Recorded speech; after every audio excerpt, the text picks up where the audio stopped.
bring the next nominee.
Good afternoon, Honorable Speaker and members.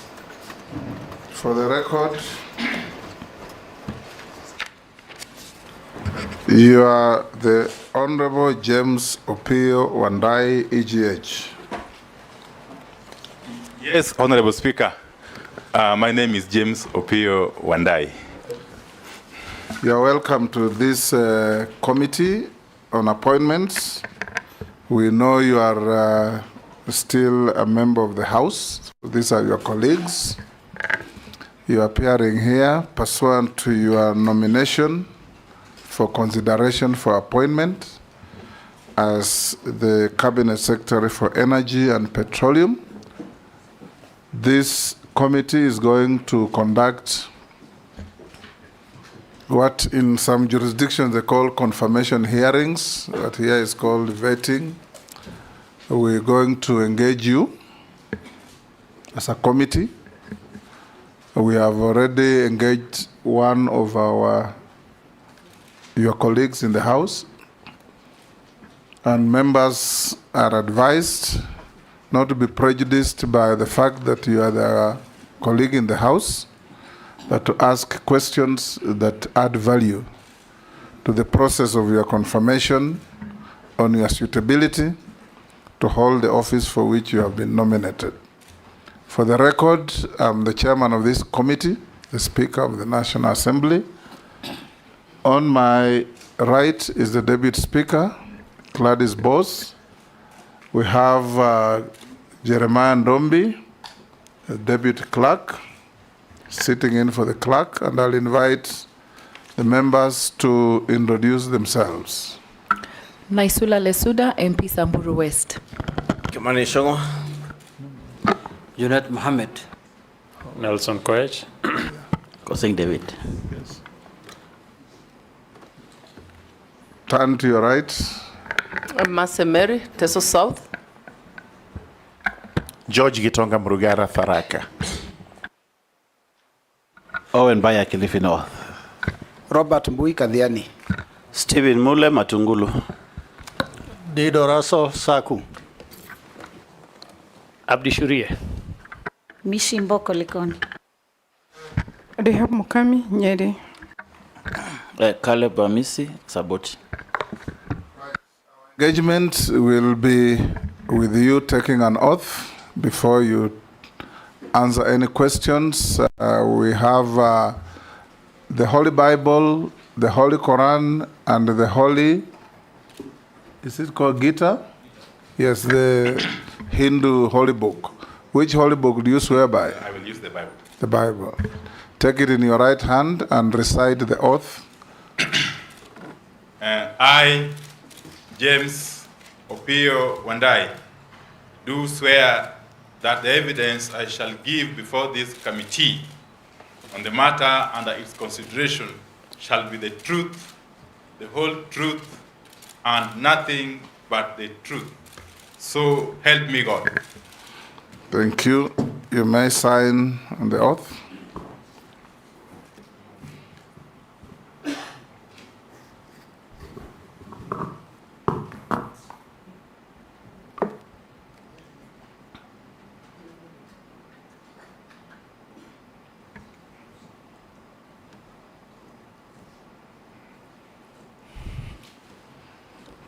Thank you. You may also give the sergeant your original documents to enable the clerk cross-check with what we have on you. As we start, Honorable Wandayi, we expect from you precise and concise responses to the questions put, no unnecessary stories. And if we go that way, we will move reasonably fast. Questions may be put to you that make you uncomfortable or not. Just take them in the stride and answer them, because there is no ill will from any member here. It's all in the course of duty. We'll start by inviting you, for the record, to tell the committee your name, your educational background, your work experience, and your key competences to make you suitable for the appointment to which you have been nominated. Thank you very much, Honorable Speaker and members. I was born some 52 years ago in Siaya County. My early schooling started at Sikalame Primary School.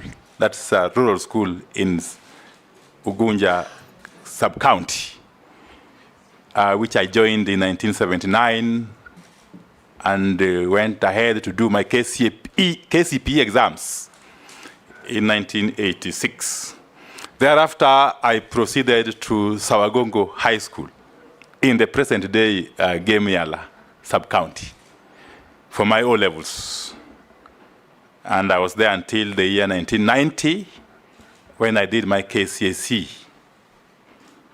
upon which I proceeded to the University of Nairobi to pursue a Bachelor of Science degree in agriculture, majoring in agricultural economics, which I completed in the year 1996.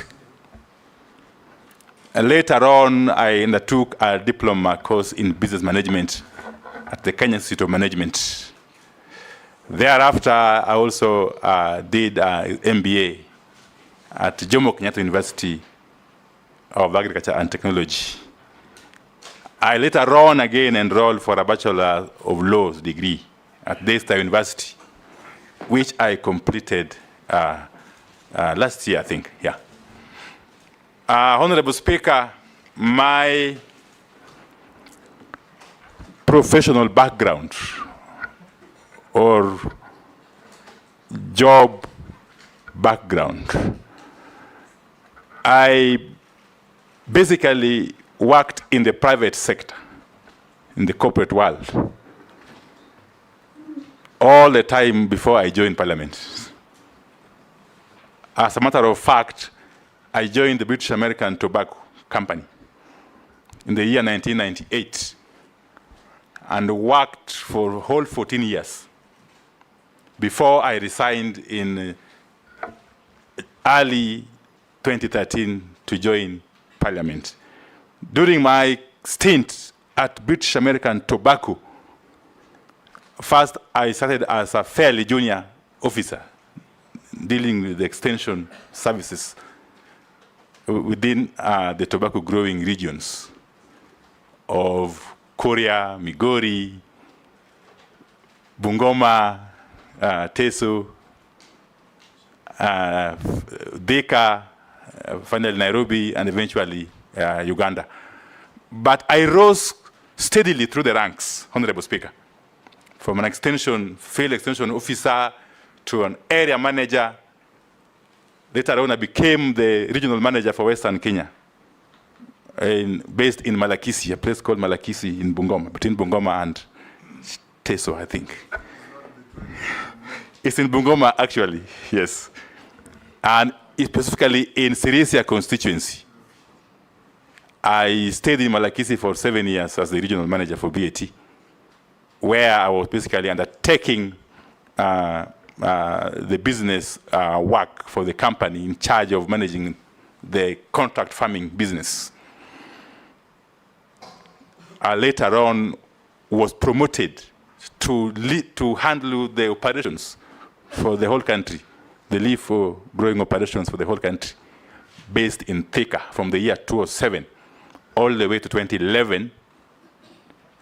And thereafter, I was seconded on an international assignment on a project internationally, but based between Nairobi and London.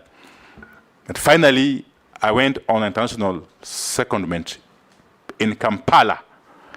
I was posted in Kampala to manage leaf business sustainability for both Uganda and DRC. I was to be there for 2 years, but I cut short my tour of duty by a year to come back and run for elective positions as the MP for Ugunja, which I successfully did in 2013. But before I come to my role in Parliament, Honorable Speaker, quickly, during the time I was working in BAT, I was, of course, a business manager. Because up to the point I was leaving, I was now essentially a strategic business manager, dealing with strategic business issues and leading teams of diverse backgrounds. In my responsibilities, I was in charge of environment, health, and safety issues as the head of those departments. And therefore, I came into contact with matters energy fairly early in life. Fast forward, Honorable Speaker, when I joined Parliament in 2013, my first term at the 11th Parliament, I served in the committee, among others, the Committee of Environment and Natural Resources. In my second term, beginning the year 2017, I was privileged to be elected the chairperson of the Public Accounts Committee, a role I played for the entire term of that Parliament. Serving with some distinguished members who are in this committee, including the Honorable Junet Mohammed, who is now the leader of minority. Honorable Speaker, in my role as chairman of PAC, I interacted with accounting officers of all ministries, all state departments, and all constitutional commissions, but to narrow down to the Ministry of Energy, whose books of accounts I examined for the whole 5 years. So that gave me an idea, really, of matters energy and petroleum. I remember dealing with the two accounting officers, one in charge of energy, one in charge of petroleum for the entire period.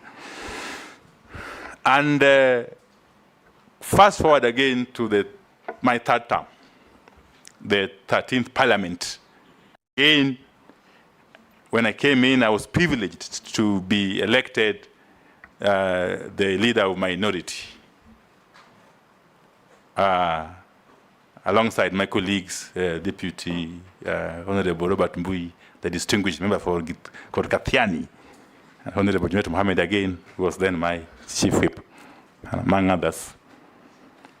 But I must also hasten to add that in this term of Parliament, apart from being the leader of minority, I have also been a member of the Public Investment Committee, Energy and Commercial, that is ably chaired by the distinguished member for Pokot South, the Honorable David Kosing. That committee, as you know, Honorable Chair, deals with matters energy to a very large extent, alongside other matters under the commercial ambit. So, Honorable Speaker, I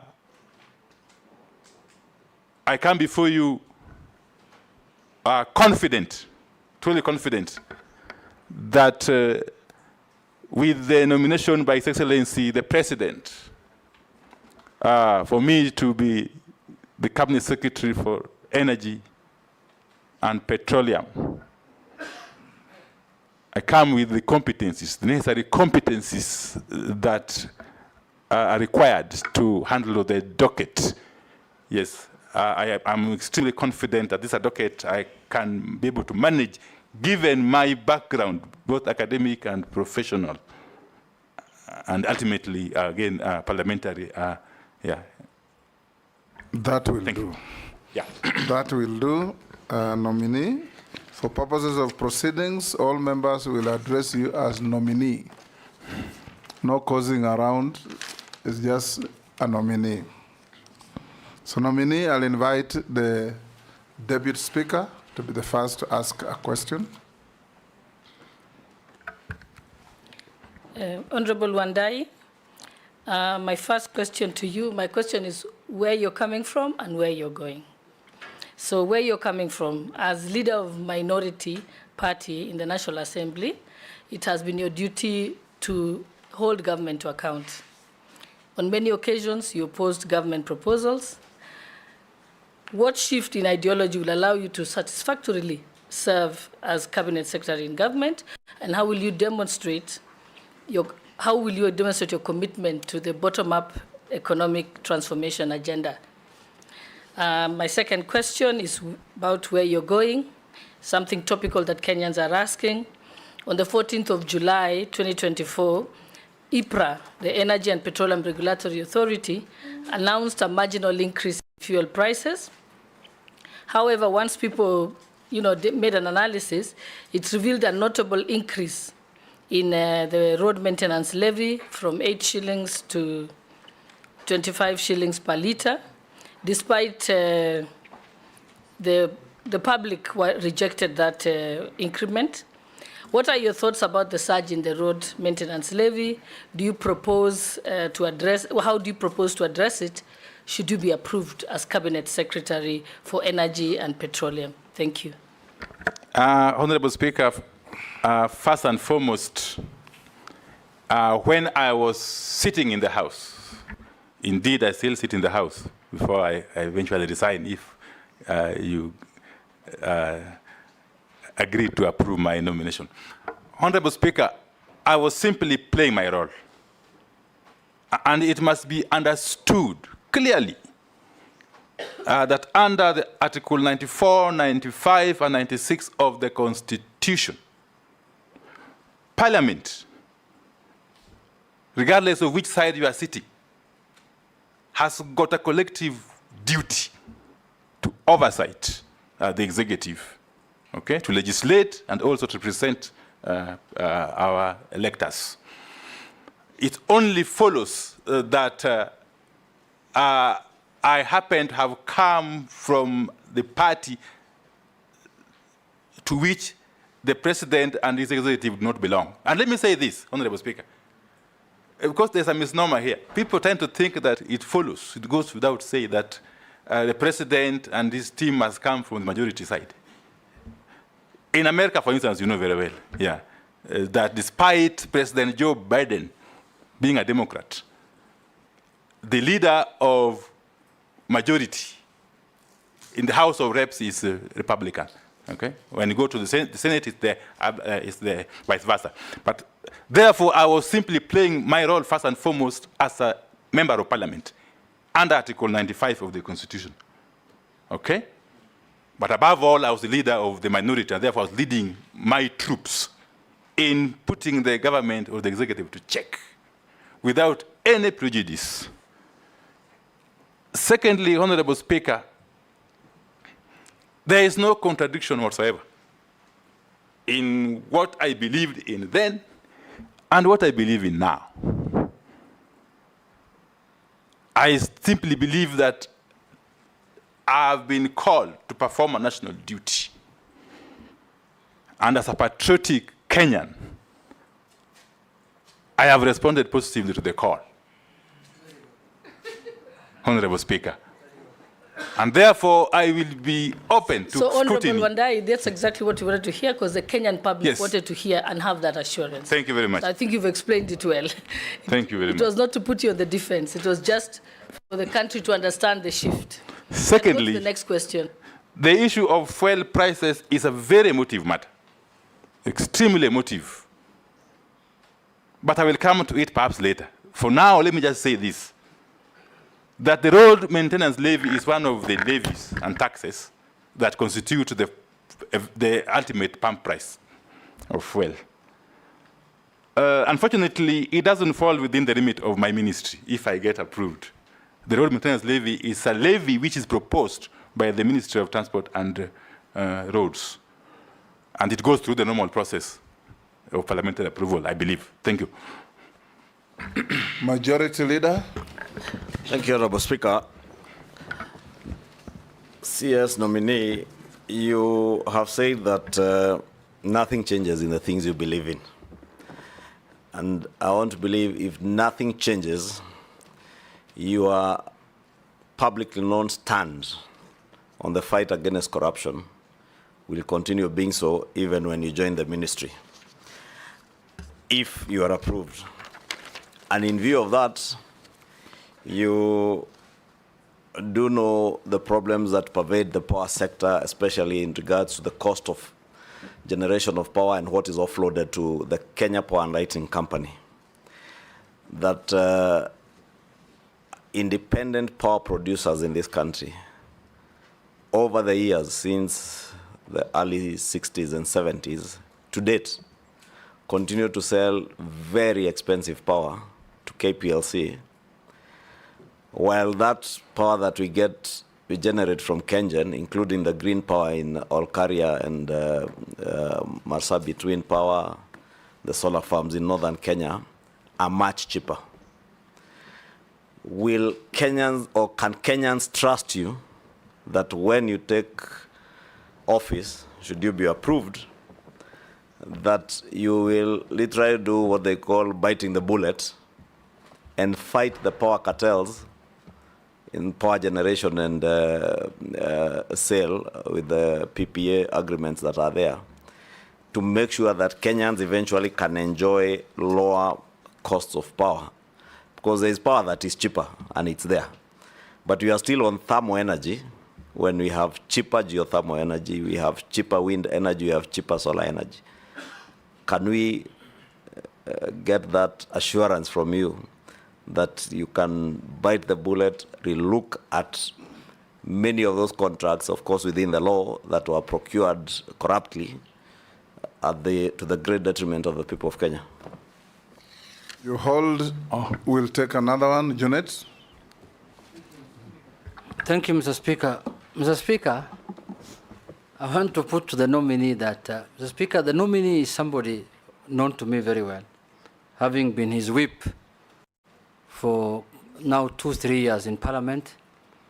And there is somebody who believes, the way I know him, he stands with on what he believes. But having said that, I want to tell him that working in Parliament, the way we have worked in Parliament together as a whip and a minority leader, and working in the executive are two different things, two different ball games completely.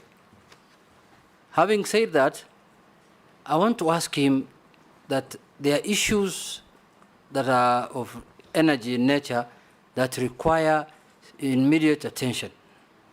For example, issues of electrification. You know very well, nominee, that there are places, you know and I know, who have not seen electricity since God created Kenya. They are still in darkness. You know very well that those places have suffered quite some time, and they need urgent help, attention. But promises have been given year in, year out by people who have taken up jobs like the way you're taking. So what Marshall Plan or what measures are you thinking of to help in the next 3 years those areas that have not seen light, not the light of God, but the light of human being, who have not seen it? What are you planning? Secondly, that is last mile.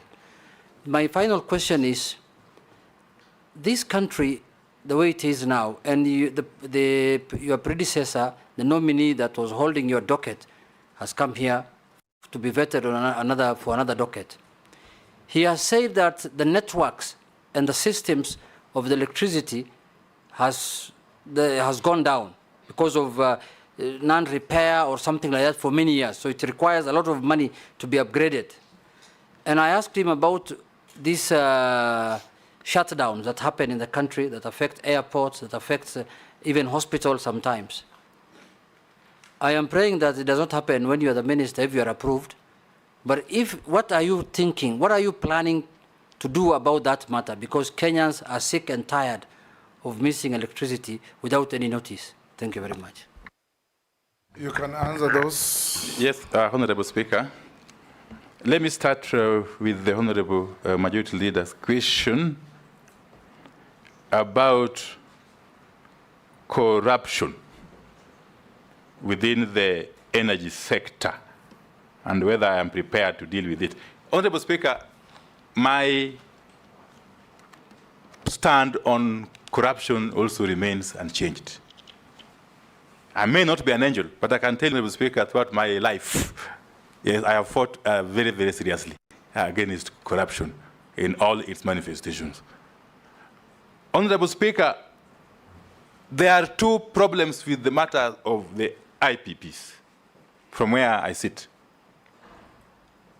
And I want to explain a little bit. First and foremost, our energy sector has undergone or is supposed to be undergoing what we call unbundling.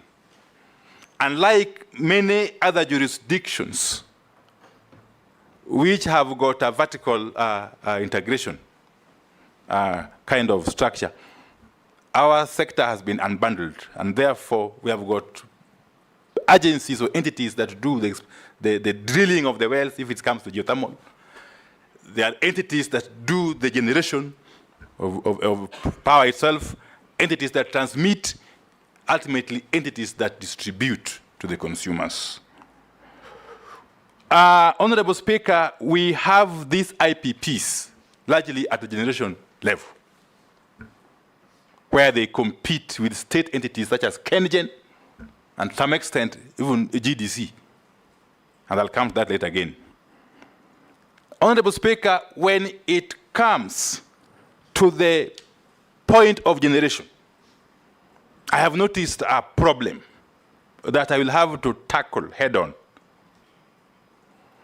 One, you know that in our mix of energy sources, geothermal is one of the clean energy sources and the cheapest. In fact, Honorable Speaker, Kenya is lucky. It is the 6th largest source of geothermal and in the world.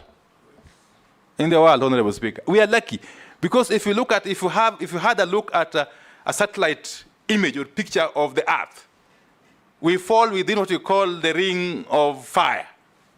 Those are areas where we have got geothermal resources worldwide. Kenya happens to be within that region. And therefore, we are blessed as a country to have geothermal resources that could help our energy be among the cheapest, Honorable Speaker. But what do you see?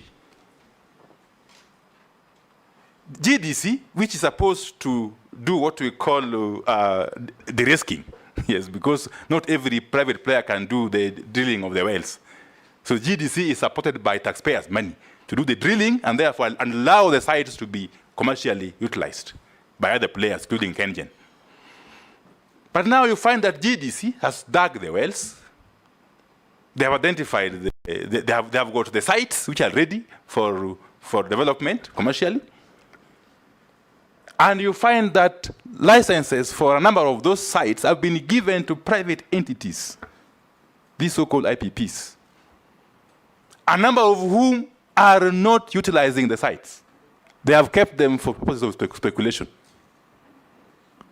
And therefore starving KenGen, which has got excess capacity of opportunities to generate more power, or geothermal power for that matter. Okay? So the country is losing on that account alone. Persons who have been given licenses, what we call geothermal concessions, and they are holding those licenses, which are public assets in my view, whilst KenGen, which is a publicly owned entity, at least by 70%, has the capacity, the expertise, the resources, is not able to get access to those sites to be able to generate for us energy. So that I will have to deal with. But I will have to deal with them by way of first engaging with the Attorney General to see what we can do. What we can do about these licenses that are remaining idle without necessarily exposing the country, of course, okay, to litigation and the likes. But eventually to see to it that in the new dispensation, if such licenses are to be issued, they must be conditions. That you get a license, but you have got certain terms within which to play. That is one. Two, it is this animal that we call take or pay. These are IPPs which have been given, which have signed PPAs, the power producing agreements, with Kenya Power and Lighting Company. And the agreement is such that whatever they generate, you either take it, or if you don't take it, you still pay for it. So really, that is not sustainable. And they are very, very, very long-term agreements. Some running to as long as 20 years. Again, I will have to engage the Office of the Attorney General on how to deal with this. But eventually, of course, I'm aware that there is currently a moratorium on the engagement of IPPs following the Presidential Task Force on PPAs that was established earlier in 2021. Even if that moratorium is lifted eventually,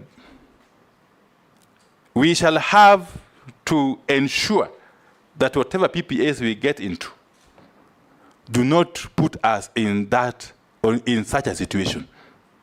As a matter of fact, my view is that eventually, because currently we have a very robust legal framework, since the enactment of the Energy Act of 2019, one of my first duties within 100 days, if I am lucky to be approved, would be to ensure that the requisite regulations are brought to fruition, because there are different stages of processing, so that the country can benefit fully, can reap the full potential from this robust legislative framework. But then, if it comes to that, I foresee a situation where this country will not need this kind of lopsided agreements. We may actually want to have an energy auction kind of situation, where you generate your energy, you take it to the auction floor, as it were, and then we buy when we need it, as consumers, through KPLC, of course. Okay? That is a futuristic view, my Honorable Speaker. Let me quickly go to the next question, because I'm trying to be, okay. Yes, I understand Honorable Jeanette's view that the executive is not like Parliament. I'm here to experience that because, Honorable Speaker, you know, I have never worked in the executive throughout my life. Throughout my life. You will get to learn. Yes, so I will get to learn.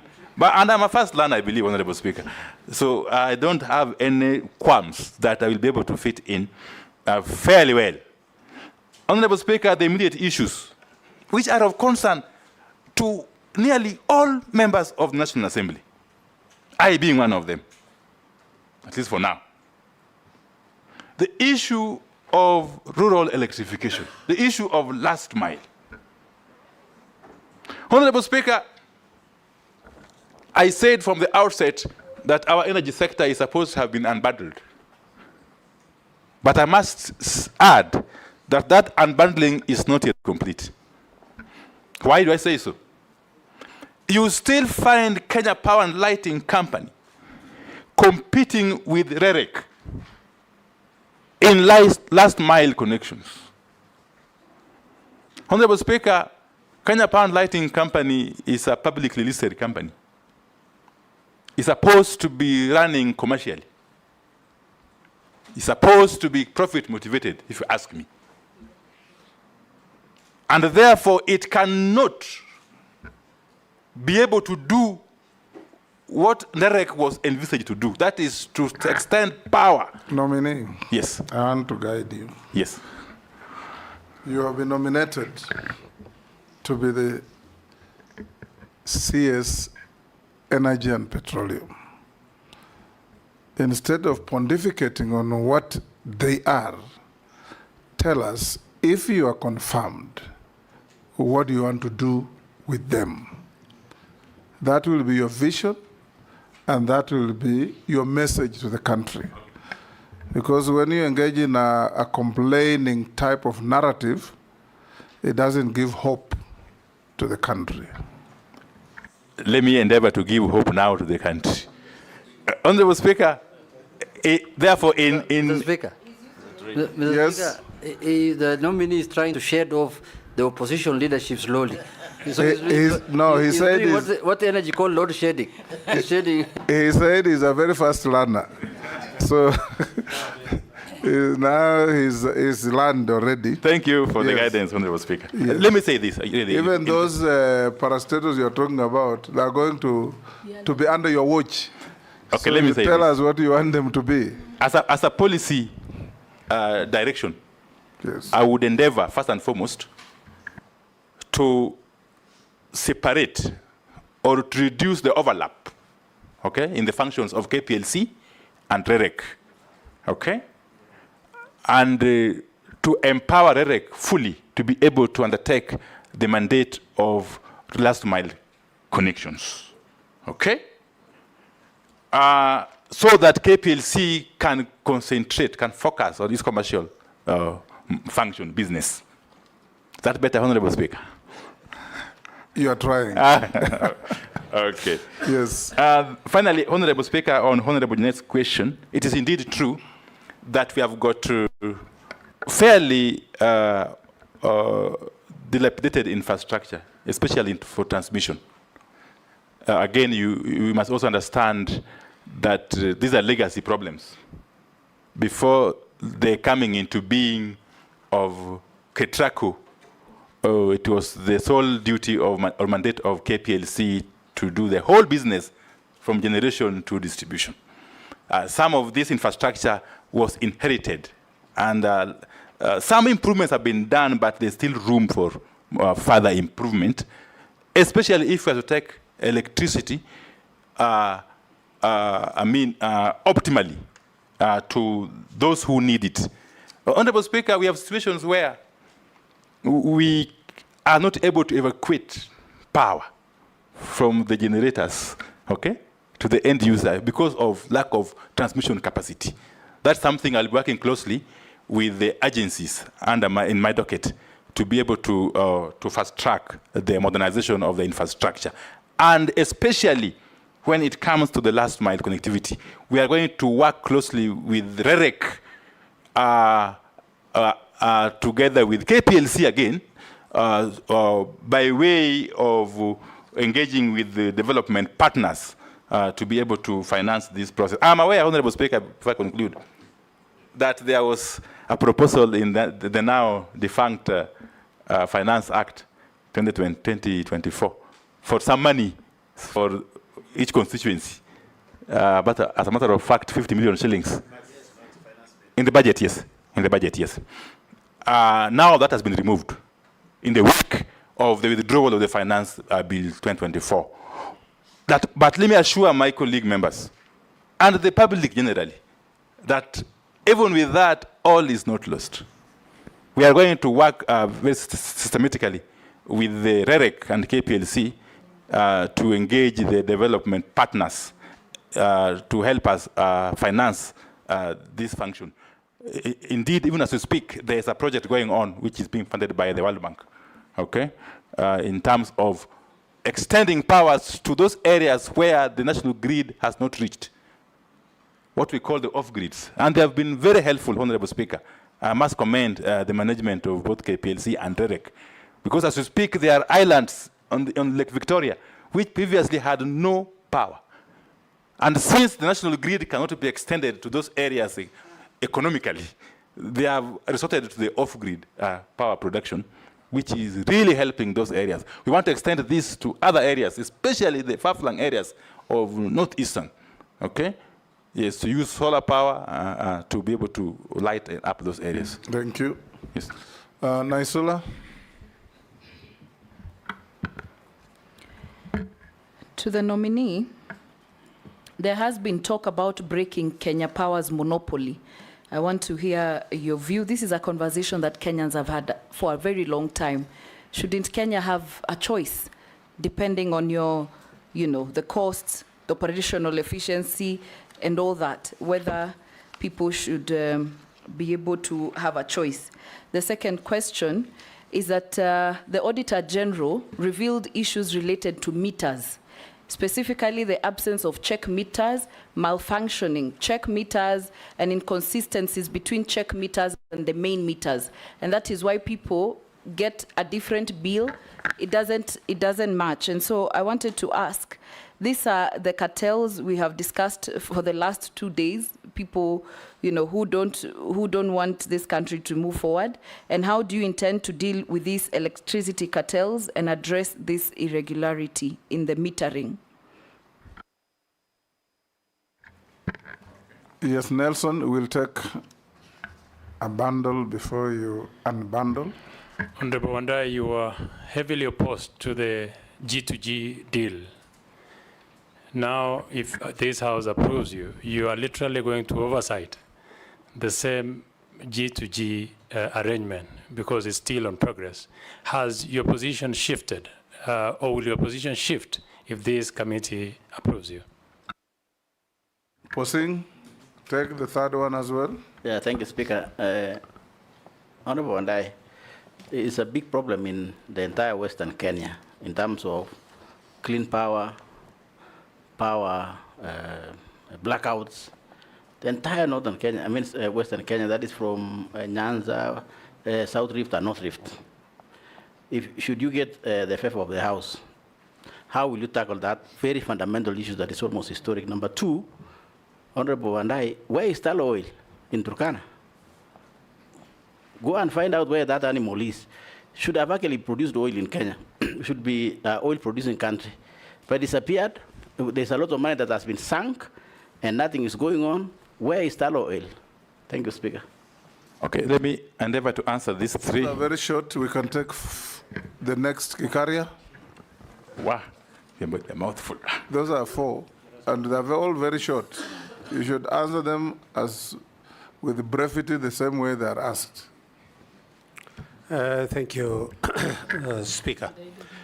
Just want to follow up on what Naisula was talking about metering.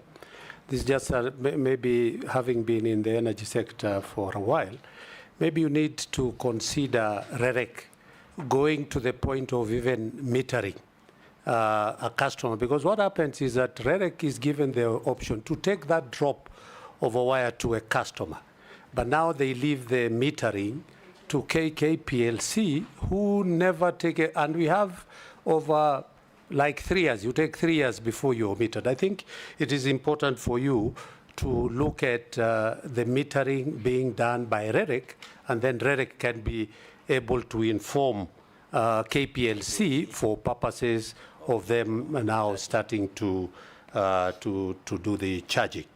But there is this question of customers make applications. Then it takes too long to a point that we encourage illegal contractors to come and put lines and transmission. And then when KPLC realizes there is that, the first thing they do is to go and bring down all the poles. Yet, and my committee then had to go to Navaholo, where they were to be paid 3.5, and they took too long only for somebody else to come in to do that. I think it is important for you to address the issues ailing KPLC, so that we don't. And KPLC is a good. By the way, in the Energy Act 2019, the KPLC is not a monopoly. By the way, anybody can apply and get a license for them to be able to do distribution of power in the country. And that is in the Act. Thank you, Honourable Chairman. Okay, Honourable Speaker, thank you. Let me start with the Honourable Naisula. And I agree with the Honourable Gikaria. The 2019 Energy Act has actually laid the basis or foundation for other players to come in the energy distribution space. But even as this happens, because it will only happen again once we have put in place the requisite regulations, the subsidiary legislation. But even as this happens, Honourable Speaker, we still need a robust KPLC. And I'll say why. KPLC, because of the legacy, of course, issues, has got an elaborate infrastructure layout across the country. The competencies, the personnel, and so on and so forth, the technical capacity to do what it is supposed to do. In any event, KPLC actually is the revenue collector, okay? Revenue that goes all the way up the upstream, the transmitters, the generators, and so on and so forth. So we still need to ensure that a KPLC is run optimally, is efficient, is effective, even as we open that space of distribution to other players, as envisaged under the Energy Act 2019. What I foresee as doing going forward, and I will have discussions with my team if I'm approved, is that we may want to create zones, okay, for purposes of optimal utilization of these resources, so that we avoid conflicts if and when this process begins. And therefore, in short, the monopoly by KPLC is no longer entrenched in law. It is essentially a matter of practice, and we shall deal with it in the fullness of time. Two is the question of faulty meters. This I will have to inquire more about, because what I have been briefed is that we have had problems in procurement of both meters, actually of all, really, of all items. Yes, but meters more so, and transformers. What has happened is that these cartels that Honorable Kipchumba talked about, and Honorable Koech, I think, these cartels have become so pervasive, Honorable Speaker, that they can't allow a tendering process to proceed to conclusion and awards to be made without creating roadblocks. We all know for sure that KPLC, being a publicly listed company with majority shareholding being government, is governed by the Public Procurement and Asset Disposal Act of 2015, which act, as we all know, Honorable Speaker and members, gives room for tenderers, yes, for bidders, to lodge complaints at every other stage. But that is being abused, Honorable Speaker, by entrenched cartels. And we shall have to work closely with my colleagues in the ministry to deal with this menace, Honorable Speaker. Honorable Koech, on the matter of G2G deal, the G2G deal, it's indeed true, Honorable Speaker, that I, alongside my other colleagues, who are vehemently opposed to this scheme. But let me tell you, Honorable Speaker, that was then. And I was doing it as my duty to put government to check. I think you already answered that question when you are responding to the Deputy Speaker. But this is specific. So on this G2G, Honorable Speaker, I am aware that it is running up to end of 2025. That gives me ample time to go and study its impact, its workings, and understand it, and for me to be able to offer appropriate guidance, Honorable Speaker. The Honorable was saying, my chair, my good chair, the matter of power outages or inefficiencies in the Western Kenya belt. Well, but it is more pervasive in the Western Kenya. But I'll explain why. Sometimes you can have a blackout for 12 hours. I have already engaged officers, of course informally, in the ministry.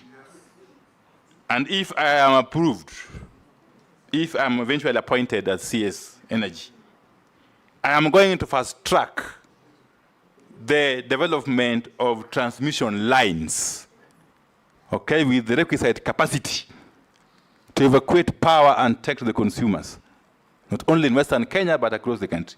And in Western Kenya specifically, I'm going to ensure that the Tarkwel or Tum Kitale line is completed and commissioned in the shortest time possible. That will deal with power issues in Pokot, in Kitale, in all that area. I will also ensure similarly that the Kibos or Kisumu, Kakamega, Musaga line is also completed. Similarly, the Narok-Bomet line has to be completed within the shortest time possible for the entire southern Nyanza region, including Kisii and Nyamira counties. And Bomet, of course, southern Nyanza includes Migori, Homa Bay, and yes, and the islands, yes, in Lake Victoria. So this is something I will actually give utmost priority, Honorable Speaker. Northern Kenya is, of course, at the heart of this strategy. As we speak, there is a line from Loyangalani to Masabit that has to be completed similarly in record time, and the line from Masabit to Isiolo, Honorable Speaker. Honorable Speaker, the second limb of this question by Honorable Kosing is on the matter of tallow oil.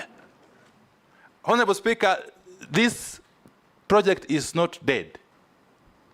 It could have taken a break, but I've taken it upon myself, if I'm appointed, to ensure that it is revived. Because tallow oil is on the ground.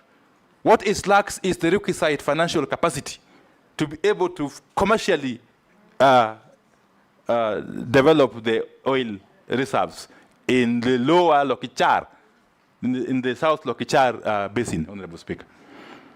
We are going to work closely with tallow oil, with the guidance of the Attorney General, to source for a strategic partner who can bring in some financial capital to be able to have this project completed. But again, time is of essence, Honorable Speaker. Honorable Speaker, you know that Kenya is a signatory to the Paris Agreement on carbon emissions.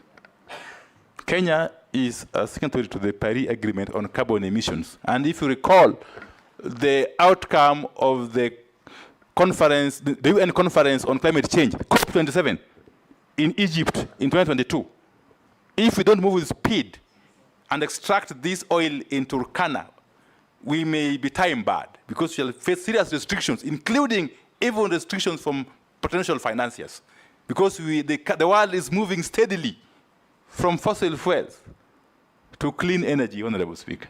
And Kenya is not an island. And therefore, I'm going to treat this matter of tallow oil and the oil in South Lokichar Basin with the utmost urgency.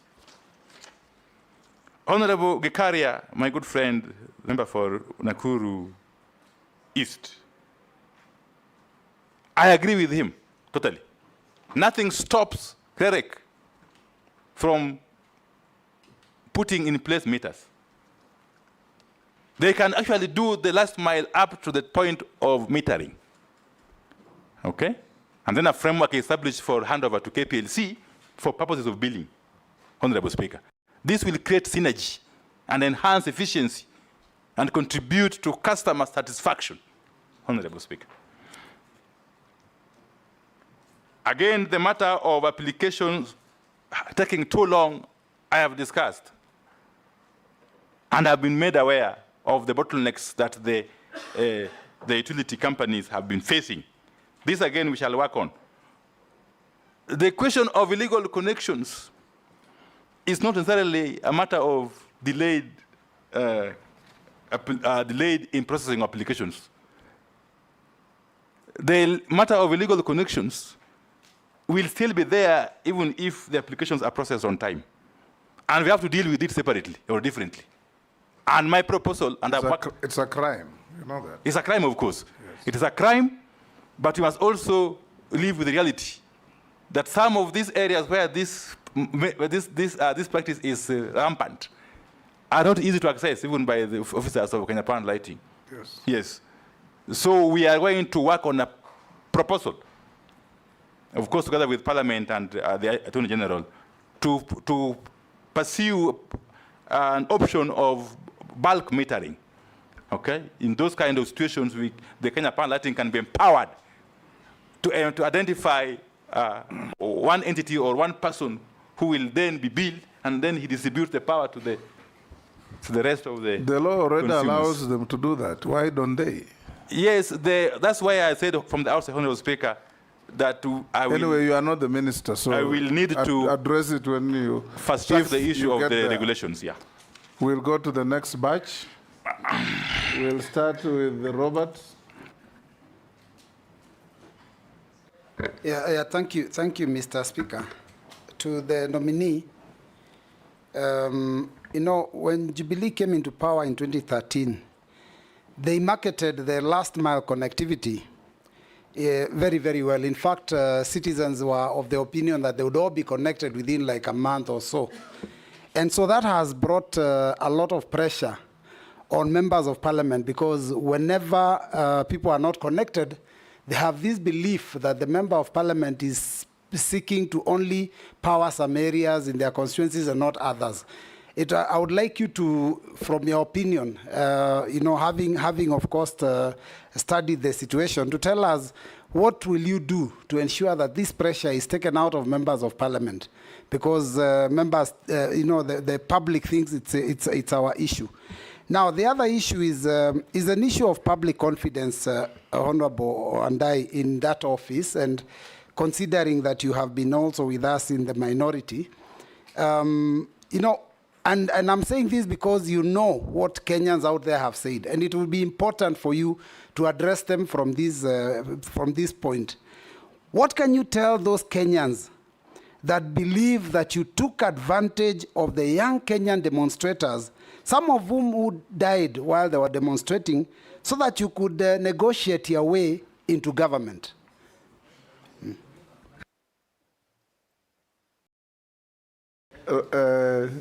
Owen? Thank you very much. After that bomb from your former deputy, I want you,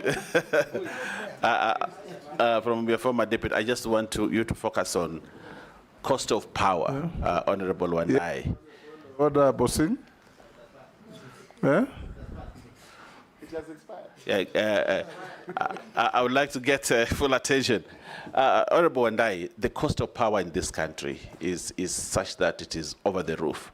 If you get a power bill, you look at it, you know, you're paying so many things apart from, in fact, the units that you are paying for actually become a small part of what you're paying for.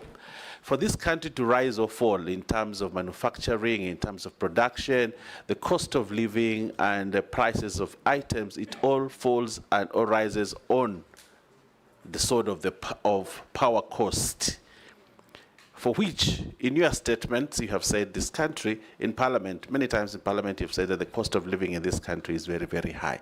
But one of the biggest contributors of that cost, of that high cost of living, is power. You are in the middle of it. Apart from thinking about reticulation of power, apart from thinking about all these other things, you have a big elephant in the room. How do you bring the cost of power in this country to reduce the cost of life and also to increase manufacturing, industrialization, and all those other things? Thank you, Honorable Wandayi. Rugara? Thank you. Thank you very much, Mr. Speaker. Nominee, the ministry you are just about to take over, if this committee and the House approves you, is one of the key ministries in the country, akin to roads, water, and every Kenyan is looking upon you to be connected to electricity. And there are not two options to it.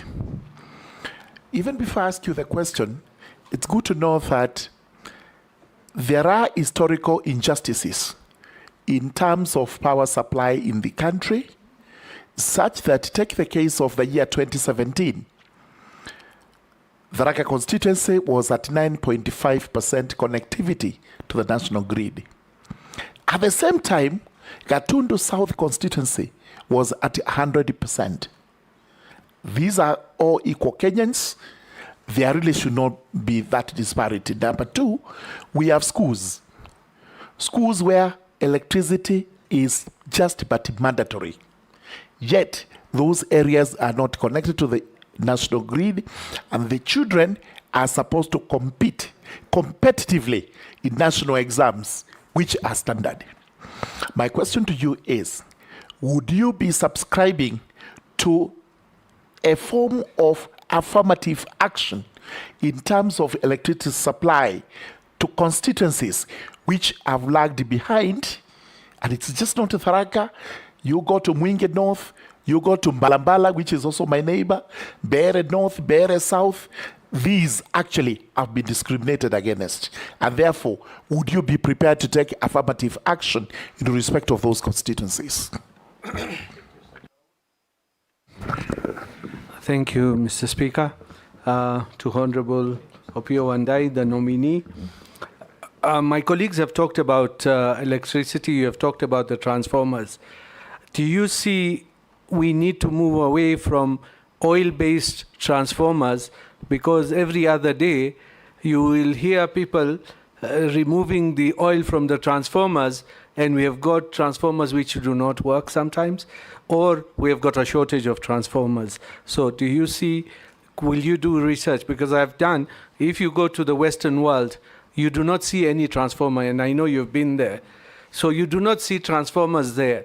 Do you think we can have KPLC having a company where it will be having fiber optic? I know they are doing it right now, but because of the ICT of this government, to deliver fiber optic to each and every place, because it's a vast network, as you have spoken about it.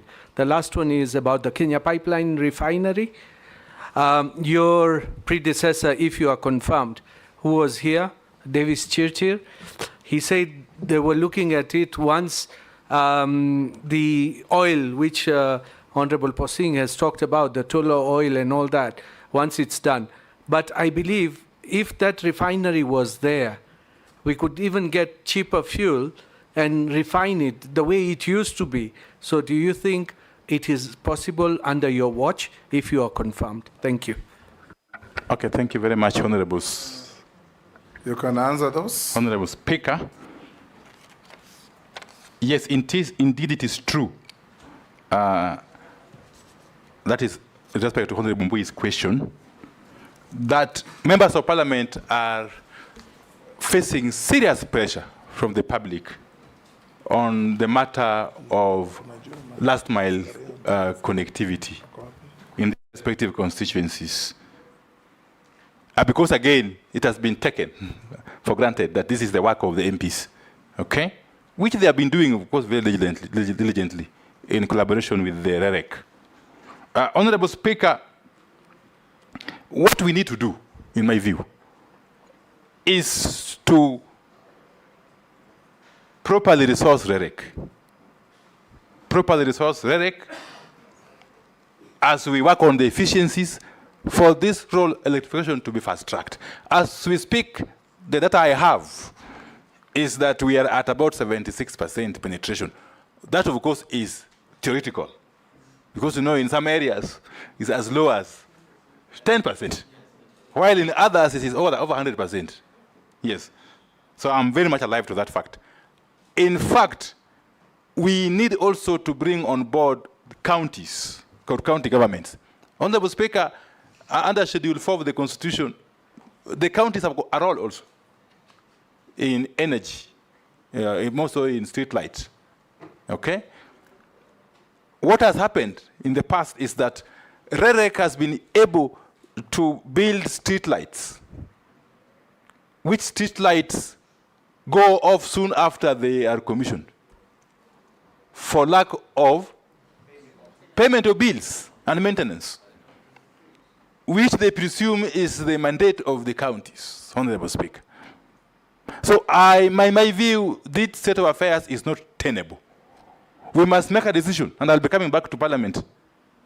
Okay? We must make a decision as to whether to empower REREC fully, to be able to be in charge of this street lighting, up to including payment of bills. But more importantly, if we can now move away from the grid, national grid, and establish solar street lights, okay, which will be easy to manage in the long term. That's the discussion we must have urgently, because these are important facilities. Honorable Speaker, on the matter of public confidence, as raised by Honorable Mbui, you know, Honorable Speaker, I am very clear in my mind, extremely clear, because I've been on this space for quite some time. The Gen Zs, or the youth, were not raising any different issues from the issues you and I, Honorable Mbui, have raised over the years. They could have had a different style, okay? But the issues they were raising were pertinent issues, which you all agree must be dealt with, okay? And therefore, it is not proper to say that we have taken advantage of the Gen Z's clamor to get into government. First and foremost, Honorable Speaker, I never applied to join the executive, but I was pleasantly surprised and felt greatly honored that my name was recommended. And His Excellency the President went ahead to nominate me. You know the facts. Just answer the questions. So, Honorable Speaker, I still maintain the view that we are not in any way in betrayal of the cause. Don't allow Mbui to bully you. Of the youth, yes. And have no apologies. Yes. But again, Honorable Speaker, as I conclude on that one, you know, we are basically coming on board in a paradigm shift. I'm very pleased that the President has actually declared that we have to adopt a paradigm shift in the management of government and state affairs. And I'm most privileged if I'm approved. In our country. In our country. Yes. Yes. Thank you, Honorable Speaker. We are living in different times. Yes, so we must also think differently. Sorry.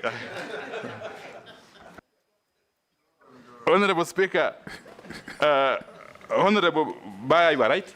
The cost of power is exorbitant in Kenya. Even if you compare ourselves to our neighboring countries, especially Ethiopia and even Uganda, really. But part of the reason why our cost of power is too high, is the exorbitant amount of commercial and technical losses that Kenya Power, especially in cars. Kenya Power loses up to 23% of the power it buys from the generators. Okay? In other words, it doesn't sell. Almost 23% of the power it buys from the generators. Inefficiency and recklessness. Yes, there are many factors. You must assure the country that this will stop.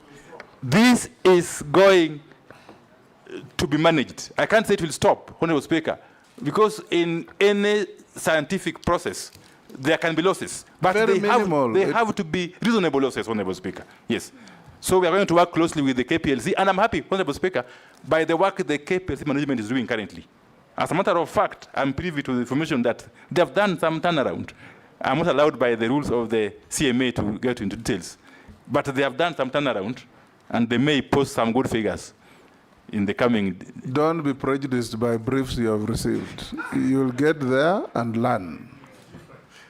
Thank you, Honorable Speaker. I'm just being optimistic. Yes. And giving the country hope. To borrow your words. Yes. Okay. Continue. Honorable Speaker, let me dash to the question, by Honorable Dawood. Murugara. Murugara first. Murugara, yes. Honorable Speaker, it is true, there have been historical injustices.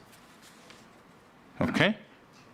And we must work together in terms of addressing these injustices or these imbalances. We must correct them systematically.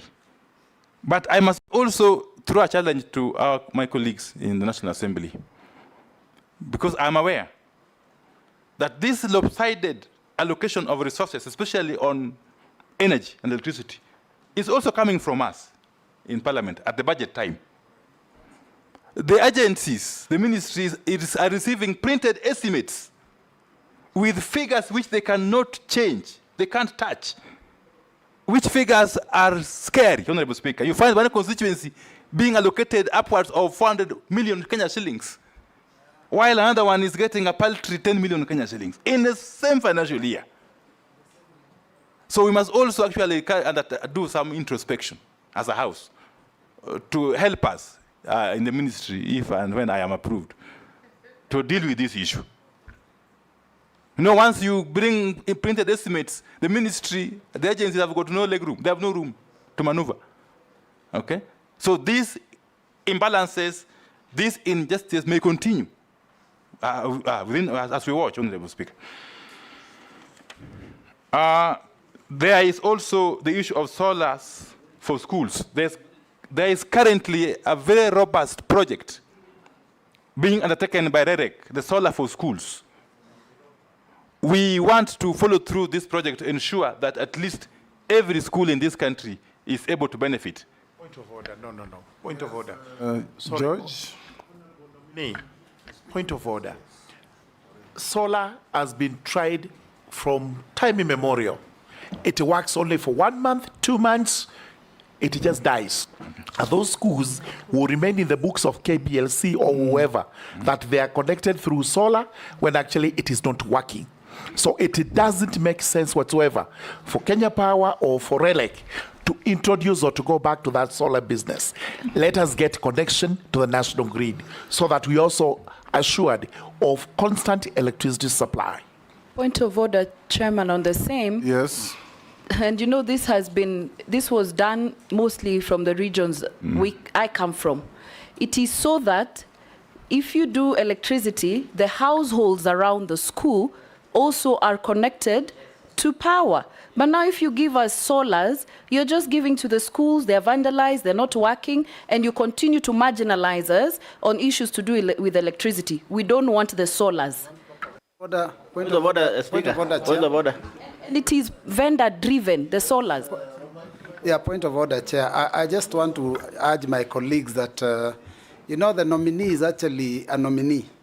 And we are addressing the nominee like the CS for energy, a decision Which we are yet to not. make. Because the pressure is on him now dealing with solar versus, you know, regular energy. So. No, it's important for him to know. Probabilities. We are working on the probabilities. You are being warned of landmines ahead. Okay, thank you. Yes. I've taken note. Yeah. I've taken note, Honorable Speaker. Let me just proceed quickly to Honorable Dawood. Yes, I've gotten your point on the possibility of moving from oil-based transformers to something else. I need to check with the technical people to be able to give some feedback on that. Honorable Speaker, there's an issue raised, the Honorable Dawood raised, on the Kenya oil refinery. Did you mean refinery or the Kenya pipeline? Oil refinery with the pipeline. Yes. You know, I am aware that the Kenya oil refinery has or is in the process of being acquired by the Kenya Pipeline Company. I will need to get into the details as to the rationale behind this. But I still foresee a very big role for the Kenya oil refinery, at least its installation. Firstly, in terms of the processing of the crude oil, if and when it finally flows from the South Lokichar, yes, to Mombasa. But more importantly, Honorable Speaker, I have come to the realization that this country does not have provision for strategic reserve of oil. That we can actually one of these days wake up and find that we can't bring oil to Mombasa. And then after some few days or weeks, we are ground to a halt as a country. So I think this facility in Mombasa can still be useful in future. Once we work on the strategic oil for the country that can last for at least 90 days. That's the best practice universally, Honorable Speaker. Thank you. You have not answered if KPLC can do the fiber accompany. Would it be possible or not? I will also pursue this. Yes. Mary Emase. Thank you. Nominee, you've talked about customer satisfaction. I put it to you that KPLC customers are the most dissatisfied. And I want to believe that there are serious management challenges to do with the leadership of APLC. Why do I say that? A simple task, but of urgent nature, like restoring a falling post or a collapsing post, goes a time bomb. It can collapse any time, it posing danger, and in certain instances it has occasioned deaths. It will take forever before it is restored. Actually, there is one about to fall onto my house. You will call the so-called regional directors. There is no response. Secondly, restoring power when there are those frequent outages. A transformer has failed or has busted, and some of them are in learning institutions in our regions. It is adversely affecting learning.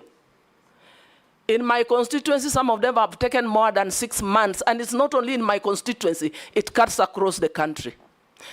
If you are actually approved, you tell us what you're going to do about some of these management issues.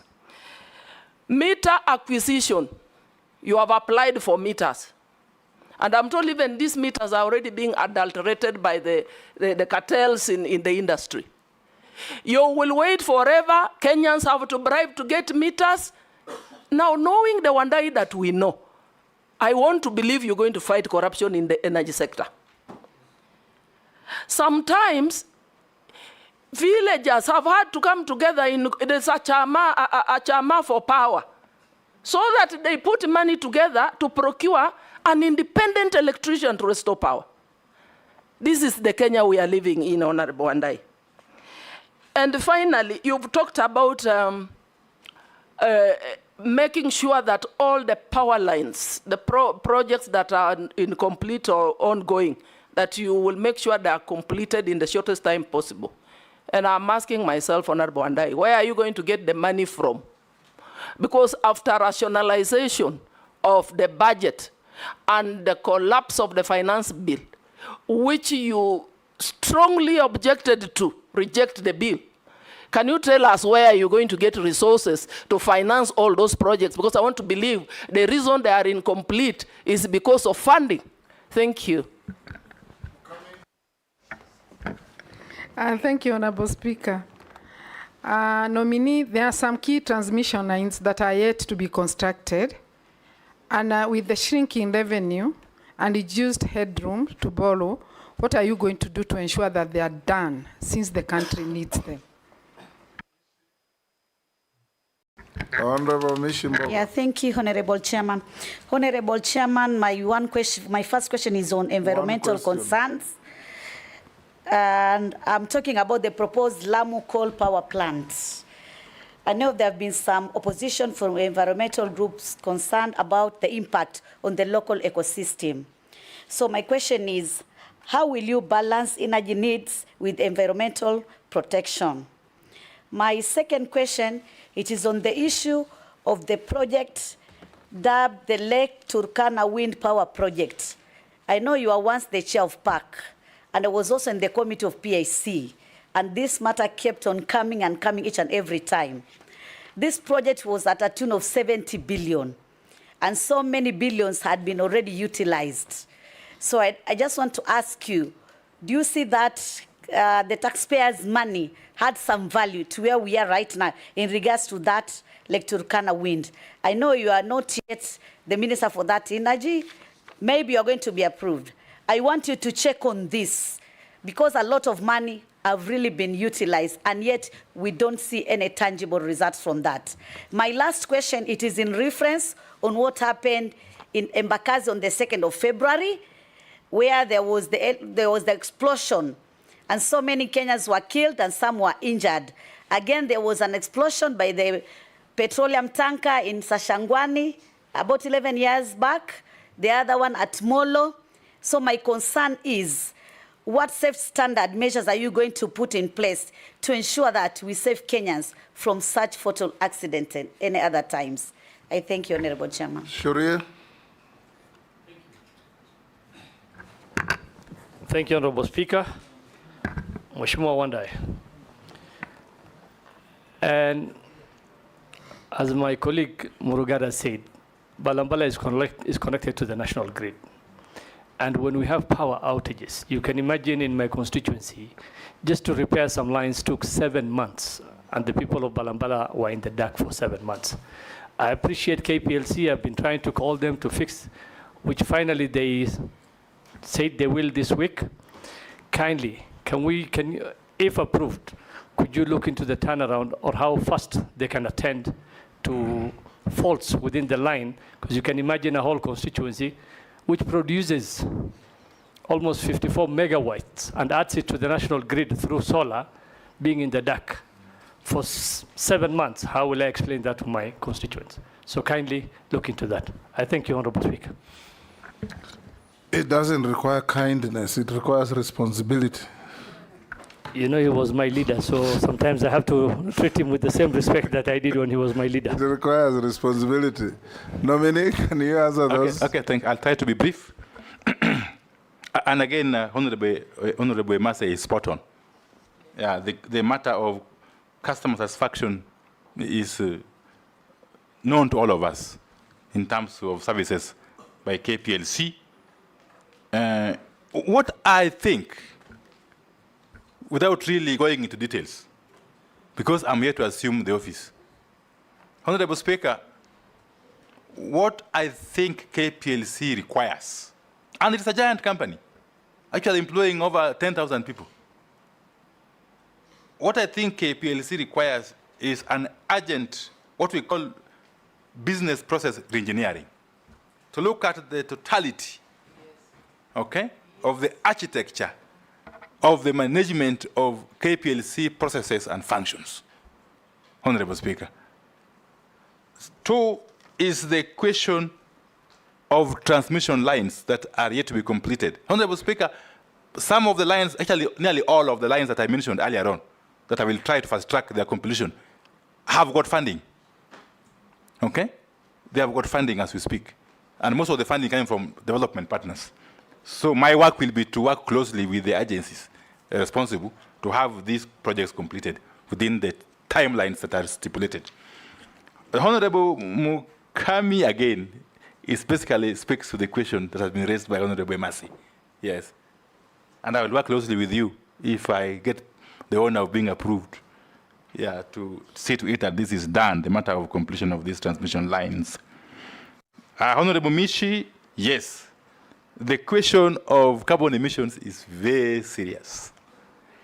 But again, we shall have to work closely with all stakeholders to strike a balance between energy needs of the country and environmental protection. That delicate balance will have to be struck, Honorable Speaker. Yes. Lake just on the same. Yes. If you allow me, Mr. Speaker, I don't want to allow myself. Thank you. I would like to ask you a question on nuclear energy. You know, there's a proposal in my... It's not the same. No, He it's... was answering a question on coal. That is called, this is nuclear. How can it be the same? It's different. Yes. Let him finish answering those questions, then I'll give you... Thank you, Mr. Speaker. Honorable Speaker, Lake Turkana wind project. Honorable Speaker, for sure, this is a matter again of public notoriety. I kept hearing about it when I was in the last parliament, I think. Yes, it was within the purview of the Committee on Energy and PIC then. I'm aware, despite all the issues that were raised then and even now, that eventually the power is being generated. Okay? As a matter of fact, Honorable Speaker, in our total installed, out of our total installed energy capacity, which is about 3,200 megawatts, the wind power is accounting for about 460 megawatts or so, the bulk of which is from this Lake Turkana wind. So I will take time once I assume, if and when I assume office, to establish more details surrounding this project Yes, and to draw lessons from it that could inform our future engagement with similar projects. Yeah. Yeah, Honorable Speaker, yes, again, the issue of gas explosion in Bakassi, Sachangwan, and so on and so forth. It's a question of regulation. It's a question of regulation. I will be working closely with EPRA and enforcement of the law. Yes, I'll work closely with EPRA to see to it that these occurrences are a thing of the past. In fact, Honorable Speaker, one of the areas I'll be focusing on, if I get to be appointed, is to push the LPG uptake by the public in terms of cooking, okay? From the current about 40% to 100% by 2028, actually, 2028. That should be the target, Honorable Speaker. And we are going to work closely with all the relevant players to ensure that we make it possible for the Kenyan people in the countryside and everywhere else to access gas, clean energy for cooking. Because we can no longer continue in the manner we are continuing of using charcoal, using firewood. It's not sustainable, Honorable Speaker. Yeah. And therefore, if for this to happen, we must put in place a proper enforcement mechanism to forestall such unfortunate occurrences that have happened in the past. Honorable Speaker, Honorable Shurie of Mbalambala, again, the same issue of response by KPLC that was raised by Honorable Emasi. But I'm also happy that the solar plant in Garissa is really contributing immensely to the national grid. Currently, solar energy is accounting for about 220 megawatts of our total installed capacity, the bulk of which is coming from Garissa. And Mbalambala, to be specific. I'm also happy, Honorable Speaker, to notify honorable members that there's also a line which I need to fast track, a transmission line from Garissa to Garissa, that if completed will also help in connecting the populace around that area to the national grid. Honorable Baya, if you allow me, I just finish with him. Yes. Honorable Baya's question on nuclear energy. He did not finish asking. Now you can ask. I would like to say this,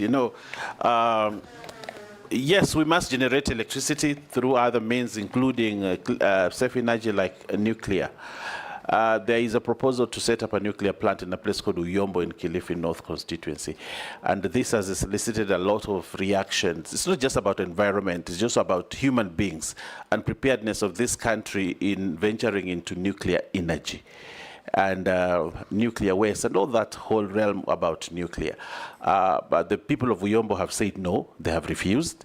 And looking at many factors, and they have a right, they've been forced, they've been beaten, many things have happened to force them into this nuclear. Would you stand with the people of Uyombo and actually agree with them and look for other sources of energy other than nuclear?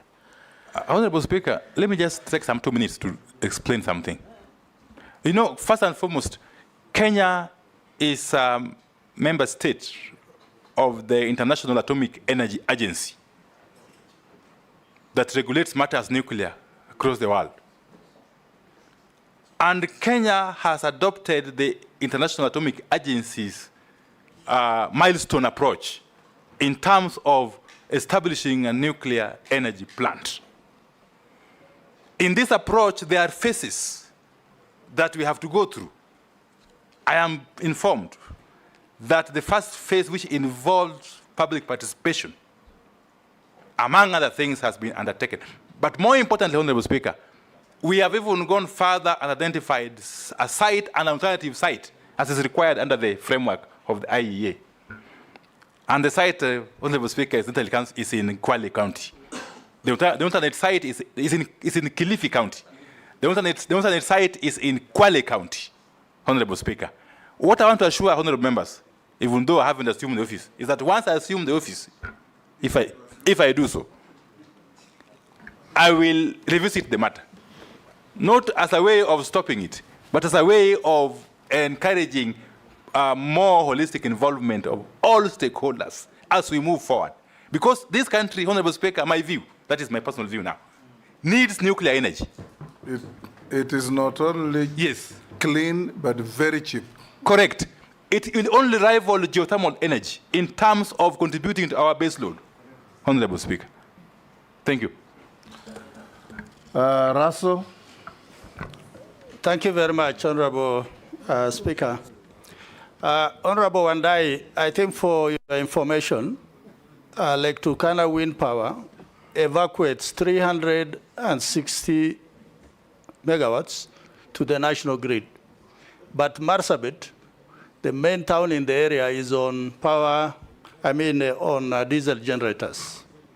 That is the inequality that is there. So my question is, in Vision 2030, we as a country project to be a middle-income country and industrialized.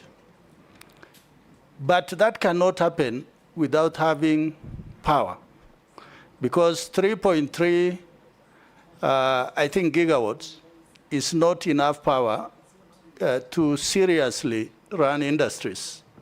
And there are also many interests in the power sector, cartels, big corporations who have interest. There are many who have preceded you.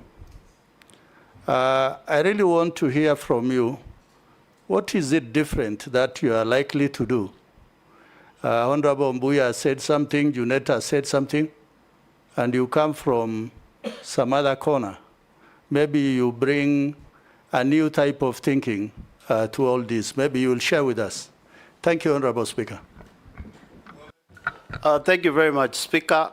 Honorable Wandayi, the nominee, I want to look at Kenyans and to tell them what new formula are you going to bring to the energy sector to see the pump of oil in the petrol station go down and to see the purchase of electricity in this country goes down by at least 30%. Thank you. Thank you, Mr. Speaker. I just want to follow up where Honorable Imase left, Mary. Billing of Kenya Power, if you do get through, if there is wrong billing, you have to pay before you even complain. It's like KRA. So if you do go in, would you probably talk to them and, if there's a dispute, of course you don't pay the whole thing. Thank you.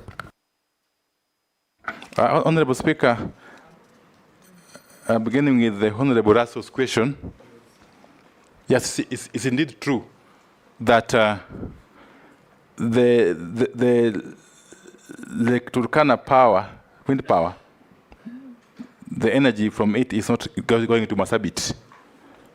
Okay? And of course, this is a factor of transmission, Honorable Speaker, which I said earlier on, yes. And in fact, there are now plans to take it down to Mombasa. Yes, to Mariakani. Yeah. So I think we still have to look at our transmission network and see how cost-effectively we can re-engineer it to serve the country better. Honorable Speaker, Honorable Russell has spoken about a very serious issue here. Kenya, of course, aspires to be a middle-income economy. This is according to the country's Vision 2030, which is in line with the East Africa Community's Vision 2030 also. Yeah. Honorable Speaker, there is no way we are going to industrialize and therefore grow the economy without an assured supply of clean, reliable power or energy. I was just looking at some statistics, Honorable Speaker. A state like California in the US, which is the same landmass as Kenya, has got an installed capacity of 60,000 megawatts. The peak requirement, I'm told, is about 40,000 megawatts. Kenya has got an installed capacity of 3,200 megawatts with a peak requirement of 2,200 megawatts. So we are playing in different leagues, and yet we want to grow through industrialization. My take is that we must increase our installed capacity based on clean energy sources. Geothermal, of course, hydro even if it is not very reliable, because sometimes we get prolonged drought. But we must continue to increase this. And that's why I'll be very keen in ensuring how the licensing for these geothermal sites is done going forward. We have to give the KenGen the capacity, the mandate to generate more power, okay, which then will attract investors. Because once we have got enough power, Honorable Speaker, people will come and establish industries. There's a school of thought that has it that first of all we establish the industrial parks, then power will. I don't think we have to find a balance, Honorable Speaker. The fact of the matter is that we need cheap power or energy for us to attract investments and for the economy to grow eventually. Honorable Mule, the pump price of fuel, we must understand, is not just a simple matter.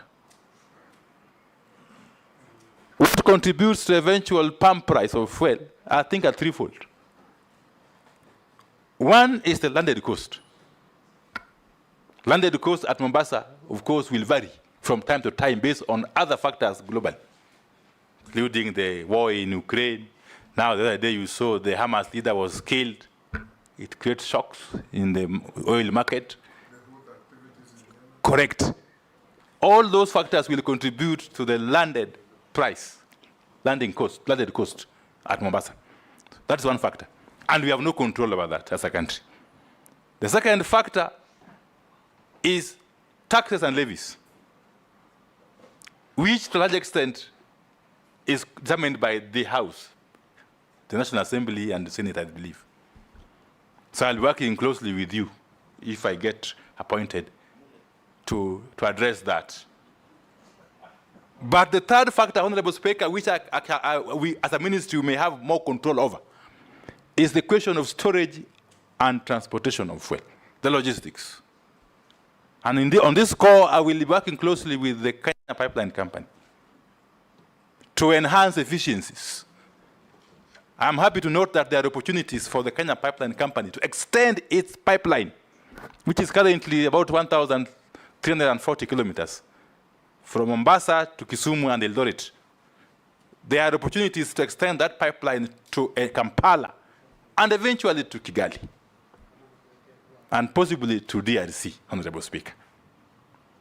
If and when we do that, then KPLC will be able to generate more revenues, okay, and reduce its costs, operational cost, which of course goes into the pump price, you know. Honorable Speaker, you know, you are aware that Uganda has, since this month, I think, started importing its fuel directly. But even still, it's using our pipeline, okay? Which is a benefit to us. We're not losing anything, really. Previously, we would... The pipeline world over is a highway. Correct. Yes. And they're paying us. Previously, out of the 100% imported fuel or petroleum products, Uganda would take 20%. But now that 20%, it is importing directly, but still passing through our pipeline. How I wish the extended pipeline to Kampala and DRC could be owned by Kenya, you know, Honorable Speaker, if it's possible. Because pipeline makes money in two ways. One, by the volume that goes through it. Two, by the distance that volume travels. So I think we have got serious opportunities to make Kenya Pipeline Company more competitive, even now it is posting fairly good profits. Pipelines all over the world are not constructed with domestic resources. They're so lucrative that any lender will give you money. So it's up to you to go and organize. Thank you. I think it's finished, basically. Yes. Yes. I'm going to look at why they are billing you incorrectly, Honorable Dawood and other. Okay, another consumers here. Nominee, let me ask you a question or two. Kenya Power is a monopoly. In fact, the biggest monopoly in this country. And yet we keep on seeing stories that it is technically insolvent or has serious financial difficulties. If you find favor and become the CS, what are you going to do to ensure that this monopoly that has a stranglehold over every sector of life in Kenya, that collects money from everybody, some up front with prepaid meters, becomes profitable and pays a dividend to the treasury? Because it is a state company. Number two, and this follows what Rahim was saying,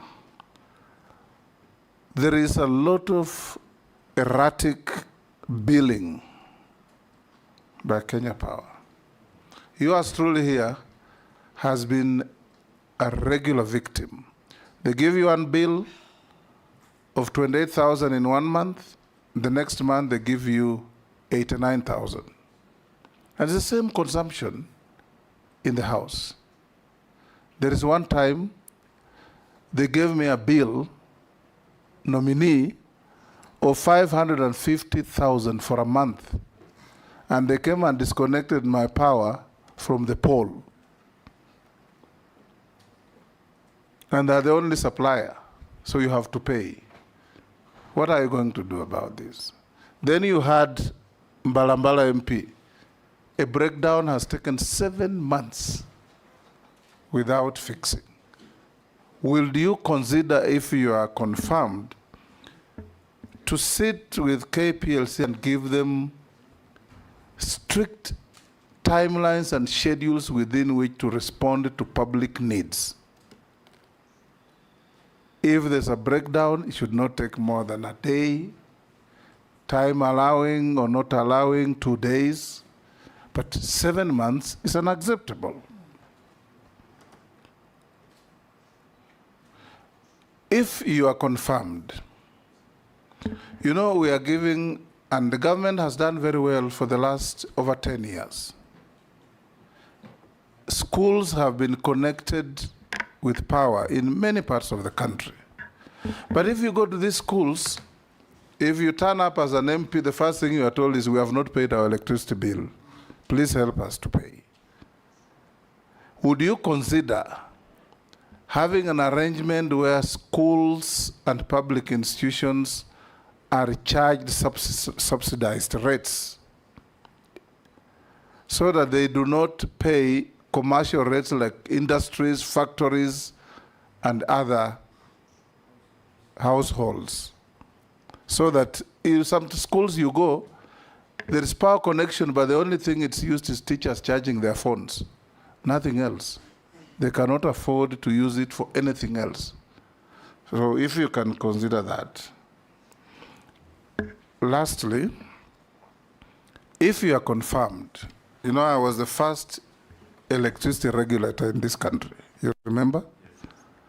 At that time, when we carried out a study, there was in the Southern Africa countries called the Southern Power Pool, where Zambia, Zimbabwe, South Africa, Botswana, Lesotho, Swazi were all interconnected. So if there was a shortage of power in Zambia, it automatically flows in from the connection in the pool and vice versa. Would you consider working with your counterparts in the region to create a power pool for the East African countries, including Ethiopia that now has enormous capacity after the Renaissance Dam, so that we can, in times of straits like droughts, it automatically flows into Kenya, there is metering, and we pay for it? Thank you, Honorable Speaker. I will answer them in the reverse. And I agree with you. We have no option but join in the East Africa Power Pool. First, as a way of creating for our actors additional market. So that if we do what we are promising to do of increasing our installed capacity, then excess energy can find an outlet, Honorable Speaker. And in the converse, if we are short of energy for whatever reason, we can get energy from the neighboring countries within the pool easily into our national grid, Honorable Speaker. There are no two ways about it. The issue of possible subsidy for schools is a great idea in my view, Honorable Speaker, and it's an issue I may have to pursue and see to what extent it can be actualized. If and when we adopt it, it looks very revolutionary because the schools are actually suffering a great deal in terms of struggling to pay these bills. And the issue of erratic billing by KPLC, which was clearly indicated earlier on by Honorable Dawood. The issue of KPLC profitability, despite being a monopoly. Honorable Speaker, I said from the outset that in my view, based on what I've seen on the desk, my desktop analysis, the KPLC would require nothing short of a business process reengineering. But then, if and when I get appointed eventually, I will have to have a sitting with the KPLC management and other players to dig deeply into the matter of KPLC. Yeah, so that when eventually we prescribe solutions, the solutions that will have long-lasting impact for the benefit of the people of Kenya, Honorable Speaker. Thank you. I've sent a few questions. Some have been put to you and you have answered. Will you end KPLC monopoly? That I've just asked you. And corruption in the petroleum industry, what will you do about it? When you revamp oil drilling in northern Kenya, I think this we have all answered. Another one says KPLC sacked 40 staff in Mombasa in 2020. When they appealed, the managers who had sacked them sat on the appeal and summarily dismissed it. Will you intervene if you are confirmed? Then other one, yes, Maya? The other one is, what strategies do you plan to implement to reduce or eliminate power outages and improve the reliability of electricity supply across the country? This you have answered. Can you outline specific measures to enhance the efficiency and capacity of the national grid? You have answered. Illegal power connections not only result in significant revenue losses, but also pose serious safety risks. What steps will you take to curb illegal power connections and ensure that all consumers are legally and safely connected to the electricity grid? How will you collaborate with law enforcement and other relevant agencies to address this issue comprehensively? I think you have also touched on that. And finally, it's to also indicate to you, nominee, that in comparable jurisdictions like Philippines, power losses amount to just about 5 to 6%. And here you talked of what, 40%? 23%. It's unacceptable. Owen? Yeah, I have a question here from one of the people watching. It says, hello, Mheshimiwa, my name is Kibor, an employee of KPLC and a skilled contract. Can you ask Honorable Opiyo why we've stayed almost 5 years under contract, yet they bring unskilled employees instead of hiring us? And he says, we have 892 skilled fundis who are under contract in KPLC, and they have refused to hire. You are not a minister. You will not answer that. And you are not solving industrial problems in KPLC. Yes, you are being vetted. Yes. Honorable members, we'll now... Yes, Mary? From? No. You have? Go ahead. One only. Sorry. One is from a Kenyan who is complimenting you and saying if you open the refinery, they'll have opportunity for internship as students. The other one is asking, how long does it take to compensate a Kenyan whose house was burnt in 2022 through a transformer fault? So if you get to office, how long will you take to compensate such Kenyans?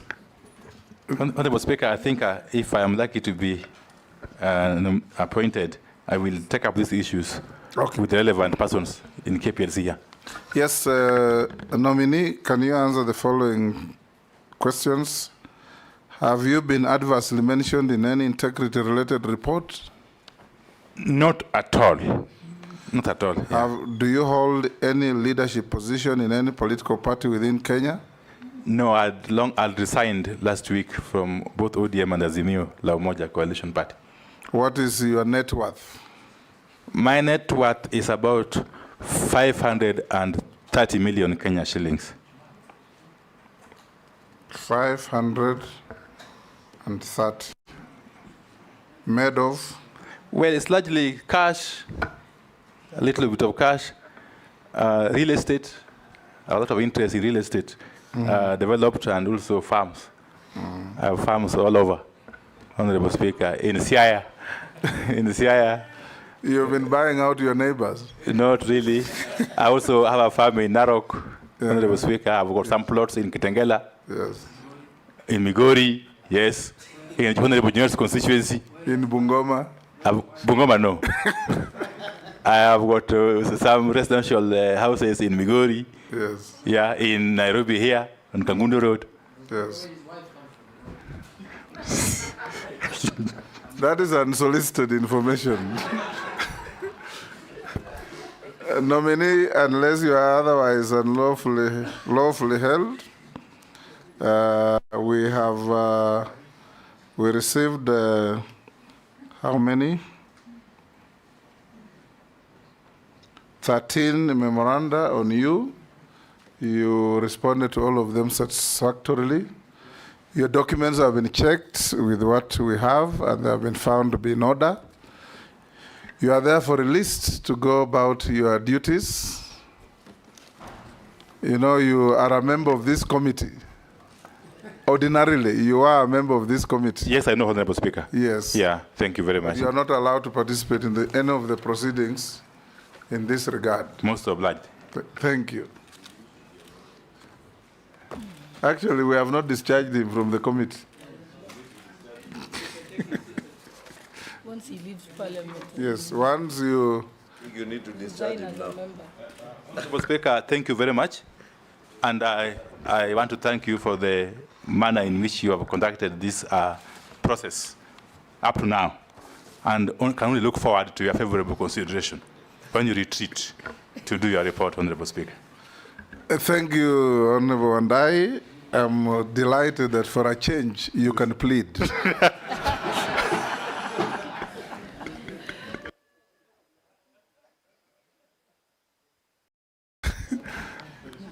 Honorable members, we break for 10 minutes. No, 10, so that the staff can also put on your desks the documents for the next. Yes.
Any questions? We have the Holy Bible, the Holy Quran, and the Holy, is it called Gita?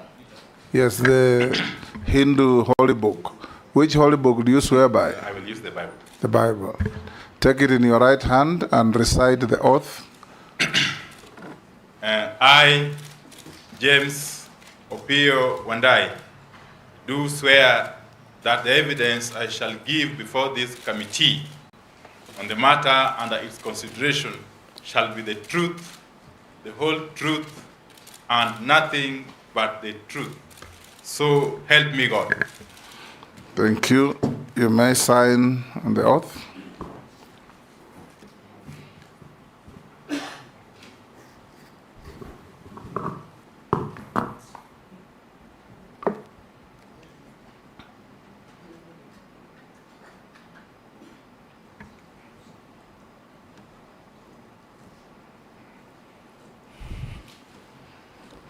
Thank you. You may also give the sergeant your original documents to enable the clerk cross-check with what we have on you. As we start, Honorable Wandayi, we expect from you precise and concise responses to the questions put, no unnecessary stories, and if we go that way, we will move reasonably fast. Questions may be put to you that make you uncomfortable or not. Just take them in the stride and answer them, because there is no ill will from any member here. It's all in the course of duty. We'll start by inviting you, for the record, to tell the committee your name, your educational background, your work experience, and your key competences to make you suitable for the appointment to which you have been nominated. Thank you very much, Honorable Speaker and members. I was born some 52 years ago in Siaya County. My early schooling started at Sikalame Primary School. That's a rural school in Ugunja sub-county, which I joined in 1979 and went ahead to do my KCPE exams in 1986. Thereafter, I proceeded to Sawagongo High School in the present-day Gemiala sub-county for my O-levels. And I was there until the year 1990, when I did my KCSE, upon which I proceeded to the University of Nairobi to pursue a Bachelor of Science degree in agriculture, not majoring in agricultural economics, Do you hold any leadership which position? I completed in the year 1996.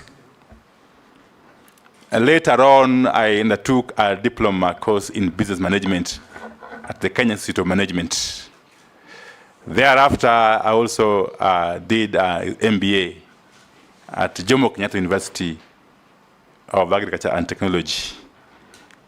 I later on again enrolled for a Bachelor of Laws degree at Daystar University, which I completed last year, I think, yeah.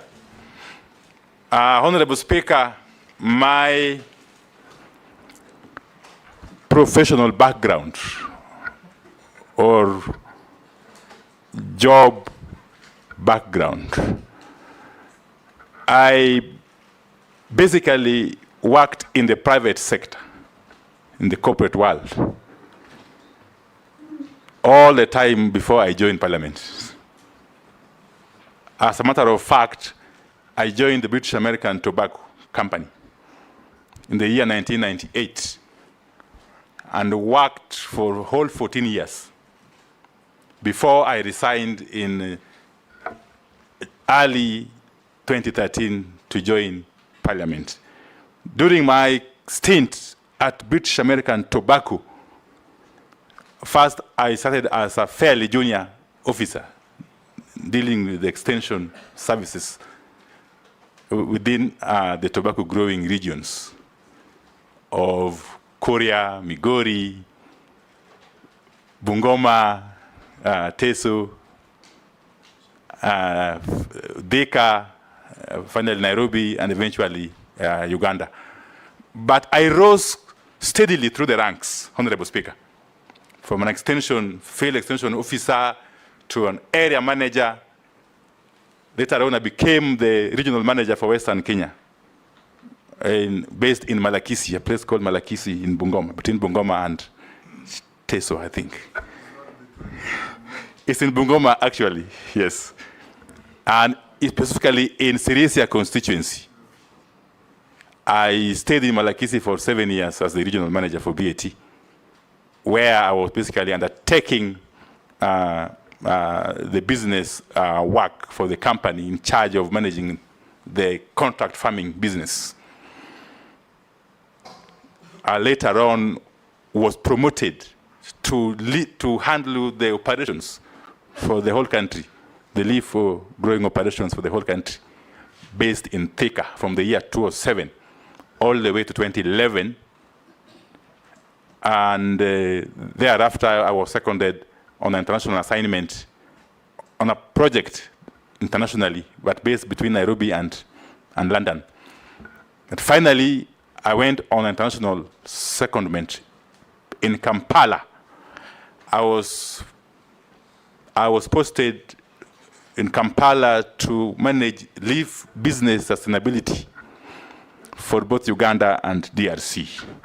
I was to be there for 2 years, but I cut short my tour of duty by a year to come back and run for elective positions as the MP for Ugunja, which I successfully did in 2013. But before I come to my role in Parliament, Honorable Speaker, quickly, during the time I was working in BAT, I was, of course, a business manager. Because up to the point I was leaving, I was now essentially a strategic business manager, dealing with strategic business issues and leading teams of diverse backgrounds. In my responsibilities, I was in charge of environment, health, and safety issues as the head of those departments. And therefore, I came into contact with matters energy fairly early in life. Fast forward, Honorable Speaker, when I joined Parliament in 2013, my first term at the 11th Parliament, I served in the committee, among others, the Committee of Environment and Natural Resources. In my second term, beginning the year 2017, I was privileged to be elected the chairperson of the Public Accounts Committee, a role I played for the entire term of that Parliament. Serving with some distinguished members who are in this committee, including the Honorable Junet Mohammed, who is now the leader of minority. Honorable Speaker, in my role as chairman of PAC, I interacted with accounting officers of all ministries, all state departments, and all constitutional commissions, but to narrow down to the Ministry of Energy, whose books of accounts I examined for the whole 5 years. So that gave me an idea, really, of matters energy and petroleum. I remember dealing with the two accounting officers, one in charge of energy, one in charge of petroleum for the entire period. And fast forward again to my third term, the 13th Parliament. Again, when I came in, I was privileged to be elected the leader of minority, alongside my colleagues, Deputy Honorable Robert Mbui, the distinguished member for Kathiani, Honorable Junet Mohammed again, who was then my chief whip, among others. But I must also hasten to add that in this term of Parliament, apart from being the leader of minority, I have also been a member of the Public Investment Committee, Energy and Commercial, that is ably chaired by the distinguished member for Pokot, South, the Honorable David Kosing. That committee, as you know, Honorable Chair, deals with matters energy to a very large extent, yes, alongside other matters under the commercial ambit. So, Honorable Speaker, I come before you confident, truly confident, that with the nomination by His Excellency the President, for me to be the Cabinet Secretary for Energy and Petroleum, I come with the competencies, the necessary competencies that you have said that are required to nothing handle changes the in the docket. things you believe in.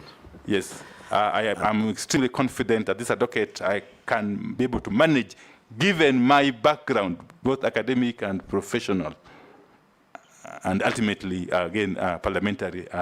Yeah. That will Thank do. you. Yeah.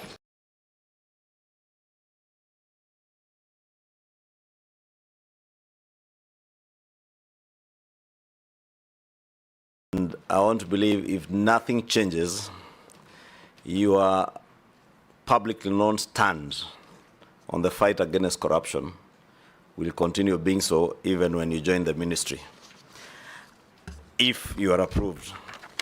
And in view of that, you do know the problems that pervade the power sector, especially in regards to the cost of generation of power and what is offloaded to the Kenya Power and Lighting Company. That independent power producers in this country, over the years, since the early 60s and 70s, to date, continue to sell very expensive power to KPLC, while that power that we generate from Kengen, including the green power in Olkaria and Marsabit Wind Power, the solar farms in northern Kenya, are much cheaper. Will Kenyans, or can Kenyans trust you that when you take office, should you be approved, that you will literally do what they call biting the bullet and fight the power cartels in power generation and sale with the PPA agreements that are there, to make sure that Kenyans eventually can enjoy lower costs of power? Because there is power that is cheaper, and it's there. But we are still on thermal energy, when we have cheaper geothermal energy, we have cheaper wind energy, we have cheaper solar energy. Can we get that assurance from you that you can bite the bullet, relook at many of those contracts, of course within the law, that were procured corruptly to the great detriment of the people of Kenya? You hold, we'll take another one. Janet? Thank you, Mr. Speaker. Mr. Speaker, I want to put to the nominee that, Mr. Speaker, the nominee is somebody known to me very well, having been his whip for now 2-3 years in Parliament. And there is somebody who believes, the way I know him, he stands with on what he believes. But having said that, I want to tell him that working in Parliament, the way we have worked in Parliament together as a whip and a minority leader, and working in the executive are two different things, two different ball games completely. Having said that, I want to ask him that there are issues that are of energy in nature that require immediate attention. For example, issues of electrification. You know very well, nominee, that there are places, you know and I know, who have not seen electricity since God created Kenya. They are still in darkness. You know very well that those places have suffered quite some time. Quorum. Let's, where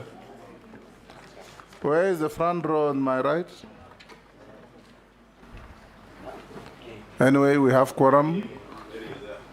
Okay. Call in the next nominee.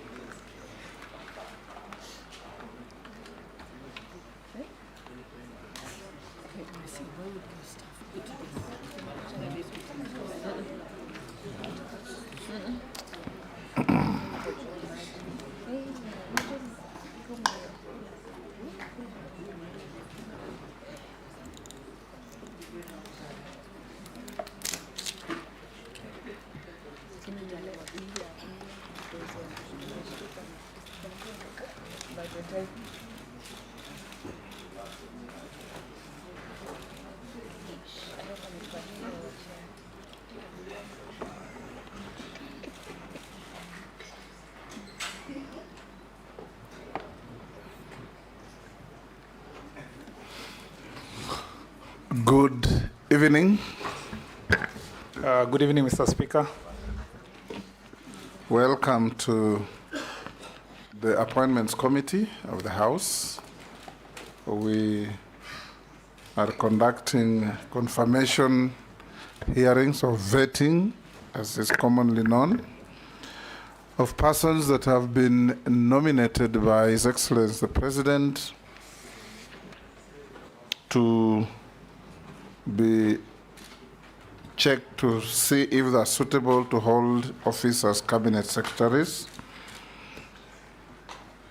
Your name is Honorable Onesimus Kipchumba Murkomen, EGH. Yes, Mr. Speaker. For the record, the committee here is chaired by yours truly, the Speaker of the National Assembly.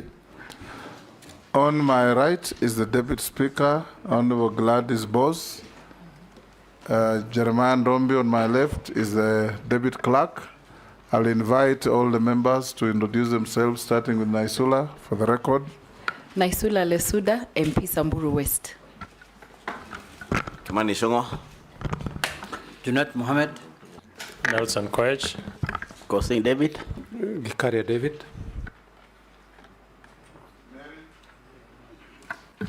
Emase Mary, Teso South.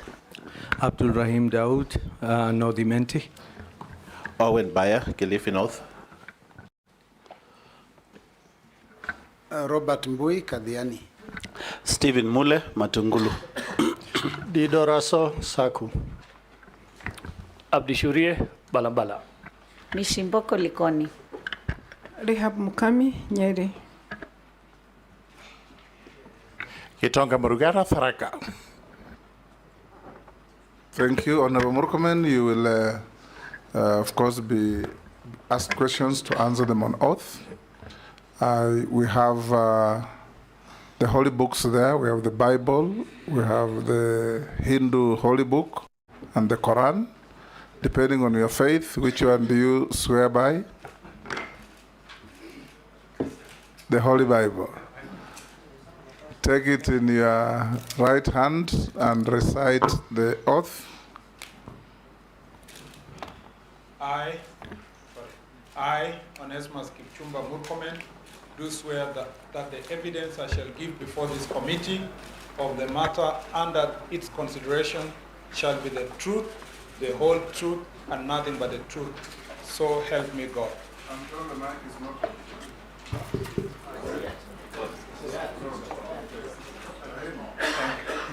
You are suffering from diminishing returns. You may sign the oath.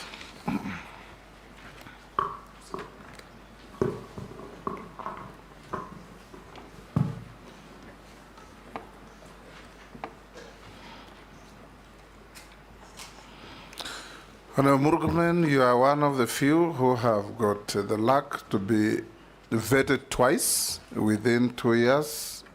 This is the same committee that vetted you some about 18 months ago. Before we embark on the business, hand over your certificates through the sergeant to the clerk to check against what we have.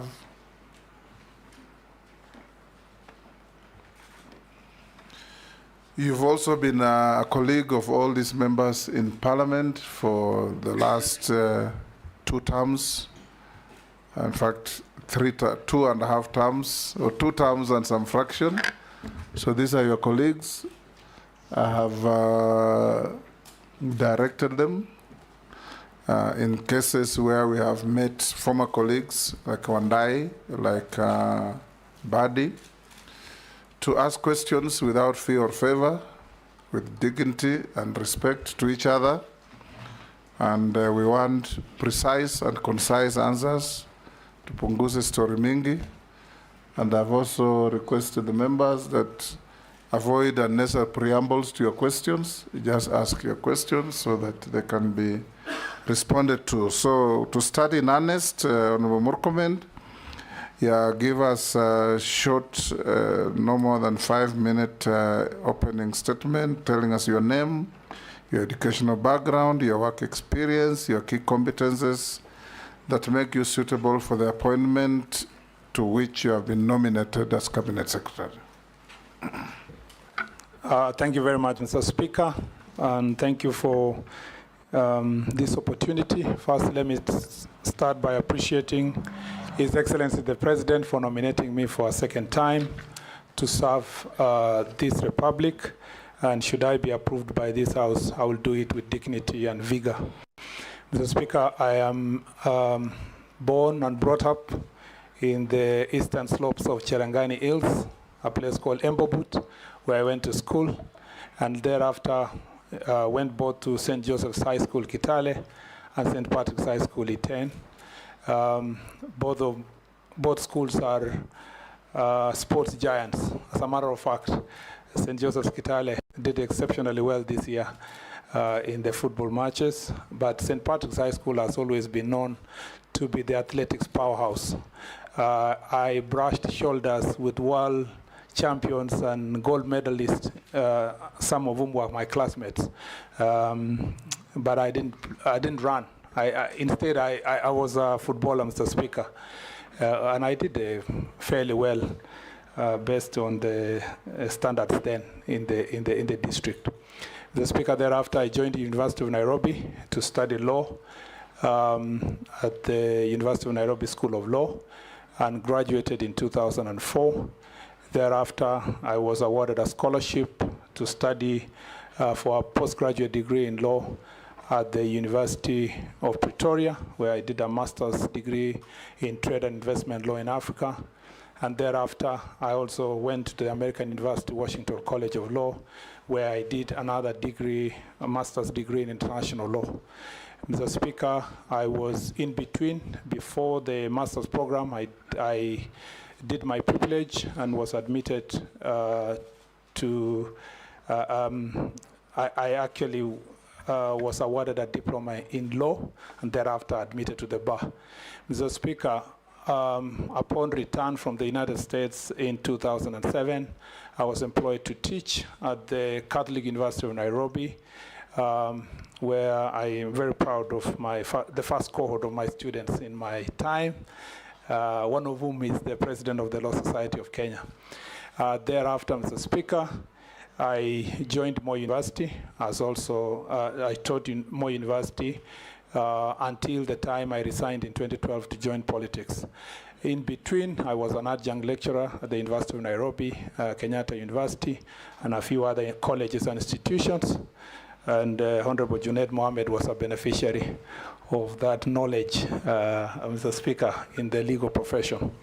Mr. Speaker, other than that, I need to say that the most relevant part of this experience in the university and college, Mr. Speaker, is the fact that throughout my tenure from high school to the university, I was a student leader. As a matter of fact, at the University of Nairobi, I was the first student to be elected to the president of the Law Society in my second year. And Mr. Speaker, I also served as chair for SONU for a short period of time as we reconstituted SONU. And Mr. Speaker, I also was the CU chair, not just for the University of Nairobi, but all the CUs in the country. I am a product of student movement. I have been brought up, mentored, both in Christian leadership circles and also in the political movement of students. When you say CU means Christian Union. Christian Union, yes. Someone can think it's Cafeteria Union. It's not CCU at the University of Nairobi. It's actually, Mr. Speaker, the Christian Union. Mr. Speaker, I was the president of the Fellowship of Christian Unions leadership across the country. Mr. Speaker, beyond that, I need to say that I also was a board member of the Youth Agenda, where our focus was to make sure that we mainstream youth issues. Mr. Speaker, I have worked with many civil society, both as a consultant, but also as a volunteer in the board. I do a lot of sports-related issues. Mr. Speaker, I was the captain of Bunge FC, and I see my members here, Mr. Speaker. Honorable Kikaria was a fantastic midfielder, a bit aggressive sometimes, but Mr. Speaker, I was the captain, and we did exceptionally well during my tenure, and I scored so many goals in different countries in East Africa. I say this, Mr. Speaker, because of the relevance of this sector of creative economy, youth, and sports. And Mr. Speaker, I'm a passionate sports fan, Mr. Speaker, and I believe that my nomination shall contribute to making the issues of the youth, Mr. Speaker, successful. I need to conclude by saying that I was elected in 2013 as a very young leader, not too young, but at least within the bracket of the youth. I was 32 years old. I came to the Senate, Mr. Speaker, and served immediately, nominated to serve in Pan-African Parliament, became the chair of Devolution Committee, graduated quickly to become the deputy majority leader. By second term, Mr. Speaker, I was the majority leader in the Senate. And Mr. Speaker, in my third term, in all these situations, the people of Elgeyo-Marakwet County elected me 3 times by a minimum of 75% of the votes. As a matter of fact, the last term, I was elected by 90% of the votes. Mr. Speaker, in all these processes of leadership, I got an opportunity to serve as a cabinet secretary for roads and transport, a position I held for until the 11th of November, 11th of July, when the president dissolved the cabinet. Mr. Speaker. He didn't dissolve, he dismissed. Yes, Mr. Speaker. Yes. Until then, I served in that capacity, Mr. Speaker. I thank you. Thank you, Honorable Murkomen. Welcome. I'll now invite the Deputy Speaker to be the first to ask you a question. Thank you, Honorable Speaker. Honorable Kipchumba Murkomen, my questions will just be two-way, where you're going and where you had come from, because we will judge your competence as a Cabinet Secretary for Youth Affairs, Creative Economy and Sports based on your performance in your previous position of Cabinet Secretary for Roads and Transport. So I'd like us to tell us what you found when you went to the Ministry of Roads and Transport, and then what were your key achievements, and what is your legacy, so to speak, so that if we had to assess what Murkomen did during that time, we can be able to judge you by that. And then secondly, I'd like you to now tell us what is your vision when you go to the Youth Affairs, Creative Economy and Sports docket. What's your vision of it? What are the challenges you have? Because you've been listening out, you've been in cabinet, you know what the challenges are, and you can make explanation on that. And as you know, I've been very vocal about that particular ministry. Thank you. Proceed to answer. Thank you, Mr. And we expect Speaker. concise and precise responses. Thank you, Mr. Speaker. Mr. Speaker, I start by saying that my greatest success in the Ministry of Roads and Transport is leadership. My first responsibility was to be a leader, to put together a team that works together, to make sure that the ministry and the state agencies are working together seamlessly, Mr. Speaker. Some of the agencies that I found dysfunctional, especially Kenya Airports Authority, with too many of its senior staff acting. I made sure that, Mr. Speaker, we fixed that problem, because that problem was the cause of the other systemic problem within the institution itself. Mr. Speaker, I operated and worked with the managing directors, director generals, the PSS as a team, and at no time, Mr. Speaker, did you hear any squabbles in the ministry. Number two, The second success for me is to be able to lead for the 2 years with integrity and honor, without, Mr. Speaker, bringing my office into any disrepute. And Mr. Speaker, for the 2 years, no accusation was leveled against me, Mr. Speaker, of any kind on matters of integrity. I carried myself with honor. I abhorred acts of corruption. I managed to lead and remove some of our staff, Mr. Speaker, in some of the agencies, including Kenya Rural Roads Authority, that had become Mr. Speaker, difficult for my predecessor to remove them because of acts of corruption. And Mr. Speaker, in terms of delivery, Mr. Speaker, despite the difficult situation we found ourselves with pending bills, we were able to work together as a team with all the roads agencies to deliver about 1,000 kilometers of tarmac roads, both new roads and, Mr. Speaker, the ones that were being reconstructed. All of these roads are in small bits and pieces. You'll find one like Thika Magumu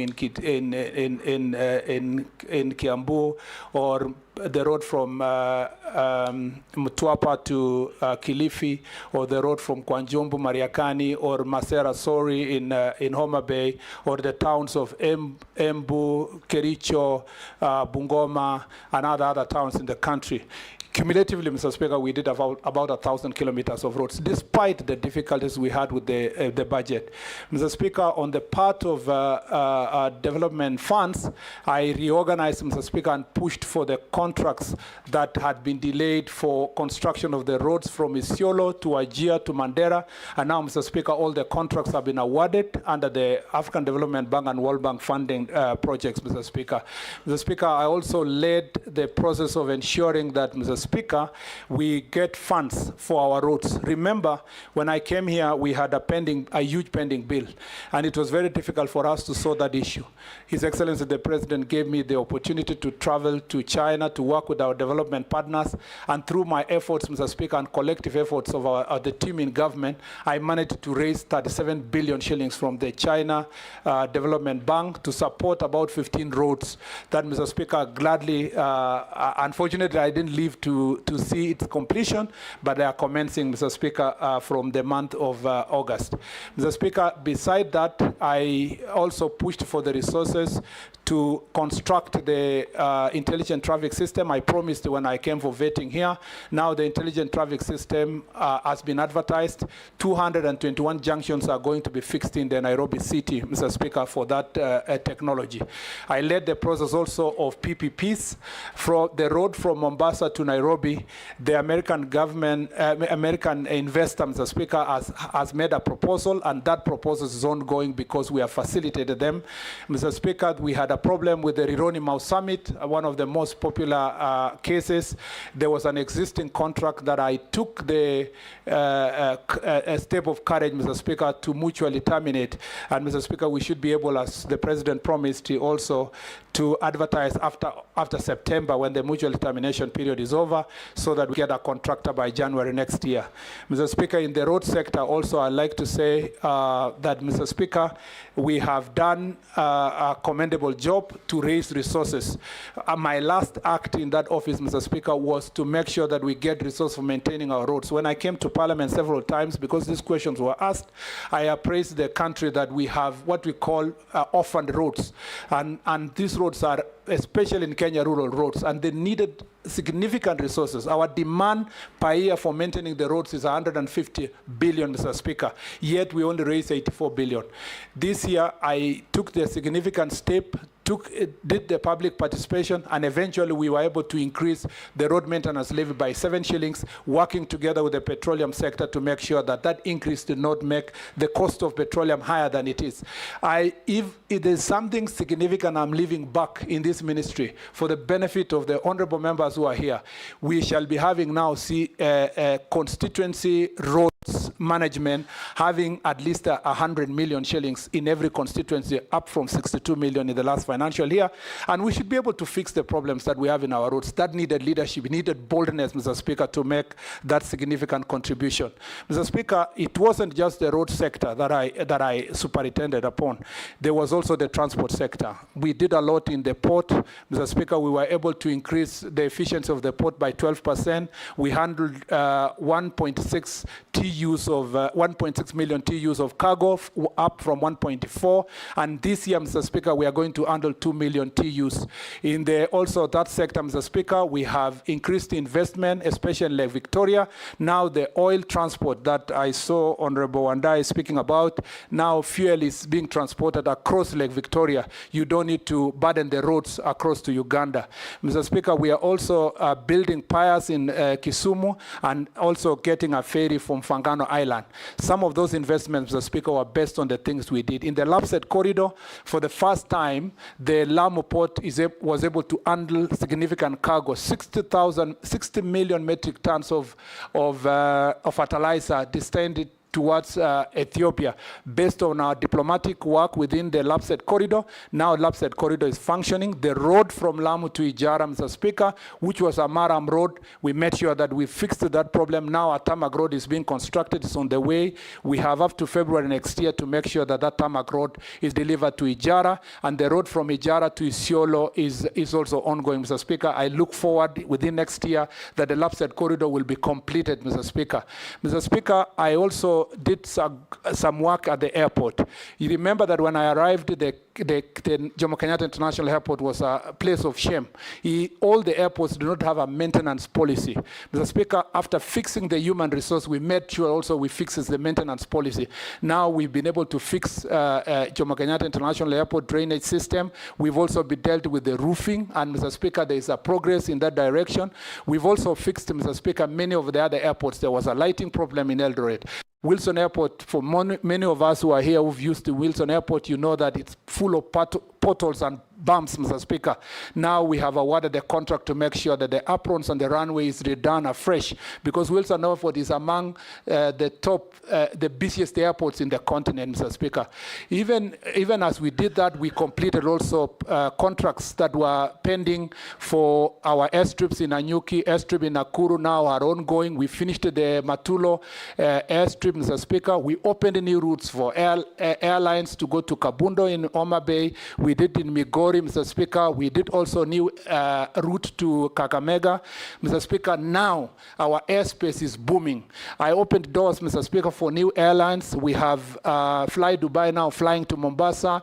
Air Indigo is now flying directly from India to Nairobi. And one of my last also responsibilities was to grant Etihad a flight to come back to Nairobi. All this is done balancing, Mr. Speaker, with the interests of the Kenya, Mr. Speaker, Kenya Airways. Even that, Mr. Speaker, is just a tip of the things we have succeeded to do. Let me just say the last one, Mr. Speaker, is the. You know, I left the minister abruptly, so this is an opportunity to share. And I just in 2 more minutes, Mr. Speaker, is to say that in the railway sector, we've done a very good job to revamp the commuter rail system in the city of Nairobi, increasing the 10 stations in the city. We significantly pushed the Kumi program of the World Bank, which will give us 60 billion shillings to revamp the commuter rail system in the city. And Mr. Speaker, that will also lead to increasing the stations and therefore significantly reduce climate impact in the city and pollution, because we will be using mass transit of the railway. Mr. Speaker, we have done so also by connecting Mombasa to Miritini itself, and we are doing a construction of rerouter, Mr. Speaker, all the way to Ngong and hopefully then to Rongai, so that then we can significantly move our people using commuter rail. I was in the process of getting funding, working together with private sector and Ugandan government to make sure that we extend the railway from Naivasha to Kampala. I believe that my successor, the person who comes after me, my successor, Mr. Speaker, will continue from where we left insofar as that is concerned. There are so many other things we've done in the transport sector, in the Namata.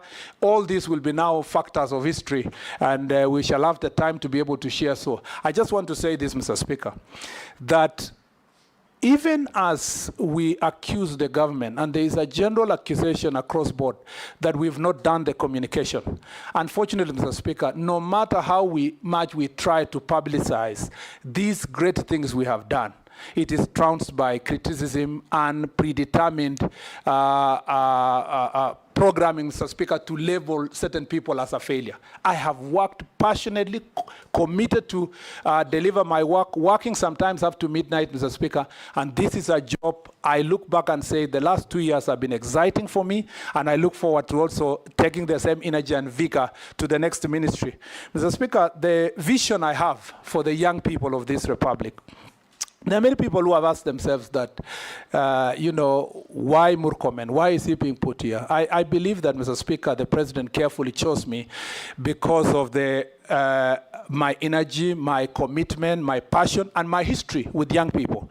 Mr. Speaker, I do a lot of mentorship across the country, even when I was in the Ministry of Roads and Transport. Mr. Speaker, I ran a tournament, support a tournament, Mr. Speaker, that runs in about 5 counties, and we were moving to the 6th county in the Kerio Valley region, which uses sports, and for that reason, it was football last year, to bring warring communities together, the Pokots, the Marakwets, the Turkana, the Samburus, Mr. Speaker, the people of Tugen, to bring them together to play together. And last year, as a result of that tournament, for the first time, we had an opportunity. Some leaders from Turkana got the first time to be in Kapenguria when we were playing football, and I was really surprised.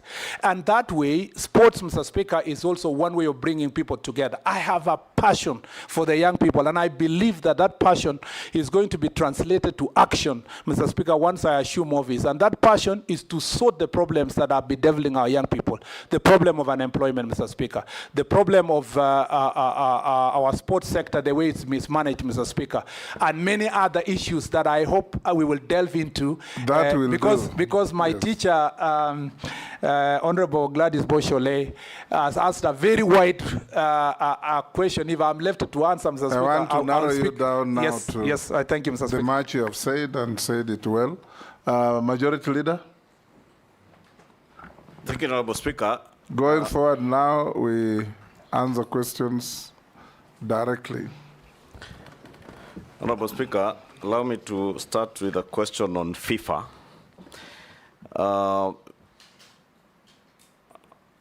CS nominee FKF received a letter from FIFA in March threatening suspension following a litany of court cases bedeviling the Kenyan Federation. And to date, FKF has not held their AGM, nor released an election roadmap. If you get the opportunity to serve in this ministry or don't want to hear what you intend to do, I do know you're a football fan, but the teams that you support are not Kenyan teams, at least the ones I see you online supporting. What will you do to make sure that our football gets back its glory and at least Kenyans can be watching our Premier League the way they watch the English Premier League? 2, you have clearly put out your report card for the time that you are the Ministry of Roads and Infrastructure. I remember a year ago, you appeared in Parliament and promised Parliament and the people of Kenya that you would be exploring PPP as a model, an alternative model of financing huge infrastructural projects. I do know there was some work on Adani at the airport.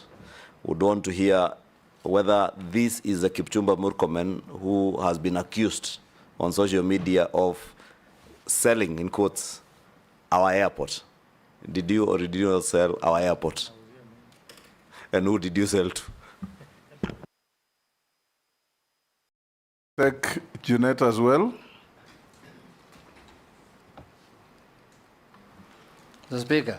Yes. I have taken note that the CS nominee, last time we vetted him here under your chairmanship, and I've seen he has just come with the same suit that he came with that time. I have the picture with me here in my phone, Mr. Speaker. I was waiting for a different one. It's the same suit. The same suit and the same tie. I was looking for something else. Maybe that's his attire of luck. Yeah, that's what I'm seeing, Mr. Speaker. Maybe the people who live in the valleys of Elgeyo Marakwet told him, if you want to get approval, just take that suit and that tie. Yes. Anyway, Mr. Speaker, the question I want to ask him is that one is about this Ministry of Sports. I wanted to ask him that about protection and growth of local content. What measures will you take to protect Kenyan artists from plagiarism? Then how is the government going to assist local artists, local creatives in achieving 60% of content for local broadcast? How will you ensure that all Kenyans, including those who do not have access to TV, can consume our local content? How will you achieve that? And lastly, Waziri, from your previous office, please put it very clear to this committee. What is this matter of Adani and Jomo Kenyatta Airport? When did you travel to India? Whom did you go? What is the content of the letter? Everything. We want to know whether the Jomo Kenyatta Airport is still Kenyan Airport or it is now Mumbai International Airport. Please. Yes, nominee. Mr. Chair, as a matter of fact, what... You either refer to me as chairman or speaker. I'm not a chair. I'm sitting on one. Yes, Mr. Speaker. Yes. The chairperson or chairman. Yes. Why don't you like chairperson, Mr. Speaker? Because you don't want to give room for agenda. Yes. Mr. Chairman. Yes. If I say this, I will offend you and other people. I am an ardent fan. Contrary to what Mr. Kimani Ichung'wah said, I am a serious fan of Gor Mahia. I used to. Does that offend me? Because you are a fan. I suspect you are AFC. I'm a fan of Arsenal. No, my local team is AFC. On a light note, I used to.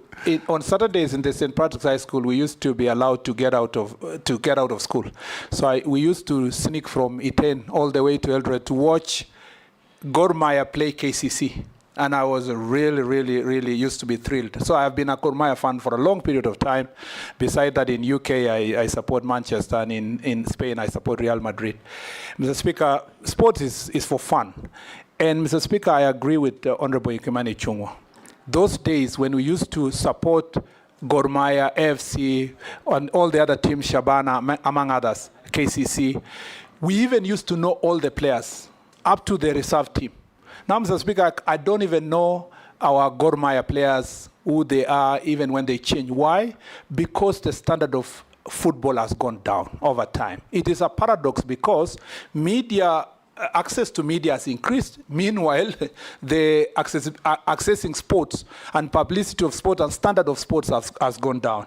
And therefore, Mr. Speaker, I agree with Honorable Kimani Ichung'wah that the place that has to start is, Mr. Speaker, sports management, and for this purpose, FKF. Mr. Speaker, it is not right that for the last 8 years, you have an organization that has a leadership in office that has not been elected, but they are there in perpetuity, Mr. Speaker. Mr. Speaker, it's not just FKF, it's AK. AK has been there for 12 years without an election. Cricket Association, the same. Badminton, the same. Mr. Speaker, for swimming, the same. There is a problem, a serious problem, Mr. Speaker, when it comes to sports management in this country. And Mr. Speaker, what is also worse is that there is a collaboration. And unfortunately, as an officer of the court, I have to say this. There is a collaboration between these organizations and, Mr. Speaker, court orders. If you find why the AK has never held elections for 12 years, it's because they are perpetuating themselves using a court order. That is the same way the FKF is perpetuating itself along a court order. Mr. Speaker, the first thing I will do is to make sure that we bring all the stakeholders, and Mr. Speaker, I promise I'll do that within the next 1 month, all the stakeholders in different sectors of sports to make sure that we have a conversation on how to turn around these sports. Number two, Mr. Speaker, I would like, and I hope the Chief Justice is watching me, or even if she's not watching me, she'll be told. I'd like to have a meeting with the Chief Justice, Mr. Speaker, should I be approved, to discuss with the Chief Justice how they will expeditiously make decisions in relation to, Mr. Speaker, elections and officials of sports associations. Mr. Speaker, the Chief Justice and our judges must understand that they are blocking young people from accessing opportunities, Mr. Speaker. The third issue, Mr. Speaker, is that I am going to request those people who have served for more than 8 years in any federation, Mr. Speaker, to recuse themselves and give an opportunity to new people who have energy and vigor to be elected, Mr. Speaker, to make sure that they take over these associations. The last thing, Mr. Speaker, I'll say on that point is... They will never recuse themselves. I know. Just restructure the constitution. I'm coming to the next one. Mr. Give Speaker. them 2 terms, non-renewable. After 2 terms, 3 years, 4 years, they finish, they go. I was coming to that, Mr. Speaker. I was coming to the next issue. The next issue, Mr. Speaker, is that we will make sure that we will not finance any sports federation that, Mr. Speaker, is not following the Sports Act and does not do regular elections. Mr. Speaker, the other issue that we must deal with is that we cannot hide. Our sports federations cannot continue to hide, saying that the resources they get from FIFA or World Athletics Organization or International Badminton Organizations are not subject to auditing. We must audit that money, Mr. Speaker, and we will involve Ethics and Anti-Corruption Commission. We will involve DCI if it requires, Mr. Speaker. That money is given to Kenya, not for the association themselves. It's on behalf of the young people of Kenya, Mr. Speaker, and we must take them by the horns, Mr. Speaker. And I promise you, I am not an easy person to play with.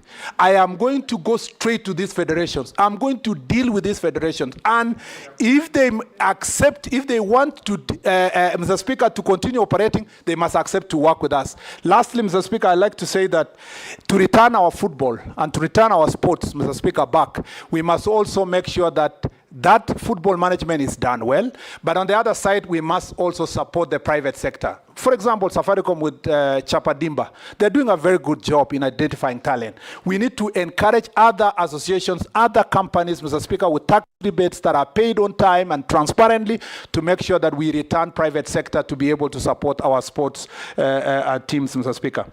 Mr. Speaker, I know there are many other issues on sports, but that was very specific to FIFA and the cases that are there.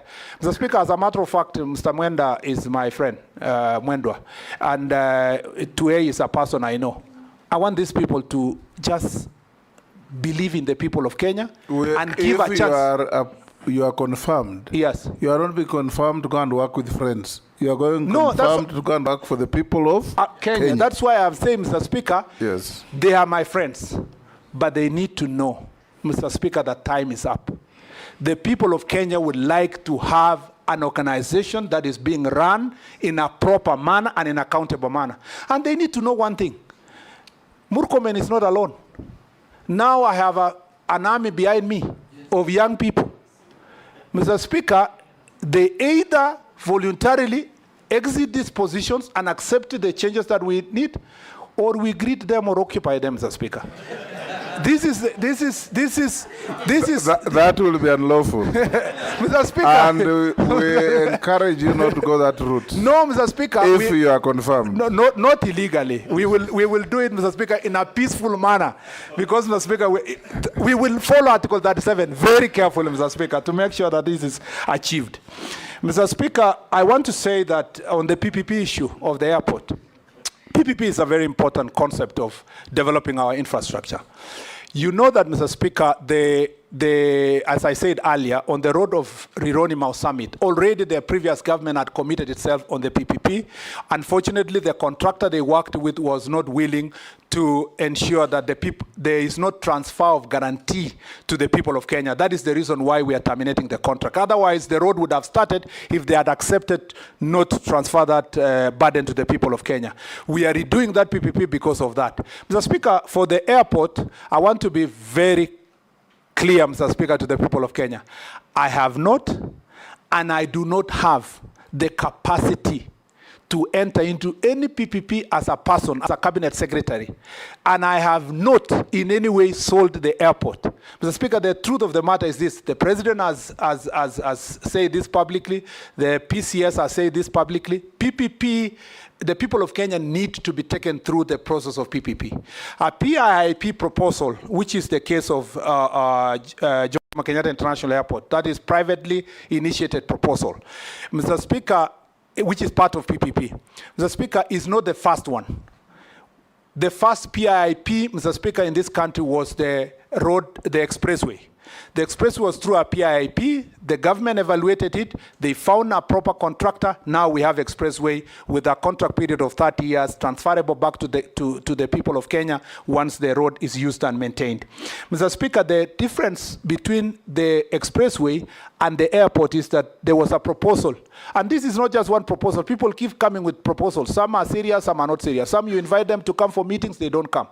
When a PIP proposal has been done, the contracting authority, in this case Kenya Airports Authority, goes through a preliminary process of establishing the viability and the verifying the existence of the company, the capacity, and so forth. Once they do the preliminary process, Mr. Speaker, as the case is in Jomo Kenyatta International Airport, that process now moves to PPP committee, PPP's directorate in the ministry, in the treasury.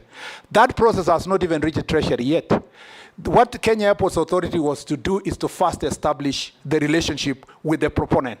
Now, they have reached a certain threshold now that they should be able now to do public participation and stakeholder engagement, after which they will send the report to PPP's committee. The PPP directorate will move it back to the contracting authority. The contracting authority will write to the ministry. The ministry, the cabinet secretary in charge of transport, when the time comes, will write to the attorney general. The attorney general will go through it, Mr. Speaker, if he agrees.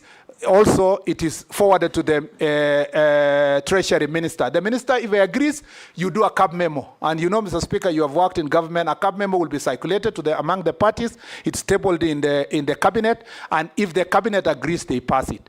So for someone to wake up one morning and say all such an elaborate process would have involved one individual, let alone even one agency.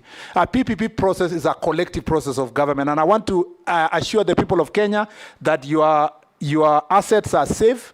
Jomo Kenyatta International Airport is safe. When this process advances, and I hope it advances, we will get to the level where we will make sure that the product that we get is going to benefit the people of Kenya. One thing I want to assure you, the first thing I did was to resolve the dispute that was there. There was a claim of 20 billion shillings hanging on KA. Through negotiation and mediation, we made sure that we negotiated out and only we are paying 600 million shillings. Mr. Speaker, that now the airport is ready for investment, ready to receive investment, like other airports. Once we are done with that, Malindi, for example, where Honorable Baya comes from, Mr. Speaker, has got funding from Italian government, and we are able to get funding from Italian government to build a modern airport in Malindi. This is how we should move. If we succeed to get PPP in Jomo Kenyatta, and again, another thing I want to assure Kenyans, where the proponent will build the terminal is the only size of land, maybe 20, 30 acres. It's not the 1,000 acres, the total acres of Jomo Kenyatta International Airport. It's only a small section that will be concessioned where the proponent will build the terminal. And we need it. Otherwise, if we don't need it, Mr. Speaker, if we don't do it, we will become, Mr. Speaker, the last in this region. Ethiopia has defeated us. Rwanda is about to complete their airport. Tanzania has improved theirs. Even Uganda have a better airport. Even Entebbe is looking more presentable. The same Kenyans who are talking about leaking roofs, drainage systems, Mr. Speaker, very bad infrastructure at the CS nominee should be able to support that process. Nominee. Yes, Mr. Speaker. You're just confirming one thing. Yes. Even the president lamented that the weakest link in his government was public communication. You seem to have all the facts, but nobody has been told. Mr. Speaker, despite the fact that PCS has said, despite the fact that the president is well communicated, but remember this issue. It came because of the storm. But if it was explained along the way as you went about these things, the public would have understood you better. Let me absolve the KA for this reason. This is a proposal of March. Honorable of March. Yes. I think what we just need to we have to admit that we were bad communicators. Just assure Kenyans that you will communicate better in your next assignment, and that you'll advise your successor to ensure that this message you have given us today of the great work you have done will go out to be known by the public. We can now. Yes, Unit. Mr. Speaker, I agree with you. You see, Jomo Kenyatta is the biggest airport in the country. In the region? In the region, actually. And that's the biggest, one of the biggest assets Kenyans have. you want to go PPP with it. And Adani has written a letter saying that he wants to go PPP. You are not informing Kenyans that Adani, a man called Adani, has written to us. And you expect Kenyans to keep quiet. And they can see the airport was almost going. They will not keep quiet. They will not keep quiet. Mr. Speaker, Mr. Speaker, for the record, let me just say for the record. You are being evaluated for Minister for Sports, so let's move to sports. But my integrity on this issue is important. We move on. That, Mr. Speaker, this is a proposal of March this year. Before you communicate to the people of Kenya, you always get every year 2-3 proposals. As a matter of fact, I can confess, we've received, for airports in Kenya, we've received more than 20 proposals when I was in office. But you keep evaluating to see who is a joker, who is a serious person. Once you achieve a certain threshold, the public participation engagement is done, which was supposed to be done from this July. But, Mr. Speaker, it coincided with the time that the president made the changes, when we were now supposed to do this. Number two, more than 5 times, I have communicated PPP on Jomo Kenyatta International Airport through Parliament. Several times I've been asked this question, and I've said there are proposals that we are working on, looking at, and we will communicate to the public about the PPP. So, Mr. Speaker, the time had not reached for us to make that public. You've made the point. The last thing I want to say is that Honorable Junet talked about protection of local content. I think, Mr. Speaker, we just need to be serious as a country. We need to implement our intellectual property laws, Mr. Speaker. I know that we have institutions in place, Kenya Copyright Board, Kenya Industrial Property Institute. We have also, Mr. Speaker, Anti-Counterfeit Agency, which I served as the first board member, who are supposed to do enforcement. I think that needs to be done. Suffice to note, Mr. Speaker, that is not within my ministry. It is in the Arts and Culture Department in the Ministry of Gender, Mr. Speaker. Mr. Speaker, also in the terms of local content, I totally agree with Honorable Junet. We need to bring Citizen TV and Royal Media have a product that they try to support local content. Mr. Speaker, they want to go the same way with Sony Studio, Universal Studios, and so forth. We need to support more of the same of local companies that are going to take local content, air them, and, Mr. Speaker, pay our artists across the country. And this 60% local content is easily achievable if we find ways of engaging them. And I think what I have had for the short period after my nomination, I have engaged the sector. Many people think that this is one sector that has never had proper public participation. The people have the ideas, the stakeholders have the ideas. It needs just a leadership that is listening, and I'm going to listen to them, and we work together towards achieving this 60% local content. Members, one question each, and Minister nominee, you answer concisely and precisely. Naisula. Mr. Speaker, allow me to say this because PPP might happen again where the nominee will go to. And you heard what the nominee of Treasury said this morning, that Kenyans are scared of PPPs because most of the time there's so much miscommunication about it.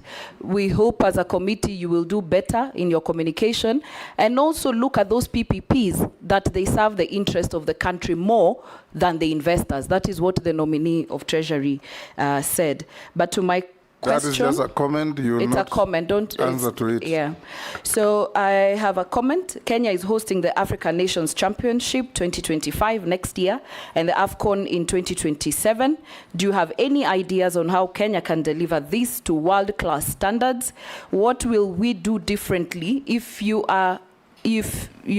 find you suitable to hold that office? And how do you plan to incorporate stakeholder and public feedback into your planning process? And lastly, do you know if as a country we have a gender violence and abuse policy in sports? Nominee. Instead of time, I will go straight to as guidance, Mr. Speaker, to say that yes, I am aware that we are hosting CHAN next year. We are preparing Nyayo Stadium and Kasarani for purpose of to be ready by December for purpose of CHAN, and then in preparation for the Cup of Nations in 2027. Mr. Speaker, I'd like to say that to deliver this world-class, to deliver the tournament to a world-class level, Mr. Speaker, we are going to put in place a steering committee that has all the stakeholders. Mr. Speaker, I'm also inviting, and I will invite the private sector to quickly join in. We don't need to wait until late, Mr. Speaker, to make sure that they invest, Mr. Speaker, in the opportunities that come with, Mr. Speaker, the Africa Cup of Nations in 2027. Mr. Speaker, also we are working on the infrastructure. Talanta Stadium, which is going to be in Jamhuri along Gong Road, Mr. Speaker, is ongoing. I will make sure that it's delivered to the required standards. Mr. Speaker, also all the stadium where the players who are going to train, we are going also to make sure that the stadia are put to be world class. One thing that is lacking in our country as we speak, Mr. Speaker, is that we do not have standards put in place in regulation of infrastructure. The law itself, the Sports Act, says that Sports Kenya will set the standards, but the regulations must be put in place. As a cabinet secretary, I promise this committee that will be a priority for me to make sure that all the infrastructure across the country are going to be built based on world-class standards. Because, Mr. Speaker, you will find some counties are awarding contracts, some institutions at national level awarding contracts to build a stadium, but if you realize the stadium themselves, they are not world class. We are redoing now Nyayo Stadium. Yes, we are redoing Nyayo Stadium. Something we used to think it has 30,000 capacity. The reality is that it can only accommodate 18,000 people. The same to Kasarani is going to come down to 50,000 from the 60,000 we used to think. Because when you now deal with the standards itself, Mr. Required standards, it's going to be different. Mr. Speaker, I want to say that the gender violence is a serious issue in sports, and particularly more prevalent, Mr. Speaker. In fact, not just violence, gender violence, abuse, and sexual abuse, Mr. Speaker, among athletes who are women. Mr. Speaker, you know the case of Agnes Tirop. You are an ardent fan of athletics, who was killed, Mr. Speaker, in my county. Mr. Speaker, that is just one case. I know athletes, world-class athletes with world records, whom I have had to assist in the past as a senator, to call the DCI to protect them from attacks from, Mr. Speaker, pests that call themselves husbands. Once they see an athlete as a potential, they present themselves as suitors, Mr. Speaker, pretend to be in a marriage, Mr. Speaker, and then they prey on them and take their wealth. Mr. Speaker, this is an area that I have a passion for, not just because I've been appointed here, but something I have thought through. Even when I went to the funeral of Agnes Tirop, this is some of the things I talked about.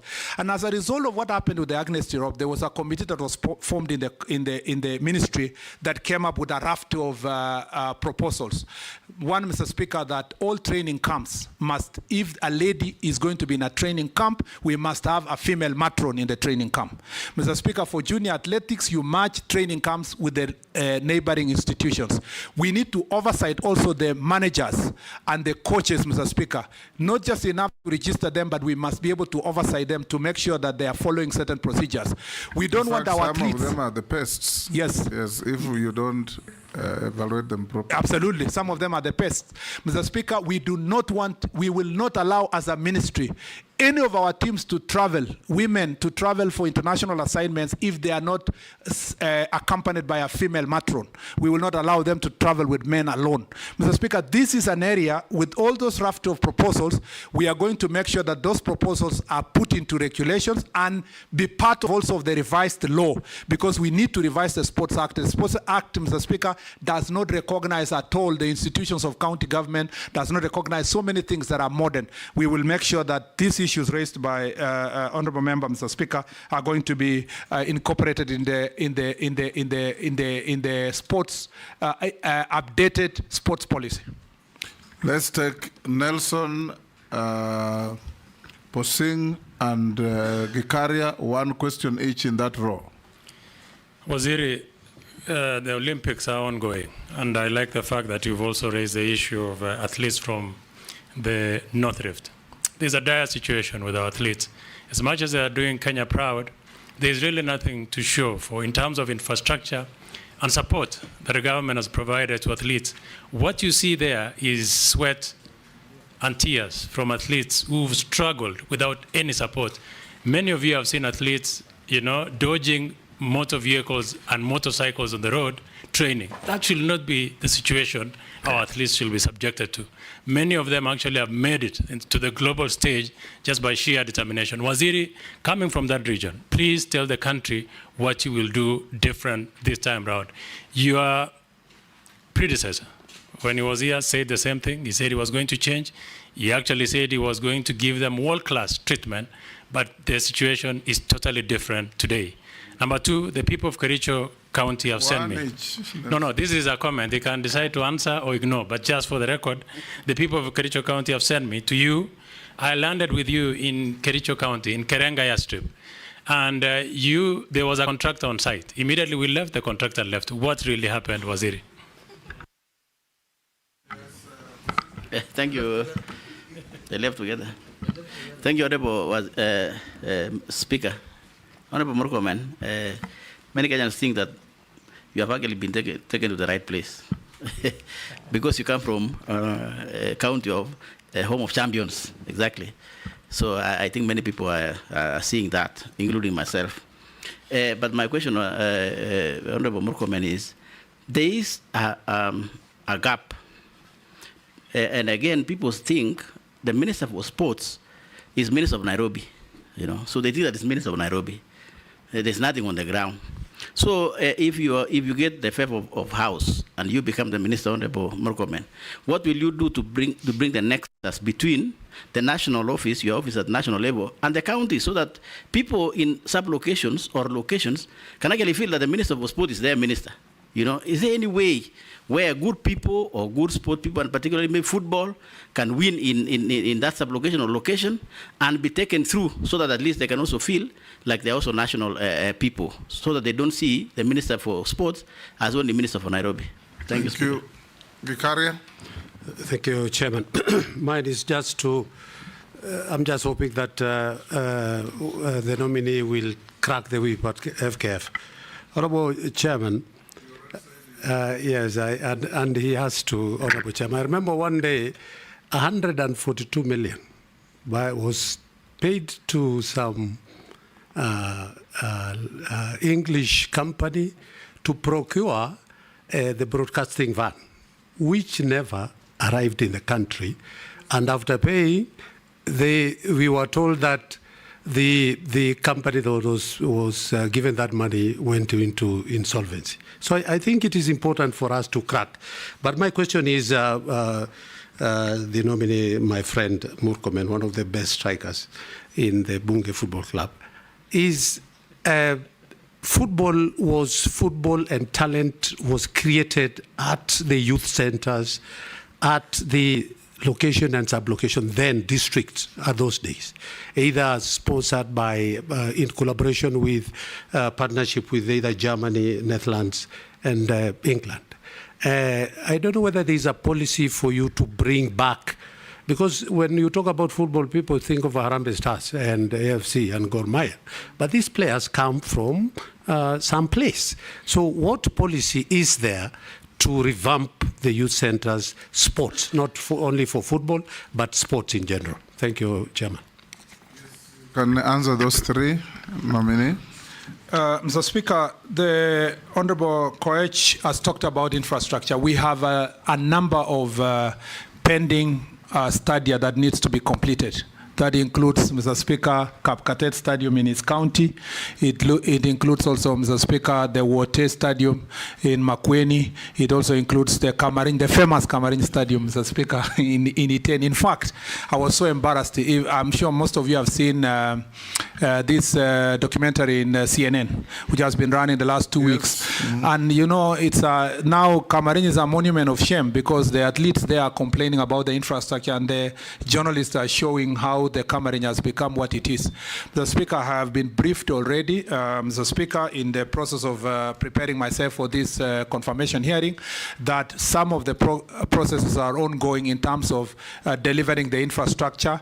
Mr. Speaker, I appreciate that the President has already given direction that sports fund should be wholly supporting the sports activities, and one of which is delivery of infrastructure. I will make sure that, unfortunately, I'm being followed by the problem of pending bills all the way to sports infrastructure, but we'll make sure that we structure the sports fund in such a way that we'll deliver our infrastructure. We need to complete Bugungu Stadium, Mr. Speaker, in Bungoma. We need to complete the stadium, Mr. Speaker, in Bungoma. Masinde Muliro. Masinde Muliro, yes. I was confusing with the one in Buhungu is also installed. Yes, installed, but the main one was to make sure that Masinde Muliro is covered properly and completed. The one is Kericho is completed because we built it recently because of these Madaraka issues. We are going to do a Kwale one. It must be also up to standard, but also all the other stadiums, Mr. Speaker, that are still pending will be completed to standard. Speaker, also Udaya Stadium and Ruringu Stadium. Ruringu and Udaya, Mr. Speaker, have also, especially Ruringu is in advanced stage. We'll make sure that we complete and restructure it. It is part of the stadium, Mr. Speaker, that are going to be used in African Cup of Nations for training, and we will make sure that we deal with that. Mr. Speaker, on the issue of, so the infrastructure is very important. The second thing is, Mr. Speaker, it's not just enough to do infrastructure. The government must invest in the training itself, in identification of talent, and I'll marry this with the question of Honorable Kikaria. We will use the Kenya Academy of Sports to make sure that we establish training centers in at least all the counties, Mr. Speaker, where we are identify talent are trained.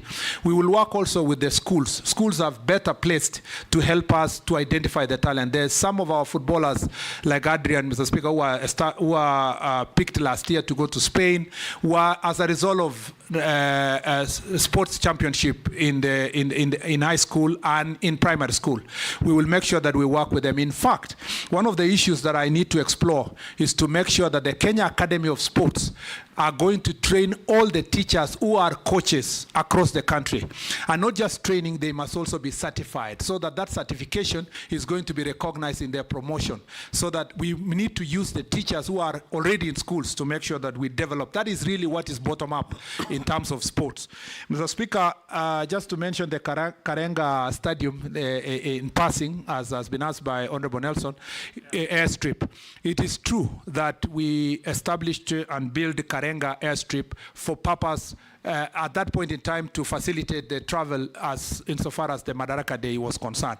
However, we had promised the people of Kericho that we will do a world-class airport there, and we needed land.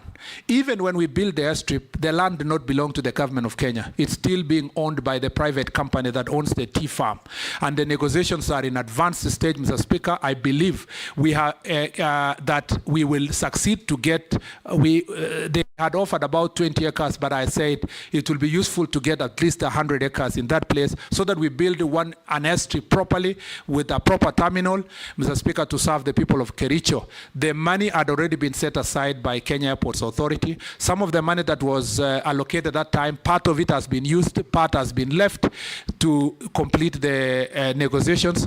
I have no doubt in my mind that my successor will deliver Karenga airstrip, Mr. Speaker, in the fullness of time. Had I been given a bit of more time in the same ministry, I had no doubt that within the next 1 year, we were going to be able to deliver the Karenga airstrip.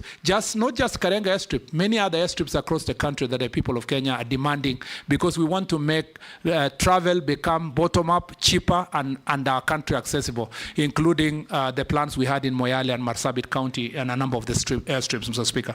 I agree with Honorable Kosing. Honorable Kosing's county produces some of the best athletes in the country. Mr. Speaker, you know, Honorable Kosing and I come from the same area. Leland area produces some of the best athletes, world beaters. But, Mr. Speaker, the facilities are not there. There's a place that border both of us, they have a small training camp. There's also another training camp in Kapenguria, among other places. But, Mr. Speaker, most of those camps are owned by private people, and they're very small. Mr. Speaker, the first gap is that Sports Act does not recognize counties else anywhere. That is why we must review Sports Act immediately to make sure that even as national government set standards and do some of the sports functions, the county governments are given, have a partnership with national government insofar as implementation. Mr. Speaker, we also need to make sure that sports development, the grassroots, the same question that had been asked by Honorable Kikaria and Honorable Nelson, that we need to make sure that through Academy of Sports, we are identifying talent very early and mark them to be taken to specific areas of training so that we can succeed. In fact, the other thing that we must do is to make sure that even as athletes prepare for their sports, they should not leave their education. There is a serious gap, especially in athletics, Mr. Speaker, where many of the athletes, once they go to running, they are told, concentrate on running. Yet when we go to rugby, you have graduates with master's degree and they still succeed in rugby sevens and their rugby career. So it's just an attitude of how we fashioned the athletics. We need to make sure also we support their education. And to follow what Honorable Kikaria said, we need also to deal with these investments. We need to attract more people to establish academies in the country, sports academies. I know the international schools have very good facilities for training young people.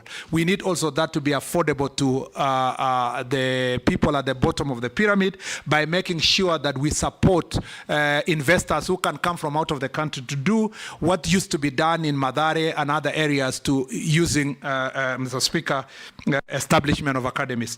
Mr. Speaker, the last thing I'd like to say is that Honorable Kikaria spoke about the 142 million van and the all problems that we have in this sector.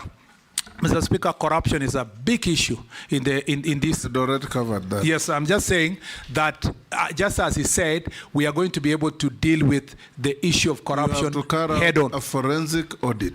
Yes, Mr. On Speaker. how much money international organizations have been sending to these institutions. Period. It is so ordered, Mr. Speaker. You have ordered. Mary? Thank you. You've touched on sports academies. Honorable nominee, 31 academies of sports are earmarked to commence this financial year, 24-25. They were advertised, but again cancelled. Honorable nominee, we are at a time when Kenyans are tired of too much talking. Kenyans want to see action, not what has been witnessed, PR, managing of members and representatives of the people. I want you to tell Kenyans, if you succeed in this nomination to the ministry, how long will it take you to advertise for the commencement of the sports academies? And these academies are being funded by the sports fund. I happen to be a member in that committee. And you have said that it is possible to get partnerships even to support that endeavor. So tell Kenyans when we will see the sports academies commence. Thank you. Thank you, Mr. Speaker. To Honorable Murkomen, we've worked with him in this Transport Committee, and I want to ask him, you have talked about the Jan 2025 and 2027, but I didn't hear you mention anything about the stadium in Meru being used, because the stadium was done for over $1 billion shillings, and already it has not been even handed over. The running track is coming out. And the youth who come to leagues, they spend over $1 million shillings just in courses run by FKF for training and all that. But in return, they do not get anything. And then they pay 60,000 to join leagues. And after joining leagues, they have to pay to use the stadium, 15,000 shillings. And I believe it's all over. So my question to you, Honorable Murkomen, is what are you going to do about the youth? It's not just football. It's all sports which we need the youth to be involved. And as well, the same Sports Kenya, which did Meru Kinoru Stadium. And it's a very big stadium. I believe you've been there. demolished our police station in the stadium, demolished the ACC's office, and promised to give 42 million to build new ones, where your two predecessors, if you are confirmed, Honorable Ambassador Amina, she ignored it.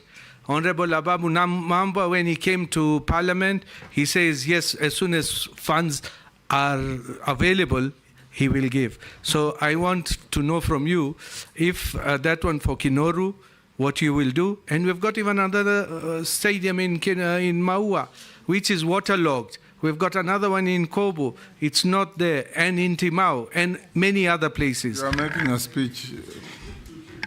Yes, yes, Murugara. Thank you, Mr. Speaker. Nominee, talk about Standia. The Chuka Stadium is also not complete. Talk about your previous ministry of roads. Tharaka-Nithi is the home of stored roads, the most ugly of them all, including Chakariga Marimanti. You need to comment on that one. Then a comment on how you fed sports persons, because I had a young man who actually went all the way to Rwanda on the high jump, came back. I pleaded with your predecessor to meet him and fed him, the PSC sports. I received the cold shoulders and nobody did any of that. What is the policy you're likely to have as regards the feting of sports persons? Young people, actors or artists, they are occupying us because they're not happy. They are doing all this work, but their royalties are not being paid. What are you likely to do about improvement on payment of royalties for these artists, including what benefit Kenya gets from all these nice movies we see internationally with the animal world, National Geographic, animal films, wildlife? What benefit does Kenya get from all this? Because this is where we should be selling our property and receiving payment for. Thank you. Nominee, answer those three. Mr. Speaker, again, I'll try to summarize. On the Honorable Daud Chan, 2025, yes, we are prepared, and I would love to get a brief whether Kinoru Stadium is one of the beneficiaries in terms of either training or playing. I know, of course, Kinoru Stadium. I've even addressed a rally there, a famous rally before. And you speak to the same things I talked about. I told you about standards. A county starts a stadium, they build. Sometimes it is a money-minting project. There is no intention to complete, or even it's completed, it is shoddy. It is not just Kinoru alone. All the stadium across the country. There was the case of Kericho. They finished it and it was coming out. Machakos the same. There were many other places across the country.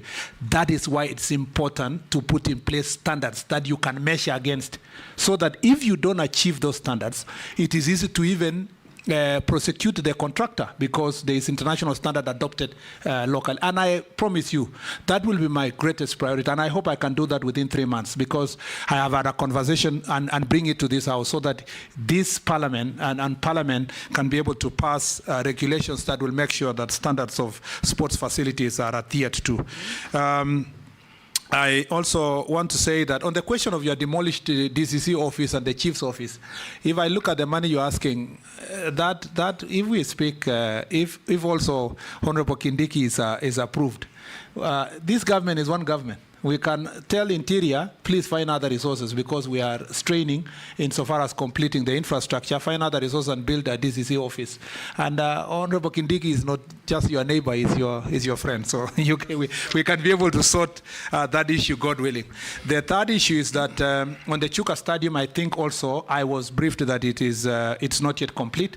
We need to just make sure that we complete now within the standards, with the required standards, so that we don't also complete hurriedly, but in a shoddy manner. Sorry for Chakarika Marimanti. It's my pet subject. I was there with your senator then to launch it in 2014. And the biggest problem as our country, and I pity my successor in this sense, that you have a pending bill of about 165 billion for road construction. I don't know what we are going to do, because this is not just a ministry problem, it's also a budgetary problem. And when I see that Finance Act failed, and then the other Finance Act is also facing challenges to another gap of another 200 billion. I think we need to be serious as a country. If we really want this infrastructure, we must be able to raise our own resources and support the infrastructure sector. Unfortunately, or fortunately, our honorable member here, if he's approved, will be the Minister of Finance.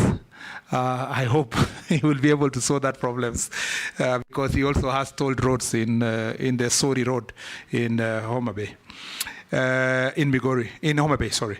Mr. Speaker, on the question of the particular student, I will be very deliberate, very personal to solve individual problems. I know athletics, you can have, do you know there are countries that travel with only one athlete? You know, the whole federation goes with one athlete. Mozambique did so in more than 4 Olympics. Yes, so we are lucky as a country. She always came back with a gold medal. Yes, Maria Mutola, yes, 800 meters. So, Mr. Speaker, we can be able to make sure that we meet that person individually. They are very important. By the time they are reaching that level, I am ready to meet them within the first 1 week when I go to office. And George, being my senior honorable, should be able to bring them. You know, the nominee has been responding like he has already been approved. He's just said when I go to office, he's not used the word if at all. I have used so many times. Hearing him say, if I'm approved. Yes. Should I be approved if I am approved, Mr. Speaker? Mr. Speaker, have a go at you. There is a problem with the royalties issues, Mr. Speaker, for our musicians and performing arts. Mr. Speaker, that responsibility, it's very important that we sort out corruption in the CMOs. The people who have been given the contract to collect, we should not give them a free hand to collect and distribute without government having a view of what, Mr. Speaker, is being collected. And I think this is an issue Parliament should take up seriously.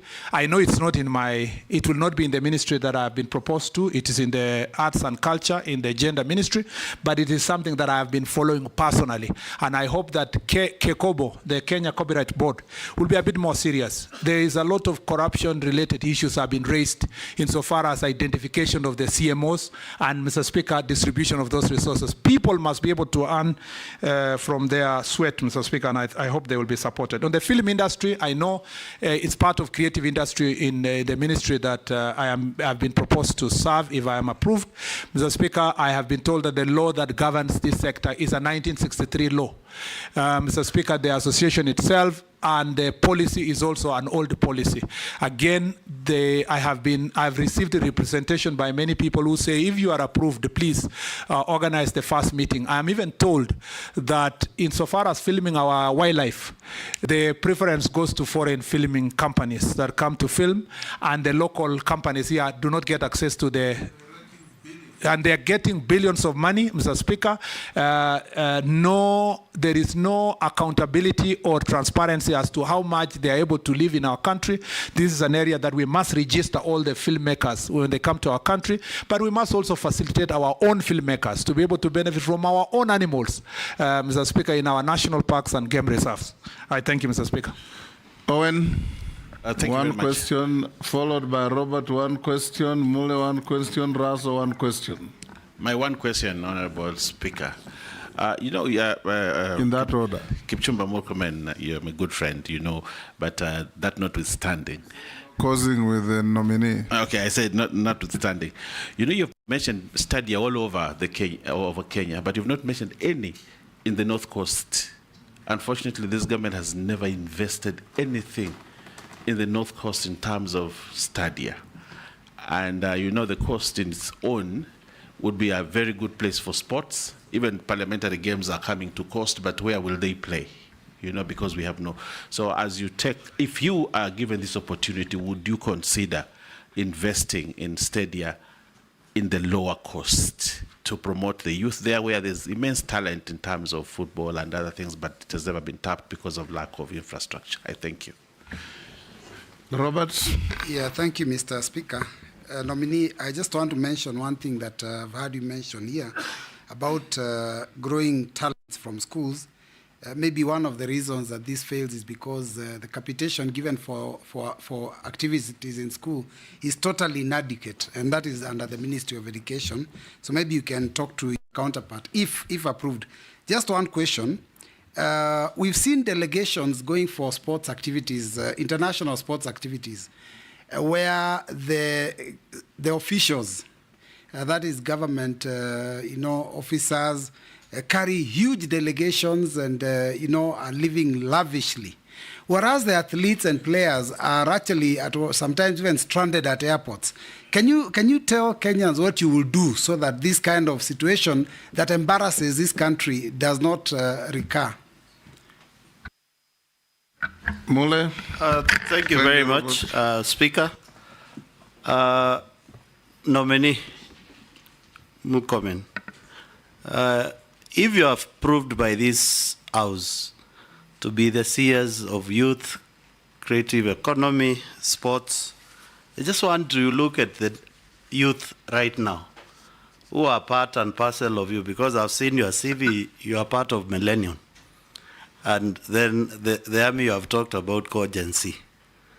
What new programs you will bring on board to accommodate them to work with you in this ministry?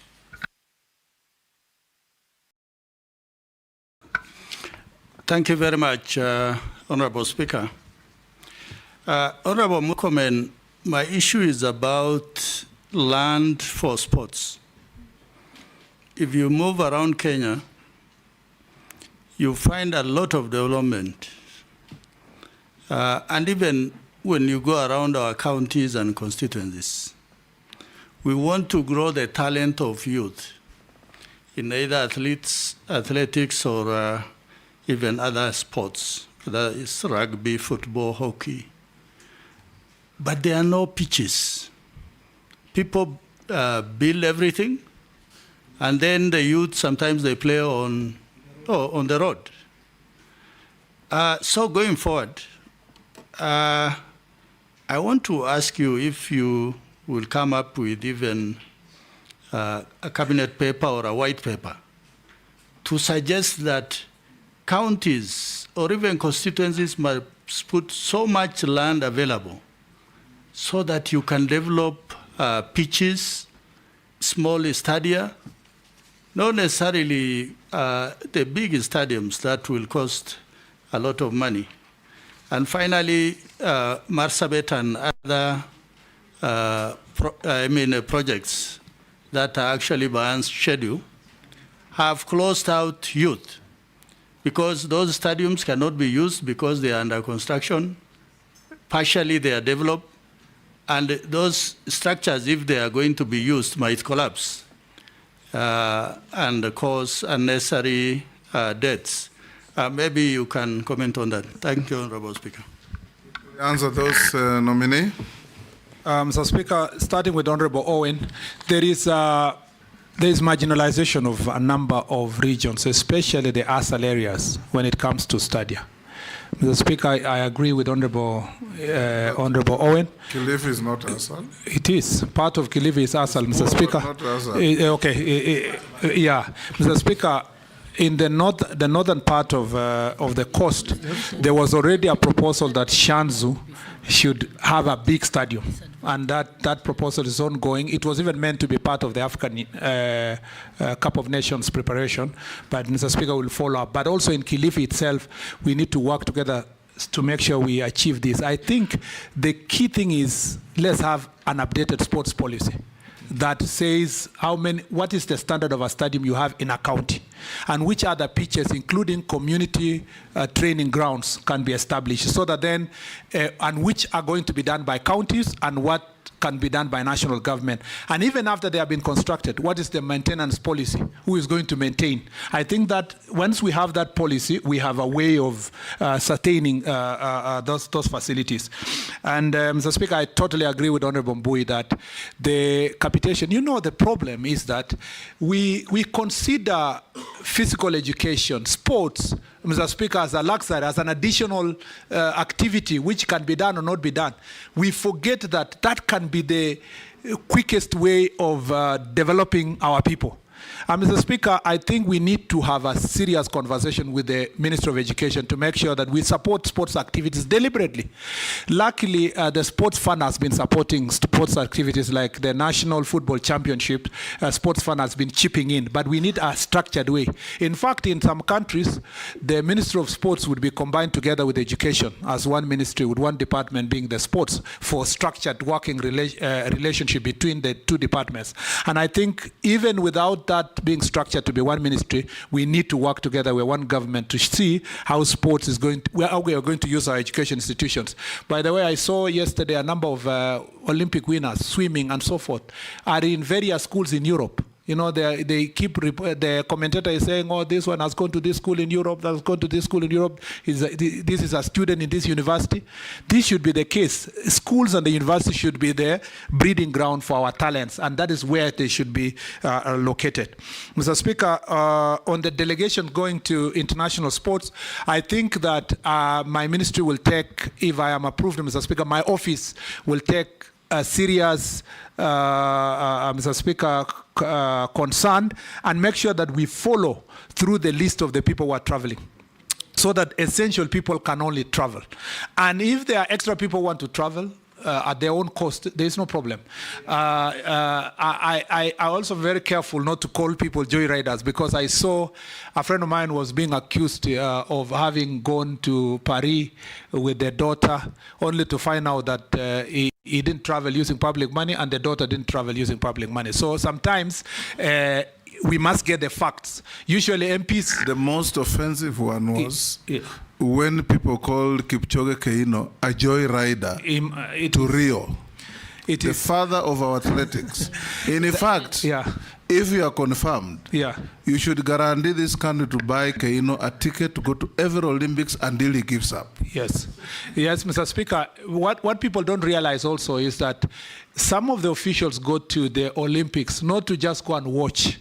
That is where you are scouting for potential investors in the area and partnerships. So there are people who go with specific roles to ensure that you engage in improving and getting investors. Some of the members of parliament also travel to these international games because they provide their oversight responsibility, but also they appreciate what's happening. When they come back here, they are able also to pass necessary laws and support the budgets for those athletes. So it is not always obvious, rather obvious, that everybody is a joyrider, but we will make sure that there are no joyriders using public resources. Remember also, Mr. Speaker, that some countries pay for their funds. They pay for the people who are going, the cheering squad. But Mr. Speaker, because of our limitation of resources, we need to work. We need to work with the private sector to sponsor them. Our big corporations should be able to sponsor the people who are going to cheer our teams, because it's also important to go with a cheering squad if it's necessary. Mr. Speaker, on the question of Honorable Mule, I am very happy that he is asking a very pertinent question. In the youth sector, what am I going to do differently to make sure that our youth get jobs? First, let me say this, Mr. Speaker, it's an embarrassment that as a country, and this should collectively prick our conscience, that the budget for youth department, for core functions of the youth department, for an entire year is 51 million shillings. That is a shame, Mr. Speaker. In fact, when I was looking at the budget, I was asking myself, am I being set up to just go and sit in an office where you are not going to deliver anything to the youth of this country? How you budget is demonstrating your priorities, because if you really want to sort out youth issues, we must put resources for youth resources. You will remember, Mr. Speaker, after the post-election violence is when a serious discussion, and you were part of the negotiating team for the coalition government and for peace. You remember one of the discussion was, what are we going to do with the youth?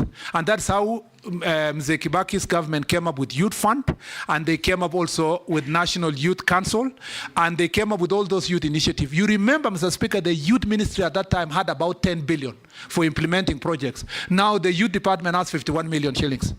What happened to us? Because in 2013, when we lumped together the youth ministry with public service, the whole resources were channeled to National Youth Service. And then we forgot about the other core functions that are affecting the youth. This department has moved with 8 PSS within 10 years, Mr. Speaker. And so it has not had a proper institutional memory of implementation. Mr. Speaker, that is one area that we must fix the resources. Number 2, there is a program, luckily, Mr. Speaker, that is supported by the World Bank, that's called Nyota. Its intention is to make sure that it reaches 19 years old up to 28 who have not gone past Form 4 in terms of recognition of their skills, improving of their skills, and attaching them to a specific work environment, and thereafter supporting some of them to do businesses. Mr. Speaker, that program is huge. It's about 20-something billion shillings in 5 years. I am going to be prudent in terms of managing and making sure that it achieves the objective of reaching 800,000 young people across the country. I ask members of parliament that we work together to make sure that the identification of the beneficiaries is per constituency, because the constituencies are the most equitable units at the country. The other thing, Mr. Speaker, we must do, and I was prepared to do that in the roads ministry, we must do what President Roosevelt did. After the Great Depression, between 1933 and 1938, President Roosevelt came up with something called the New Deal. The New Deal was to work on deliberate mechanism of finding jobs through government projects for young people. And the plan was to make sure that when they were building the beltways, the airports, the postal corporations, the bridges, they made sure that they infused in the contracts the number of young people that are going to be employed. I will suggest, Mr. Speaker, that in our road contracts, if you give a contractor, say, 100 million worth of a contract, we must tell that contractor, infused in this contract, you will employ 100 youth in that locality for 3 years. And we must be deliberate, even if it means adding the amount to the contract of and above. If we do that, Mr. Speaker, in railway contracts, in the port contracts, the airport contracts, road contracts, we are going to deliberately deal with the people of Kenya. If we are going to give out contracts to everybody to maximize profit, those people will use machines. What has happened, Mr. Speaker, in places like Kericho? Because of the introduction of machines, there are so many jobless young people in Kericho and other places like Limuru and other tea growing areas. We must tamper the need for profit by deliberately getting a new deal for young people in this country that are going to get jobs directly. The last thing I want to say is that there are fragmented initiatives that target young people. You will find that the AGPO, the program that is ensuring that contracts go to young people, is being managed by Treasury. There, the Treasury only see the registration of the company as a young person. They don't even realize that this young person is just a facade. You have another initiative in ICT that is called Ajira. You have another initiative in Public Service Commission that is called internship. So all these initiatives are fragmented. What we are going to do in the Ministry of Youth, if I'm approved, is to make sure that there is oversight. These all initiatives across ministries are going to be reported to the Ministry of Youth so that we can collect them and we make sure the oversight and make sure that we force all government ministries, departments, and agencies to make sure in their performance contracting they report annually how many youth are benefited from the programs and with clear statistics of where the youth are found. Mr. Speaker, on the issue of Honorable Raso, I agree with him that we need to establish, and again it goes to the policy, that what kind of study are you going to build in different parts of the country, and we must make sure that is why the absence here is the disjointed relationship between the national government and county government, because there is no intergovernmental framework under the law that makes sure that we work together to establish those community training grounds and the issue of stadium. The issue of Marsabit Stadium, Mr. Speaker, I will make sure that I follow up personally. I was really wishing to go to Marsabit as a Minister of Roads and Transport because we have some airstrips we were working on there, and also we are open to the Lapsed corridor. We want to put ICD there. So, Mr. Speaker, I will go now. I will go now, Mr. Speaker, on behalf of this ministry, if I'm approved, to make sure that the stadium is completed. We want you to shift your hat from roads to youth and sports if you are confirmed. Yes, Mr. Speaker, but as a cabinet secretary, you still have the responsibility of supporting I know there is the rest of collective government. responsibility, but don't live in nostalgia. Let's have now, yes, Junet? Point, when we are looking at the suitability of a nominee, we also look at his commitment to the work he's going for. So I wanted to ask, your removal from roads transport to Ministry of Sports use, do you see it as a demotion? Mr. Speaker, first of all, there is a committee of ministries. Mr. Speaker, when I was in roads and transport, I never at any point thought that my colleague in youth and creative economy and sports was a lesser minister than myself. So I don't see any ministry to be different from the other. Shuria? Thank you. One question, Speaker. Mishi, one question, Rahab, Yes. one question. Thank you. Let me just add, as everyone was talking about Stadia, Mheshimiwa, we don't have any Stadia in Northeastern Province, 0. So you better add that into your list. There's no sports. Mishi? I think we do better than, I haven't even asked my question, sir. My question. That was just a comment. I told you to stop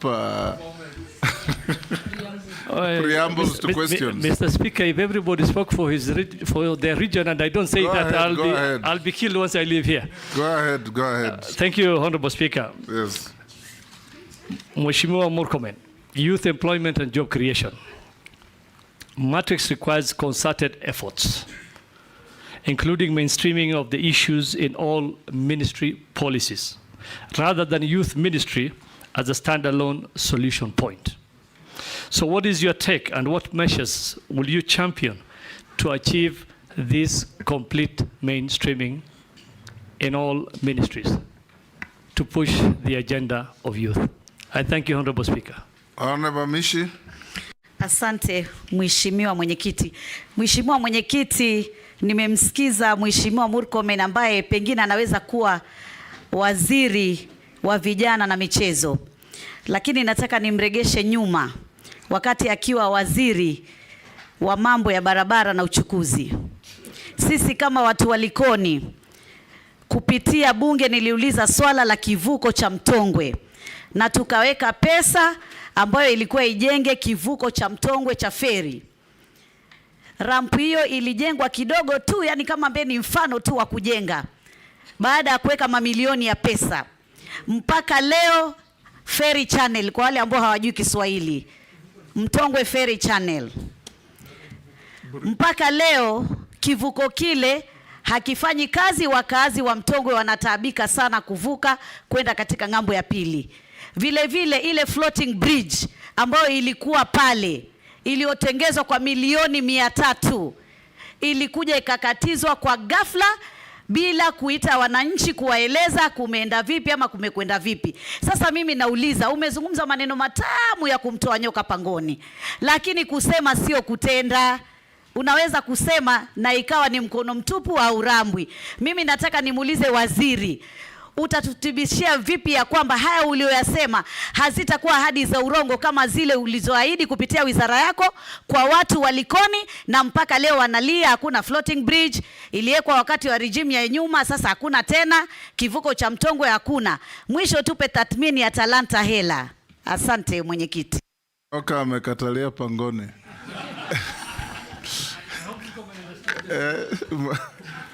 Yes. Thank you, Mr. Speaker. Rahab. Yeah, to the nominee. I don't know whether you are aware that most of the constituencies, we don't have youth officers for the last 5 to 7 years. And I'm sure you need those youth officers because they'll help you to go on the ground and do mapping and know exactly what is happening on the ground. Honorable Speaker, I've also received another question from your friend, Honorable Murkomen. They are asking, if you are confirmed, what are you going to do to gain their confidence, your youth? Thank you. Nominee. Thank you, Mr. Speaker. Mr. Speaker, let me start with Honorable Shuria. First of all, youth, no, I agree first that there are no studies in the, as I said earlier, in the arid and semi-arid areas. When I was doing the tournament last year, Mr. Speaker, Turkana players were playing on a sand pitch, Mr. Speaker. It's very disheartening to see how marginalization is being perpetuated, and I think we need to correct that, to give facilities to young people in the arid and semi-arid areas. And I have been deliberate, even in the Ministry of Roads, to make sure that arid and semi-arid areas are also taken care of.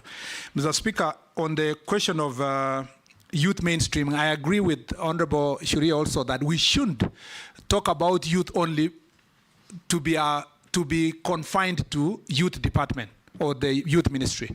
It is a mainstreamed issue across the board, and that's why I said earlier that the youth ministry itself should provide oversight whether the other departments of government are achieving the objective of creating employment and creating opportunities for young people to do business and making sure that they are given access to have a voice. Mr. Speaker, part of those initiatives that were done after post-election violence by the second term of President Kibaki was to have a National Youth Council, which has never been operationalized up to now. I participated in the youth agenda in the whole conversation about how to operationalize the National Youth Council. I want to promise the people of Kenya that we are going to give the young people of Kenya a voice to elect their own leaders from grassroots national level, so that then the objective of National Youth Council is going to be achieved, where they will have their own leaders elected by themselves. Part of the reasons why young people are in the streets protesting is because they feel that they are not being involved in decision making, or they have no voice, they have no channels of releasing that which they would like to give to the country. And I don't want tokenism in this case. They must also be part of the decision making. Mr. Speaker, when I got any opportunity to appoint board members in the previous ministry where I was, Mr. Speaker, without being nostalgic, I made sure that youth were in every agency that I appointed. In fact, in some of them, like the Kenya Railway, there are more than 2. If you go to Kenya Ports Authority, we appointed a 26-year-old board member. And these are big corporations that people think that young people should not be sitting there. I made sure that there was a deliberate effort to mentor. Mr. Speaker, Honorable Murkomen has asked a question. Can the youth of Kenya trust me to lead them? They should trust me because of my track record. My track record, Mr. Speaker, in the previous ministry speaks for itself. My track record as a senator speaks for itself. My track record as a mentor. I have mentored people, Mr. Speaker, who have become members of parliament. That is what you started with. Leaders and MCAs. No, but the question was asked that how do they trust me? They should trust me because I have mentored young people until some have accessed higher positions of governance in this country. And if they got a minister that they should be proud of, and they will be seeing it is Kipchumba Murkomen. If you are confirmed. Yeah, if I'm confirmed. Mr. Speaker, on the question of Honorable Mishi, ningependa kusema ajibu Kiswahili kile sanifu watu wangu pia waelewe. Bwana Speaker, tumetenda Kiswahili sanifu or the opposite? Bwana Speaker, tumetenda kazi nyingi sana katika poti ya Mombasa, na nilianzia hapo awali wakati niliposema tumeimarisha biashara katika poti ya Mombasa. Sasa hivi uongozi wa poti ya Mombasa mkurugenzi, kwa nini hukumaliza kivuko cha Mtongwe? Ndio nakuja kwa nini floating bridge ilitolewa? Ndio ninasema hivyo, Bwana Speaker. Kuimarisha utendakazi katika poti ya Mombasa ilikuwa pamoja na kuondoa ile floating bridge yenye ilikuwa pale, kwa sababu ilikuwa inapoteza masaa 8 ya biashara katika poti ya Mombasa. Ukisikia kwamba biashara kwa poti ya Mombasa imeinuka, ni kwa sababu tulitoa zile vikwazo ambazo zilikuwa zinatufanya tusifikie malengo yetu kama wizara ya uchukuzi. Na kwa hivyo kuna mara nyingine lazima uhakikishe ya kwamba unaangalia faida yenye inatokezea kwa watu wote walikoni, sio wachache. Ya pili, Bwana Speaker, tumeharakisha ile barabara ambayo ni Southern Bypass yenye inaweza kufukisha wananchi kupitia Dongo Kundu bila kutumia ile bridge. Ya tatu, Bwana Spika, nilisafiri na Mheshimiwa Rais tukahakikisha kwamba tutaanzisha ile bridge ya Likoni Bridge, mpango kubwa sana ambayo itabadilisha maisha ya watu ya Likoni na Mombasa. Na kwa hivyo Mtongwe Bridge ferry, Bwana Spika, kweli ni kweli kwamba tumeanza kazi, na ninaamini ya kwamba wale wamebaki pale watahakikisha wamemaliza yenye imebaki. Bwana Spika, nakubaliana na Mheshimiwa Mwishi kwamba kusema si kutenda, na ni ukweli kwamba Bwana Spika, nilitenda mengi bila kusema. Ni wazi ya kwamba wewe na naibu spika Mheshimiwa Gladys Sholei mlisema wazi ya kwamba makosa kubwa ya serikali hii ni kwamba hatujatangaza vilivyo yale yote ambayo tumetenda. Kwa hivyo, kwa sababu nimepata nafasi hii, hayo ni baadhi ya mambo ambayo tumetenda katika wizara hiyo. Bwana Spika, mwenyekiti. Bwana Spika, mwenyekiti, nataka hapa ieleweke, kwa sababu huu mradi wa floating bridge haukufanyika kitambo, na ukumbuke ulitumia milioni 300. Sasa ukisema muliitoa tu kwa mambo mengine, wakati ilipokuwa inatekelezwa hamkufikiria hizo milioni 300 za Wakenya zimepotea tu kiholela. Bwana Spika, ni kweli kwamba tumepoteza milioni 300, lakini tumetengeneza bilioni ngapi? Tumeongeza faida ya poti kwa bilioni 10. Ukilinganisha faida au mapato? Mapato. Tuseme but it's faida because it's the difference between the 60 billion we raise and the amount that is Mr. Speaker, I didn't want to call it profit, but yes, if you really want to call it profit, it's profit by 10 billion shillings. And so to chase 300 million at the expense of 10 billion, it was a wise decision to make sure that you do away with that floating bridge for the benefit. Mr. Speaker, Mheshimiwa aliuliza talanta hela. Yes. Hii ni kusema kwamba tuko tayari kubadilisha talanta yako ikupatie hela, na ni kwa njia nyingi, kwa kuweza kuanzisha katika mashinani yale miradi ambayo yatahakikisha kwamba kuna mchipuko, Bwana Spika, ya michezo hali mbalimbali, pia ya kuhakikisha kwamba tumeleta teknolojia kusaidia kuhakikisha kwamba Wakenya ambao wako na talanta wanaweza kutangaza talanta yao na kuweza kupata hela kwa mifuko yao, Bwana Spika, kulingana na ile bottom up economic transformation agenda ya serikali hii. Bwana Spika, mwisho ningependa kusema yale maswali ya Mheshimiwa Rehab Mukami, that we don't have the youth officers. It is true. As I told you, the youth department has been neglected. And even where we have youth officers, they are not utilized. Because if you have 51 million to run your core projects across the country, it is evident that you are not going to be able to utilize those people. There was a request already that has been made to Treasury to support programs for youth. And also because of this Nyota program that we are going to start, we will need these youth officers in every constituency to be replaced and to be supported to make sure that they can do the work that they need to do. What are you giving to do there? To gain the confidence, Mr. Speaker. There is no other way. There is no other way of gaining confidence except to work. I've already answered that. Yes, Mr. Speaker. We're going towards the end. Deputy Speaker. Honorable Murkomen, I just want some undertaking from you. One is the World Championships, which were held in 2025 in Tokyo, was supposed to actually have been held in Kenya, but we lost the bid because all our stadiums, including Kasarani, did not meet the international standard. Right now, because you're building, the stadiums are being refurbished, assure us that you will ensure that we bid for the 2027, or 2029 or 2032, at least in our lifetime, because it was sad that we actually lost this. Also, and I will volunteer to help you do the bidding documents, because I'm good at that. Number two. In what capacity? He has not been confirmed. As a pro bono. If he's confirmed. Pro bono if he's confirmed. Also, one other suggestion, the reason why Nigeria, Nollywood is very successful is because they have a law that provides that 70% of their content in their local television stations are local. That's how Nollywood grew. Also, there is a question here by a Gen Z. Let me just look at that question.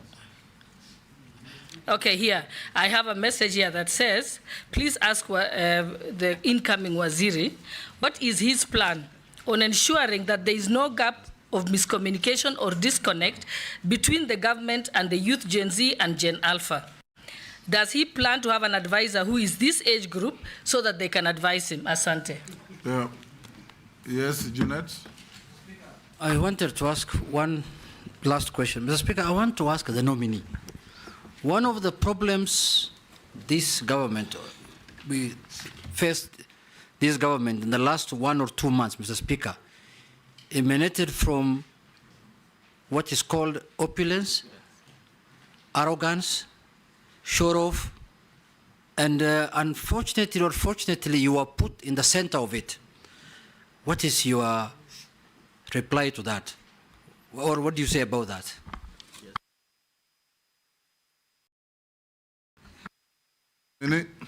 Thank you, Mr. Speaker. Let me start by, yes, I agree with Honorable Cholet that, Mr. Speaker, we should be holding world championships. You remember we held the was it under 17 or under 20? Yes. Most of those athletes, yeah, under 20, and we were in Kasarani, and most of those athletes now are at the Olympics. Mr. Speaker, I believe that if we deliver the infrastructure we have talked about to the standard required, we should be able to host it at the next available opportunity. And I want to thank the Honorable Cholet that should I be confirmed, she will also be willing to support, Mr. Speaker, and that is patriotism. That's an act of patriotism. And number two is that this law, I know we have a policy in Kenya, I think it was put at the time of Honorable Tuju, if I'm not wrong, that says 60% of the content should be local, but as a policy, as a directive. But I think we need to move it to law. So when we are revising because we have now a draft creative industry bill and policy, I think as we move to that direction, we should include that in the bill. Mr. Speaker, Honorable Cholet also has talked about communication and reaching out to the younger people.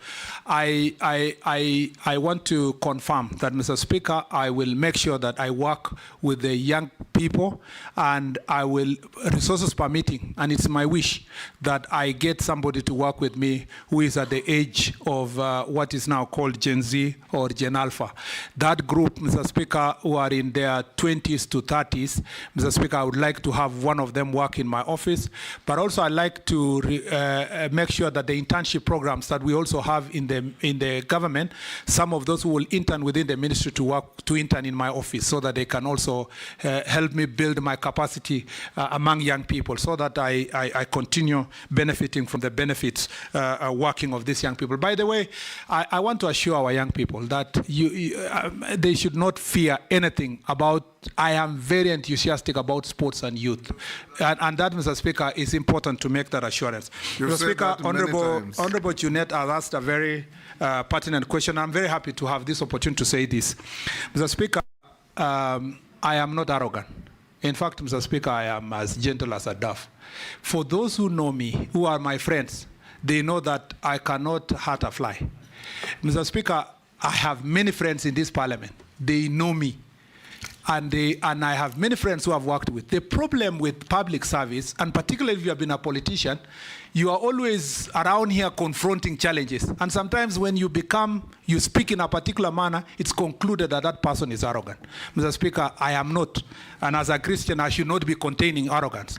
Number two, Mr. Speaker, on the question of opulence, Mr. Speaker, I must say this with utmost respect. I do not know even what opulence means, Mr. Speaker. And let me say this. I take it to mean that people who are opulent are the ones that bask in wealth and modern things. You will see them exposing where they are with their families, where they live, showing which car they drive and all that. Mr. Speaker, I just became a victim, unfortunately, of a crossfire of a conversation. On things, Mr. Speaker, I did not go anywhere to announce to somebody that I wear this, I do that. It's just that some pictures take something you wear and this, that, Mr. Speaker. Ultimately... And you spoke carelessly somewhere. Ultimately, Mr. Speaker... In some radio show. It wasn't careless, Mr. Speaker. Ultimately, yes. I was asked in a radio show a direct question. What is the most expensive shoe, tie, watch you have ever worn? Mr. Speaker, I had two choices. You didn't know it was a trick? No, it's not a trick. Even if it was a trick, I had two choices. Either to lie or to say the truth. Or not to answer. Mr. Speaker, no, let me just come to that. That was the third Mr. option. Speaker, I would have refused to answer, but I also had the opportunity to say the truth. And by saying that truth, Mr. Speaker, having been put that question to me, Mr. Speaker, it was not by my own choice to go and say, and Mr. Speaker, you know, for me who has grown up as a son of a squatter in Embobut Forest, you know that even when we were growing up, if you get one shoe or one watch like the one I got when I was in primary school, that is your Sunday best. That is your Sunday best. It's that one expensive thing you have that sometimes you are happy with. But to say I'm opulent, Mr. Speaker, I must say this with utmost respect. I have never gloated anywhere about anything I wear, anything I have, Mr. Speaker. Even where I live, Mr. Speaker, I've never gone to announce to people that I have this kind of a house. Or, Mr. Speaker, I've never even bragged about the car I drive, even if all those things could be more expensive than the things that have been mentioned. And I have said this, and I say this when the president nominated me. There is a verse in the Bible that says, if your eye is going to hurt a neighbor or your hand is going to hurt a neighbor, you better gouge it out so that you don't make your neighbor to sin. And I say this when the president nominated me, that if in any way I behaved either by speech or conduct or my lifestyle, Mr. Speaker, in a manner that hurts any Kenyan, I apologize profusely. Mr. Speaker, that I said, and I mean it. I mean it as a Kipchumba, and I mean it as a Christian. That if I had, and Mr. Speaker, to demonstrate my commitment, Mr. Speaker, if any Kenyan tells me tomorrow that you can only wear butter shoes, and it will help me, Mr. Speaker, I'm being very honest, that if you wear only butter shoes, it will promote us to focus on your job and to hold you account on your job, Mr. Speaker, I'll do so. Because I do not want anything to distract the people of Kenya from the things I do. And I say this, Mr. Speaker, this is the conclusion, having managed, Mr. Speaker, a ministry that has so many agencies and a huge budget, I am extremely proud as Kipchumba Murkomen that for 2 years, I have not been mentioned on questions of incompetence. I've done my job with utmost hard work. The people I've left back in the ministry are very proud of the work we did. Number two, Mr. Speaker, that in those 2 years, I have not been accused by anybody on anything related to impropriety or corruption. Integrity is my middle name, Mr. Speaker, and I intend to keep that integrity, Mr. Speaker, notwithstanding the misconception that came around this. And I will remain in that narrow path, Mr. Speaker, for the benefit of our country. Don't fear, don't live in fear.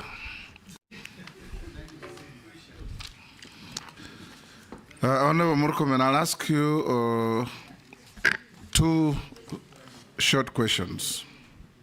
Number one, I'll take you back to football, because football is the most captive sport in the world. You know that.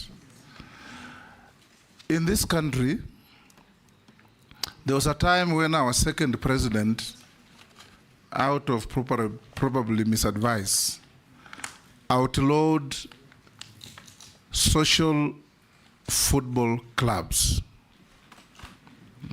World over, if you go to Germany, if you go to UK, all those clubs are born out of social groupings. Emirates, we have my team, Arsenal. You have Manchester United, you have Man City, you have Bayern Munich, Bayer Leverkusen, all this. Can you, pardon? Our team. You also have our team, and you have Murkomen's team called Manu. If you find favor with this committee and become a CS, would you consider formulating policy to the extent that corporates don't have to run football teams, but they can sponsor football teams. I don't understand why breweries should be running a football team. Soon perhaps Safaricom will run a football team and others. Why can't they channel those resources to social groupings that have got emotional attachment to the game that will promote football in this country? Number two, when FIFA continued unreasonably interfering in the management of football in Nigeria and Cameroon, the government deliberately tell them, go to hell, suspend us for 2-3 years, it doesn't matter, we'll organize our sports, hold elections, have accountable leadership, and we'll come back to play with you. At some point, you might just have to bite the bullet and take us in that direction, because the mess that we see in the management of football in this country is not taking us anywhere. Remember the good old days of Muhammad Abbas, Josephat Morila, JJ Masika, Onyango Jogo, all Ayoi, all those greats. And those are about 20, 30 years ago.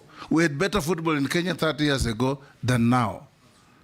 You should undertake to Kenyans that you are going to correct this mess. And if it means Kenya missing out on FIFA activities for a year, so be it, so that we can put our things right. Number 4, you already alluded to this. Please change the law, manage organizations that run our sports, give them proper legislation that will say you can be elected, whoever you are, but you run 3-4 years, renewable ones, and you go. So that we don't have people living in sports in perpetuity without giving room to others. I also want to ask you about our athletes. I know you are not a minister yet, hoping you might get favor. Our athletes are treated very badly. I went to the Olympics in London in 2012. All the managers of our athletes who are going to bring us gold medals are flying first class, business class. Our athletes are flying economy, and they go there and they're put in dormitories where they're given a stipend of $50 to $100 maximum, and the managers who do nothing are sleeping in 5-star hotels.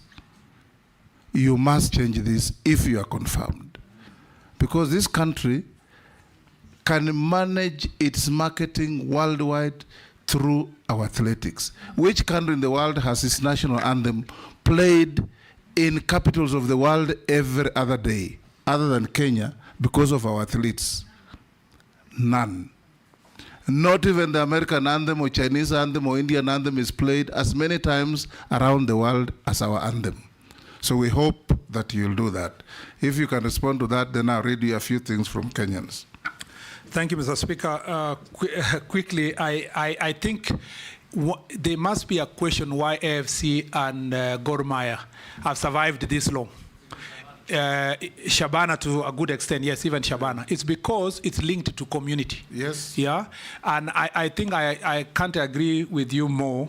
When we are revising this sports policy, we need to support community clubs. Yes.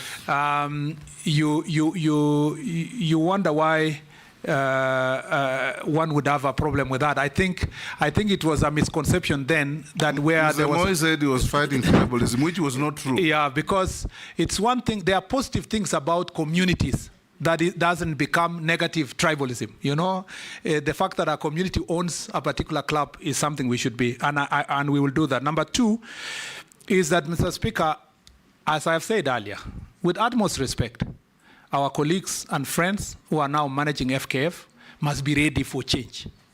Mr. Speaker, I know when I say this, they are dangling a particular threat that, oh, you know, if you interfere, we will be banned, and if we are banned, we will not do AFCON. If we are banned, the junior team will not go to Dominican Republic for the World Under 17. Mr. Speaker, we will not operate in this ministry using blackmail. And we are not saying we hate the people who are in that office. They have done their bit. We can as well deploy them to do something else.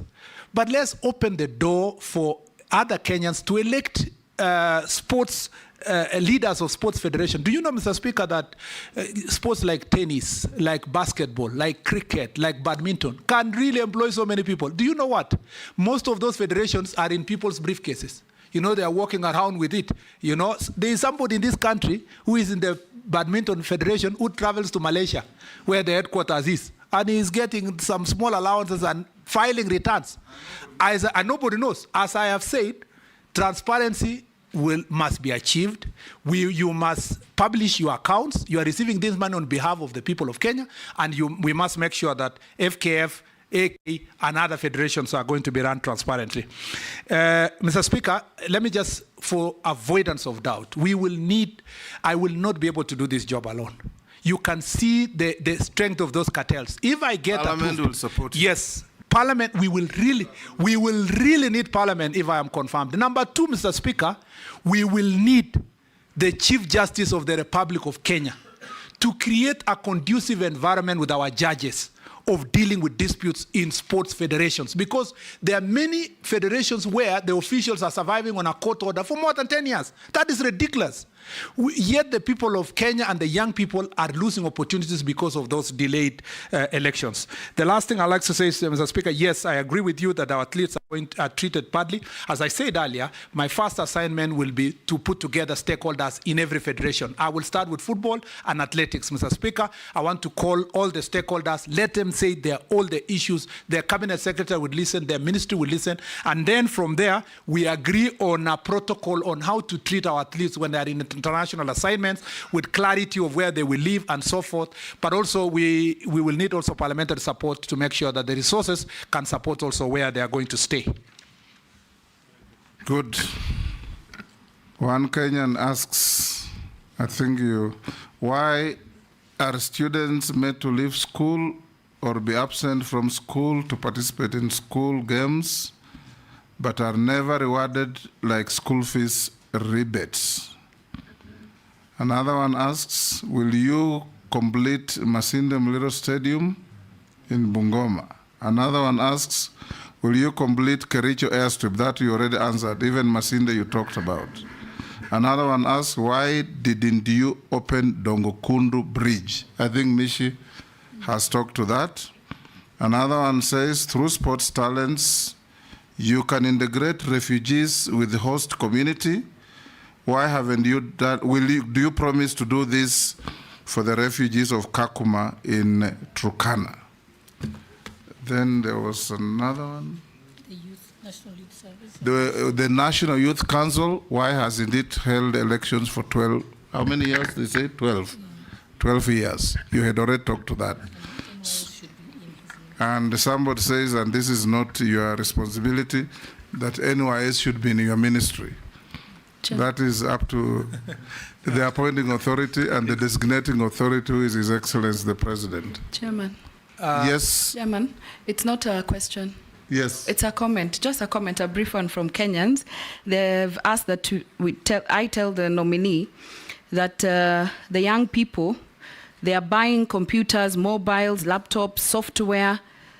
They're quite expensive, and they use it to make money through creative, you know, what they record and they share out there. And we already taxed them under the Finance Act 2023. They're asking you, please do not tax them any further, or don't propose any further taxes. And lastly, know about mental health challenges for our young people. Yes, nominee. Thank you, Mr. Speaker. The rewards, school rebates, yes, St. Patrick's High School, where I went, used to have this free scholarship for all the sports athletes.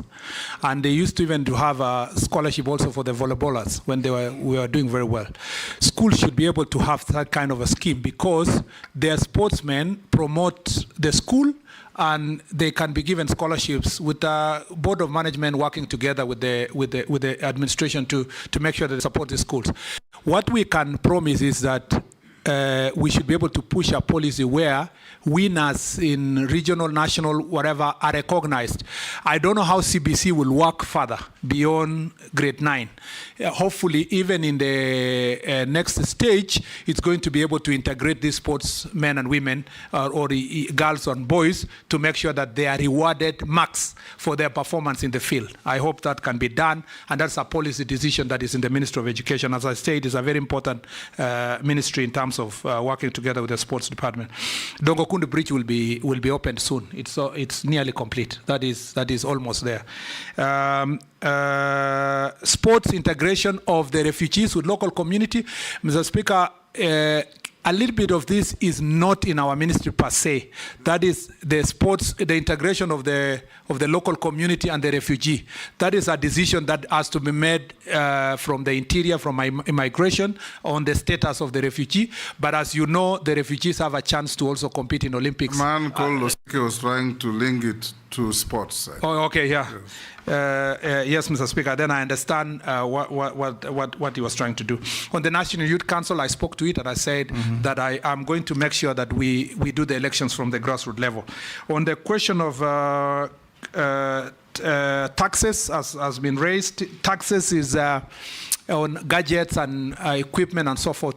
A GIRI program and Jitume, which is being run from the ICT ministry, had a plan around giving affordable gadgets to young people, including the hubs in the constituency.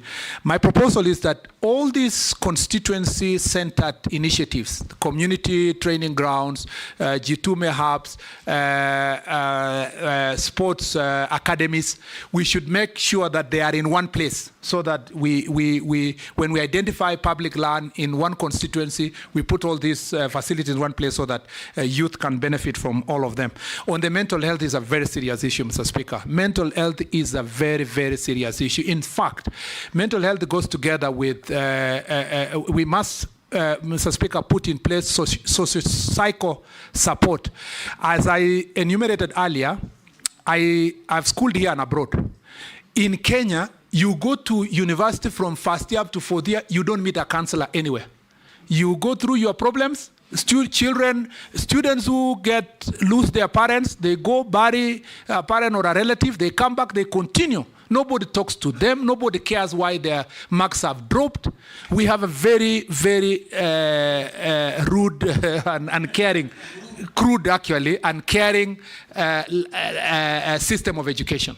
We must make sure that we put in place social cycle support in our learning institutions. On the sports part, Mr. Speaker, the federations must, and that was part of the recommendation from the Agnes Tirop, the committee that was formed after the Agnes Tirop unfortunate situation, that we must put in place social cycle support for all the athletes. We must also put in place a voluntary saving scheme through NSSF, so that when they are active, they can be able to save for them to support them later. Last, Mr. Speaker, there must also be we must find a way of reaching out to former athletes, boxers, footballers. We know our footballers who are suffering because of mental health.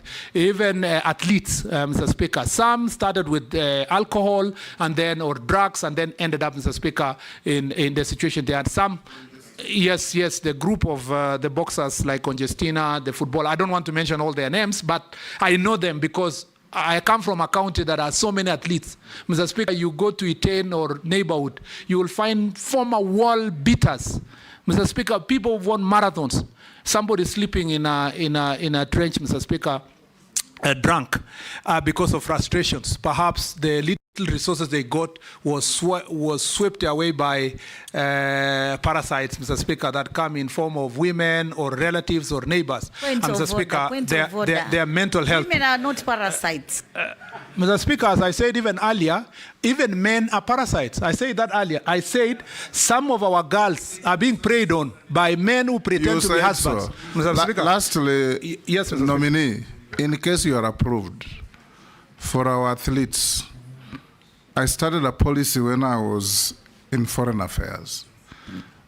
World beaters like young Faith Kipyegon, Mora, and others. You should have a policy of giving them protocol services when they travel. Translators. You know, I remember one of our athletes, when she finished a marathon and had won, she was asked, how did you find the sport? She says, I just ran and kept running, and then God came into me, and I continued running, and I won. You know, if you give them support services, media, and there is nothing that outlaws speaking in mother tongue after you have won, as long as you're somebody next to you who can translate what you are saying to the world. So you should consider policy of giving them that. Then lastly, under President Kibaki, there was a policy of rewarding our athletes who won medals in the Olympics and elsewhere. President Ruto started awarding those who get gold medals. Is it medals or break world records? Who break world records? We should also extend that to those who win gold medals, silver medals. You know, to some countries, even coming back with bronze is big business. It becomes a national celebration. So you should also have a policy of graduated rewards for these world beaters who bring glory to our country. Now, lastly, I'll ask you a few, those were just comments. But if you want to comment. Something. Mr. Speaker, I think the biggest problem is that we don't prepare our athletes for after career.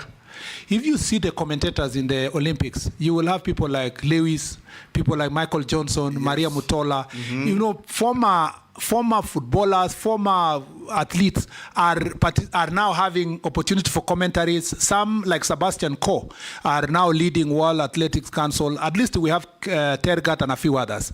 Mr. Speaker, what is lacking is we need to make sure that when athletes are come up at 18, 19, 20, they should not leave their education.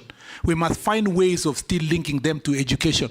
If you see what Faith has done and Kipchoge, it is very commendable. You can see they can express themselves, they are able to speak, and they have a better career when they retire. And we need to do more of the same in terms of our athletes, and I agree with you on the same. The last thing is to say that the reward system, the draft policy has provided for how we will reward our athletes.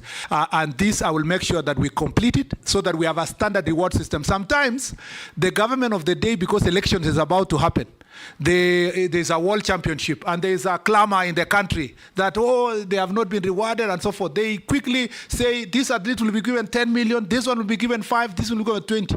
Unsustainable in the first place. When elections is over, we go back to so having a policy will make sure that it's better to say a gold is 1 million and it's achievable, or 500,000, or whichever amount of money which will be agreed and is graduated and paid. I have been told that in the ministry there is almost, I don't know, 500 million or so, I can't remember the figure, of rewards that were promised that are pending, together with pending bills. So the athletes have already retired and they have not been paid. I will make sure those are expedited and paid out, Mr. Speaker. I thank you. Murkomen, have you ever been adversely mentioned in any integrity-related report or investigations? No, Mr. Speaker. Are you an official of any political party in Kenya? Mr. Speaker, no. What is your net worth? Mr. Speaker, I need to explain this. From the time I was here to now, Mr. Speaker, once I was approved, I got an opportunity. Answer the first question. No, I will add it, Mr. Speaker. Just give me 1 minute. What is your net worth? I will conclude with it. That, Mr. Speaker, there is a scheme in the public service where if you are a public servant, you can get a mortgage. So after I was approved, I took a mortgage of 40 million, Mr. Speaker, and invested it. Mr. Speaker, beside that, Mr. Speaker, my assets have generally appreciated, the ones that I had before, based on the calculation of the index existing, by about 20 million. And Mr. Speaker, other earnings from farming and other businesses, I got about 10 million. So from when I was appointed up to now, I've increased by, Mr. Speaker, plus or minus 70 million shillings, meaning that from the 550 that I declared when I was last appointed, it is now 620 million, Mr. Speaker. including all the loans and everything, Mr. Speaker. Wacha uchokozi wewe. You want to say including watches. I heard you. Not that one. Not that one, Mr. Speaker. Mr. Speaker. Yes, Murugana. Mr. Speaker, let him confirm. There's a Kenyan here who says you actually have 2 choppers, and they fly all over Kenya and doing all manner of things. Is that true? On any aerial transport? Not yet, in the Mr. name Speaker. of choppers? No, not yet, Mr. Speaker. Maybe in many years later when I've retired. Now, Honorable Murkomen, we have cross-checked your documents with what we have. We found them in order. You also had the distinction of receiving the highest memoranda against your appointment, 92 in number, and you responded to all of them satisfactorily. And we want to wish you well. You have answered all the questions in a good manner. And unless you are lawfully held, you are discharged to take your leave. Mr. Speaker, I plead with this committee to find my suitability favorably. And Mr. Speaker, should I be approved, once again, I will serve with great honor and dignity, Mr. Speaker. I thank you. Good night. Sergeant, can you escort the nominee and give him his documents?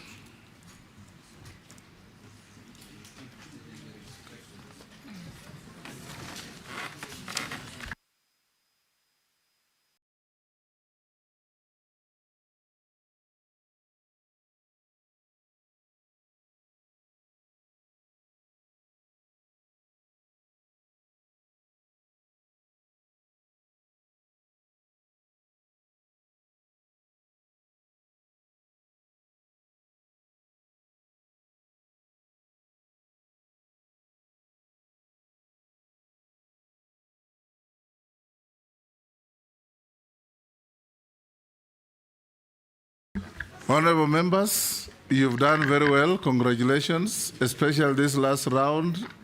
All of you avoided unhelpful preambles to your questions and asked your questions very well. It is now 8:30.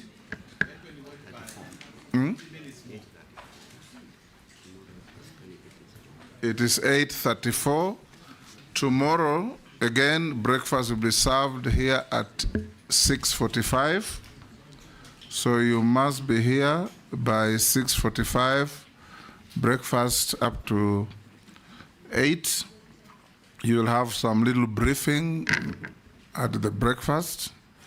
Thereafter, we start at exactly 8. You have Hassan Joho, number 1, Alfred Mutua Nganga, number 2, Wycliffe Oparanya, number 3, Justin Beta Njoka Muturi, number 4, and Stella Soilangat, number 5. If we can do the way we have done today and yesterday, and day before, I think it will be good. Thank you and good night. It's 7:30. The Yes. meeting should be starts at 7:30. Yes. Let them know that.